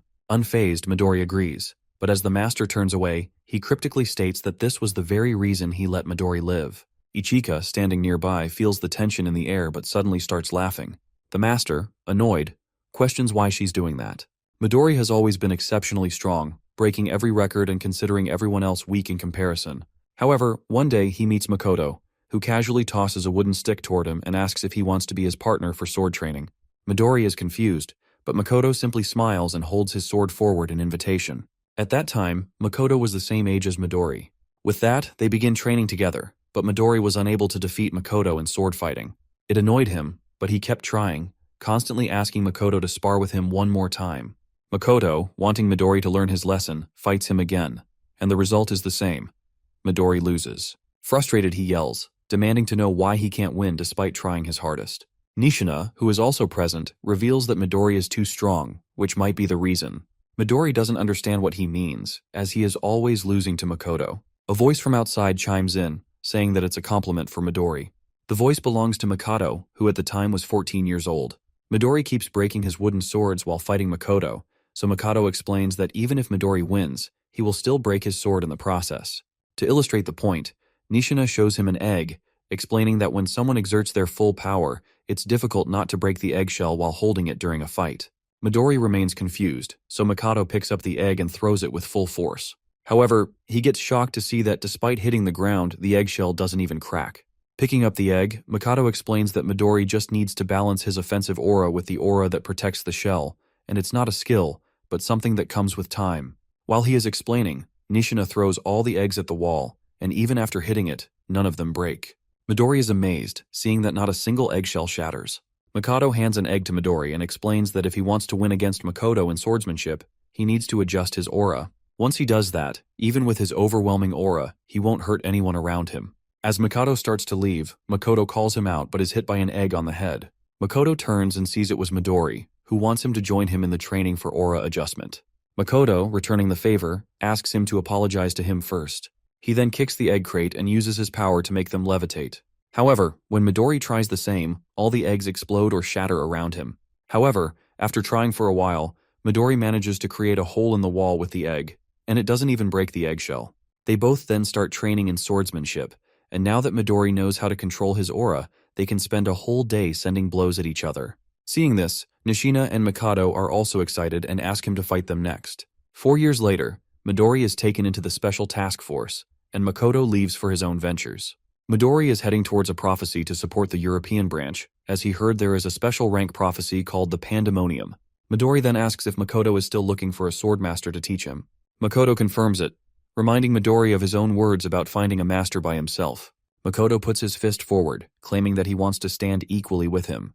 Midori, with a smile, fist bumps him, revealing that he will be waiting for him. After that, Midori does everything for his friends. As long as they are alive, Midori has the determination to keep doing what he's doing for their sake. He just wanted friends, but the 12 apostles took that away from him. Coming back to the present, remembering all that, Midori charges toward number 0 with full-on killing intent while the guy stands there nonchalantly. However, just as he is about to strike, number 0 pulls out a golden egg artifact and breaks it in front of him. It unleashes a berserk life stampede spell, creating a massive sun-like glow between them. Other special task force members also notice it and wonder if Midori did it. As the glow lightens a bit, they see Midori emerge from it, radiating a strange yet powerful aura. Seeing Midori, Makoto asks if he has already defeated number 0. However, Midori doesn't say a word. They call out to him, but to their shock, Midori reveals that he doesn't know them. Nishina instantly realizes something worse has happened and yells at Makoto to back off. But it's already too late, as Midori has his hand on Makoto's forehead. With an evil smile, he uses the turbulence spell, creating a strong whirlwind.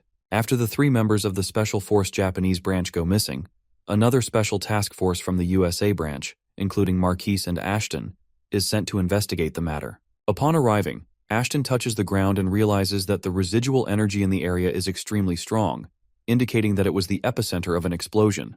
Marquis is amazed by the size of the crater Midori created and understands why he is called the world's strongest man. However, he is confused about why someone as powerful as Midori suddenly disappeared along with his team. Ashton also has no explanation for their disappearance. The news of Midori's disappearance reaches the Japanese branch, causing the situation to descend into chaos. At the Everlasting Vision Hut, the assistant superintendent grows nervous upon hearing the reports and struggles to believe the news. Io, equally worried, asks if there is truly no information about Midori's whereabouts. She questions Midori's assistant, Rin, but even Rin is unaware, as the artifact that connected her to Midori has been destroyed. Iyo finds the situation deeply unfortunate.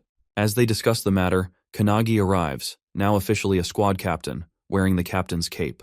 He feels slightly embarrassed about his new role, but the assistant superintendent reveals that his promotion came from the unanimous recommendation of all the other squad captains and the superintendent himself. Kanagi had even fought Eva, leading everyone to believe he is the only one capable of filling the gap left by Makoto. Kneeling down, Kanagi recalls his vow to surpass the founders as soon as possible and to prevent any further deaths. He thanks them for their trust and, with the founders' legacy behind him, confidently declares that he will do his best to meet the expectations of the anti-prophecy. Hearing this, Iyo becomes excited, claiming that she always believed he was the best-suited candidate for the captaincy. However, she suddenly grows serious and gets straight to the point, asking for his opinion on a pressing matter. A while back, Kanagi, who had been pursuing members of the anti-prophecy to offer them positions in his squad, now finds himself sitting in front of the superintendent, being asked for his opinion. The situation feels like it has escalated quickly. As the superintendent speaks, a door suddenly materializes behind Iyo, adorned with a tiger drawing. The sudden appearance shocks Kanagi, and as the door opens, Iyo introduces two members of the special task force, Nishina and Mikado, both in a severely beaten-up state. Iyo reveals that Nishina and Mikado were part of the same special task force as Midori, and are the only ones who know what truly happened. Mikado begins to explain that while in Detroit, Midori's body was taken over by the leader of the 12 Apostles. This revelation leaves Kanagi utterly stunned. Mikado continues, stating that the ability used to control Midori seems similar to the one Eva had previously employed. He speculates that it is likely caused by an artifact, though the specifics of the artifact are not important at the moment. The critical point, Mikado emphasizes, is that Midori, once a protector of his friends, has now been turned into an enemy of humanity. This horrifying reality shakes Kanagi to his core. Mikado adds that Midori resisted the control as much as he could, buying time for Nishina and Mikado to escape. Before fully succumbing, Midori apologized and made a final request. He asked Kanagi to defeat Number 0 on his behalf. Hearing this, Kanagi is left speechless, overwhelmed by the weight of Midori's words. The assistant superintendent places a hand on Kanagi's shoulder, expressing his high hopes for him. However, he reminds Kanagi that he still hasn't met the minimum requirement of 7 members for his squad. Currently, Kanagi has Honda, Akane, and Suo, but he needs to quickly recruit 3 more members. This, the assistant superintendent states, is Kanagi's immediate task. Hearing the urgent need to recruit more members for his squad, Kanagi rushes out to find suitable candidates. He spots a young boy from the Hibiki squad and immediately begins chasing him, pleading for him to join his team. The boy, however, is visibly nervous and runs around in a panic, shouting that he will never leave the Hibiki squad under any circumstances. Just as the boy thinks he's escaped, he comes face to face with Akane, who is standing calmly in his path, holding a permission letter signed by Hibiki himself. The boy is stunned, unable to believe that his captain, Hibiki, would allow him to leave. However, after reading the letter, his disbelief turns to shock as he realizes it's genuine. Reluctantly, he agrees to join Kanagi's squad. With this, Kanagi and Akane successfully secure their 4th member. Meanwhile, outside, Hanada is attempting to recruit Akihina for the squad. His approach, however, is anything but conventional. He performs a strange, exaggerated leg-stomping gesture as an invitation, which Akihina finds utterly bizarre. Hanada insists it's an order from the captain and declares that he wants Akihina on their team. Akihina, however, refuses outright, explaining that his goal is to participate in the next captain's exam, as a position has opened up following Todoroki's death. Undeterred by the rejection, Hanada suddenly launches a powerful kick toward Akihina, testing his reflexes. To Hanada's surprise, Akihina effortlessly dodges the attack, showcasing his unique evasion skills. Impressed but not defeated, Hanada presses on. Akihina, now intrigued, proposes a challenge. He agrees to join the squad on one condition: Hanada must land a single touch on him within 60 seconds in the courtyard.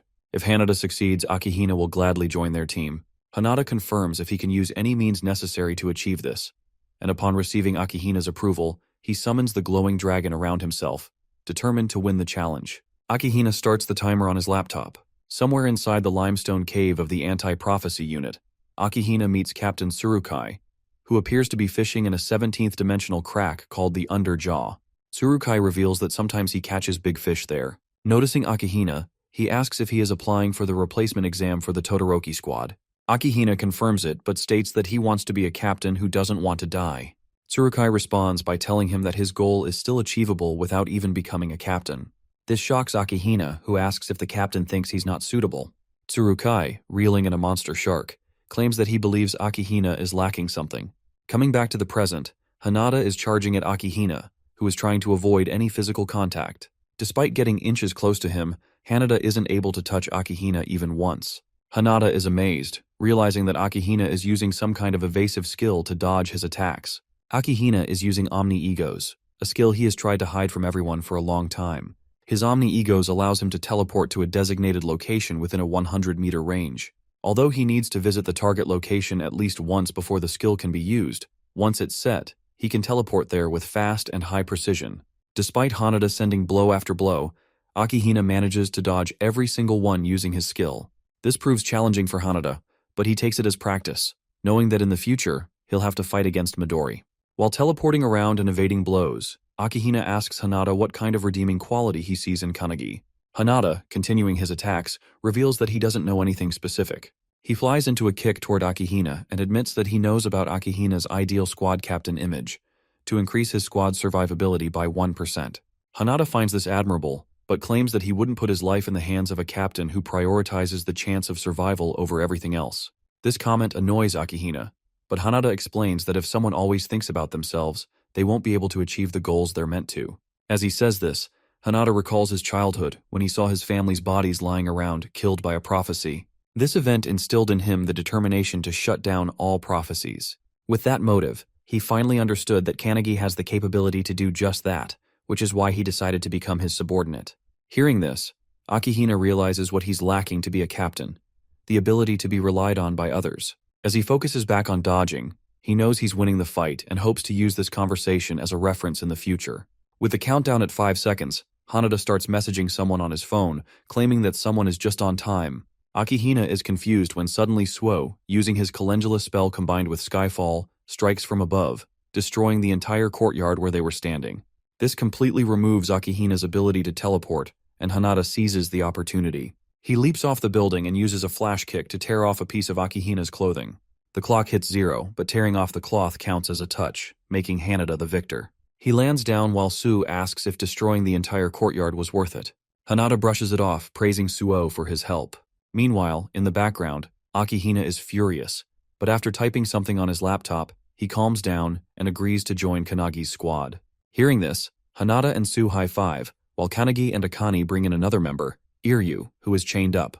Kanagi, noticing the destroyed courtyard, is in shock, but Suo reveals that he's counting on Kanagi to write an apology letter for the damage. Hanada tries to calm everyone down, suggesting that Rin could fix the courtyard, but the main problem is that they still need one more person for their team. Akane doesn't know anyone else and asks if Kanagi has any recommendations.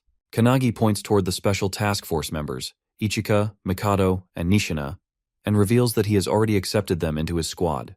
From that day on, they are temporarily Kanagi's subordinates and will fight in his squad. Somewhere else, at the Watchtower, the remaining members of the 12 Apostles of the Apocalypse hold a meeting. Only 5 of them are left, but they are confident because they have the world's most powerful weapon, Midori's body. To them, it seems like they are one step closer to wiping out the anti-prophecy unit. Number 0 reminds everyone of their motto. Everything they do is for the sake of the emergence of prophecy in this world. Inside the prophecy research room of the anti-prophecy, the assistant superintendent asks the director if he has obtained what was requested. The director confirms and reveals that the Book of Doom, once possessed by the 12 Apostles, is actually a single book torn apart. Based on the 8 books that Midori brought, they determine that the recent incident is part of the prophecy, specifically one concerning a special rank called Bhagavad Gita. According to him, in order to destroy the world, the 12 Apostles need Midori's power, which alone is sufficient. Meanwhile, over the sea, Midori and Hajime, a member of the 12 Apostles, are flying toward an unknown destination. Out of nowhere, Midori asks Hajime if he has ever read the Gita, to which Hajime denies. Midori explains that it is one of the Hindu scriptures, emphasizing that humans should fulfill their duties with a selfless heart. According to Midori, whoever wrote a prophecy like the one currently unfolding likely harbored a deep hatred for humanity.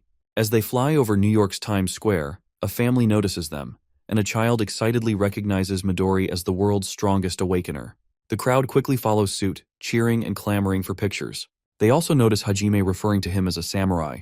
As the gathering swells with excitement at the sight of their heroes, Midori gives Hajime the order to begin their mission. Without hesitation, Midori starts channeling an energy ball in his hand, while the crowd continues to cheer, unaware of what is about to unfold. As a father captures a picture of his child with Midori in the background, Midori suddenly unleashes the energy ball into the air, engulfing the sky completely. The ball transforms into a massive tornado, and from within it, the real Midori desperately yells at Number Zero to stop. However, it is already too late. Number Zero has already cast the spell Turbulence upon them. At the cafeteria of Anti-Prophecy, Kanagi is busy lecturing when Suo rushes toward him, urgently showing him something on his mobile. It is breaking news. New York is burning like hell due to Midori's attack.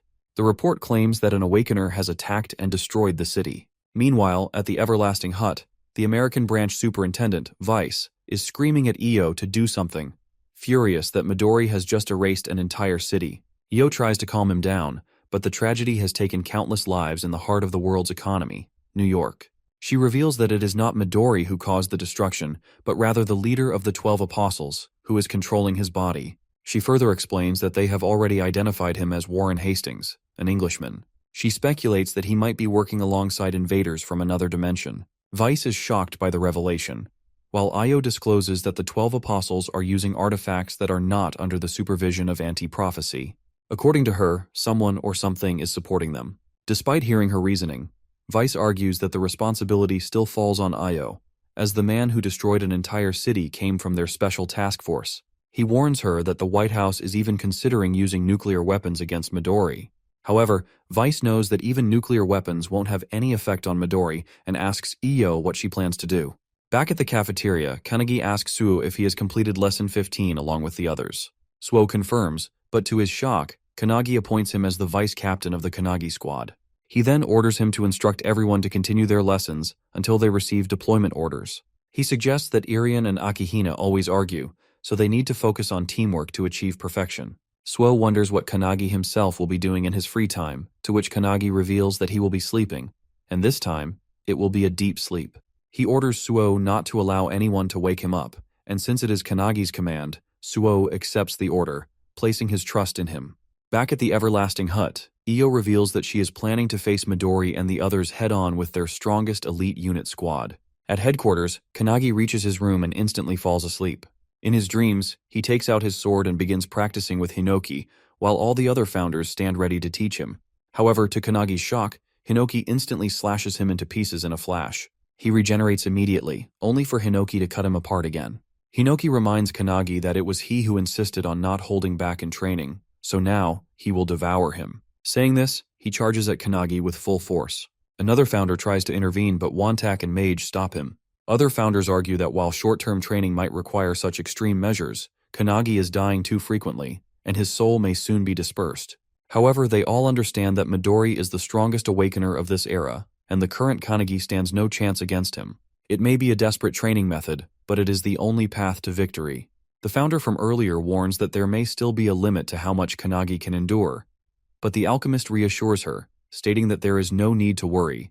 Kanagi is not a delicate man. Mage, witnessing Kanagi being sliced apart again and again, still believes that he will overcome this. Kanagi apologizes to Hinoki, feeling immense pressure just standing in front of him. It feels as if he has been thrown into a blizzard atop a frozen mountain. Regaining his breath, Kanagi stands against Hinoki once more, only to be slashed in half instantly. However, to his surprise, he manages to cut a single strand of hair from Hinoki's head. Before, he couldn't even reach a single hair, but now he has managed to do so. Despite being killed countless times, Kanagi remains determined to grow stronger. He rises again and again. Meanwhile, in Mumbai, at the gateway of India, Aradib of the Indian branch of Anti-Prophecy's Special Task Force becomes excited upon seeing Midori there. He reminds Midori that without him, the special rank Prophecy Blazing Fire boss would have turned Mumbai into charcoal. With a smile, he asks if, despite them once protecting the city together, Midori is now here to destroy it. Midori dismisses his words as futile, stating that while it is his body, it is being controlled by Number Zero. Mocking Aradib, Number Zero sneers at the idea that Midori could regain control. To toy with him further, he delivers Midori's entrapped thoughts directly from his mind, Midori's voice, apologizing and urging Aradib to run. However, Aradib refuses to flee. This is his hometown, and he is prepared to fight until his last breath. At the Everlasting Hut, Io explains the century-old war between humankind and the beings from another dimension to the superintendent's assistants. During the era of the founders, it was the tower that first appeared, followed by the crack and the prophecies. Throughout the long history of war, there have always been humans who collaborated with these beings to destroy the world. As she explains, one of the assistants, watching the news of India's fall, becomes alarmed, realizing that the enemy now seems to be heading toward Europe. Io expected this, but remarks that it would have been preferable if they had gone straight to Japan instead. When the assistant asks why, she reveals that since Number Zero only recently took control of Midori's body, he shouldn't be able to fully harness its power yet. Furthermore, he is in a situation where the more he fights, the stronger he becomes. Saying this, she instructs the assistant to summon all the captains. She then turns to Tengen, the male assistant, and informs him that he will also be sent to the battlefield. Tengen responds with a joke about how they only use him for labor during peacetime. However, the real shock comes when Io announces that she will personally join the fight as well. Meanwhile, the Kanagi squad is in the final stages of preparation. They are the only real hope of defeating Midori, but until they are fully ready, Io orders the other squads to delay him. Hizaki and the other squad captains, visibly tense, ask how long the preparation will take. Io reveals that, according to Kanagi, he needs 2 days. She then declares their destination, the Pacific Ocean, where they will attempt to stop Midori. There, the entire Japanese branch of anti-prophecy gathers, preparing for battle. As Midori charges toward them, he casts his powerful turbulent spell directly at them. However, it is stopped in its tracks by Io's own defensive spell.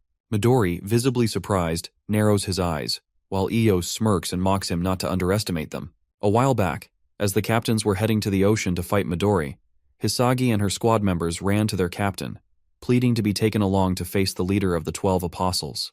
The captain refuses, but Hizaki, tearing up, insists that even if they can't make a significant impact, they can at least serve as shields to protect the captains. The captain, along with the others, turns to face them and asks if they understand why the captains have chosen to participate in such an unreasonable battle. He explains that even though they know they won't return, as the power levels are vastly different, they still hold on to the hope that their subordinates will survive and carry on the fight.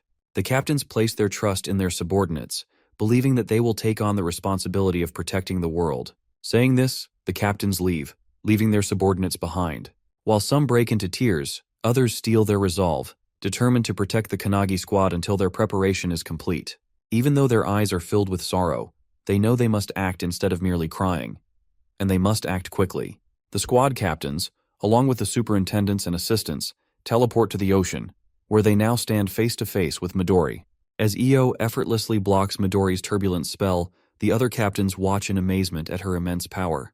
Midori too is taken aback by this unknown ability. Number Zero, reading through Midori's memories, recognizes Io as the superintendent of anti-prophecy, a mother figure to Midori, who has always kept her true strength hidden. Io, standing before him, declares that this is the first time in 100 years she has used her abilities on the battlefield. None of the captains have ever seen her unleash her full power before, but now, before their eyes, she activates her 8-Eta mirror spell. This spell has 2 stages. The first stage allows Io to completely nullify any ability as long as she understands its effects, granting her a 100% defense rate. The nature of this ability is a direct countermeasure, combining perfectly with a mage's advanced analytical skills. Wasting no time, Midori follows up with his blazing turbulent spell, unleashing a barrage of powerful tornadoes toward Io. Seeing them, the captains realize that this is the same skill that burned all of India to the ground. However, to their fortune, Io knows this ability and effortlessly deflects it. The second stage of her skill allows her to copy an ability once she has reflected it in the first stage. As she sends her own tornadoes, they collide with Midori's and completely destroy them. Midori, now focusing on the battle, understands how her skill works, but grows annoyed as he senses someone trying to attack him from the side. One of the captains launches his infinite fist attack, bombarding Midori with a barrage of punches. Each time a punch lands, Midori feels his body growing numb. However, despite delivering countless blows, the captain is shocked to see that Midori remains unfazed. Suddenly, the captain grabs Midori in midair and signals the others to attack while he restrains him. Hibiki instantly activates her sound visualization release, Phoenix, while the other captains follow up with their own powerful abilities, striking Midori all at once. However, Midori counters them with his Wall of Cutting Pearls spell, generating a massive blast of tornadoes that crash into all the captains. As the smoke clears, Midori emerges unscathed, mocking Io for bringing weaklings to fight him. But just as he speaks, he senses a powerful aura above him.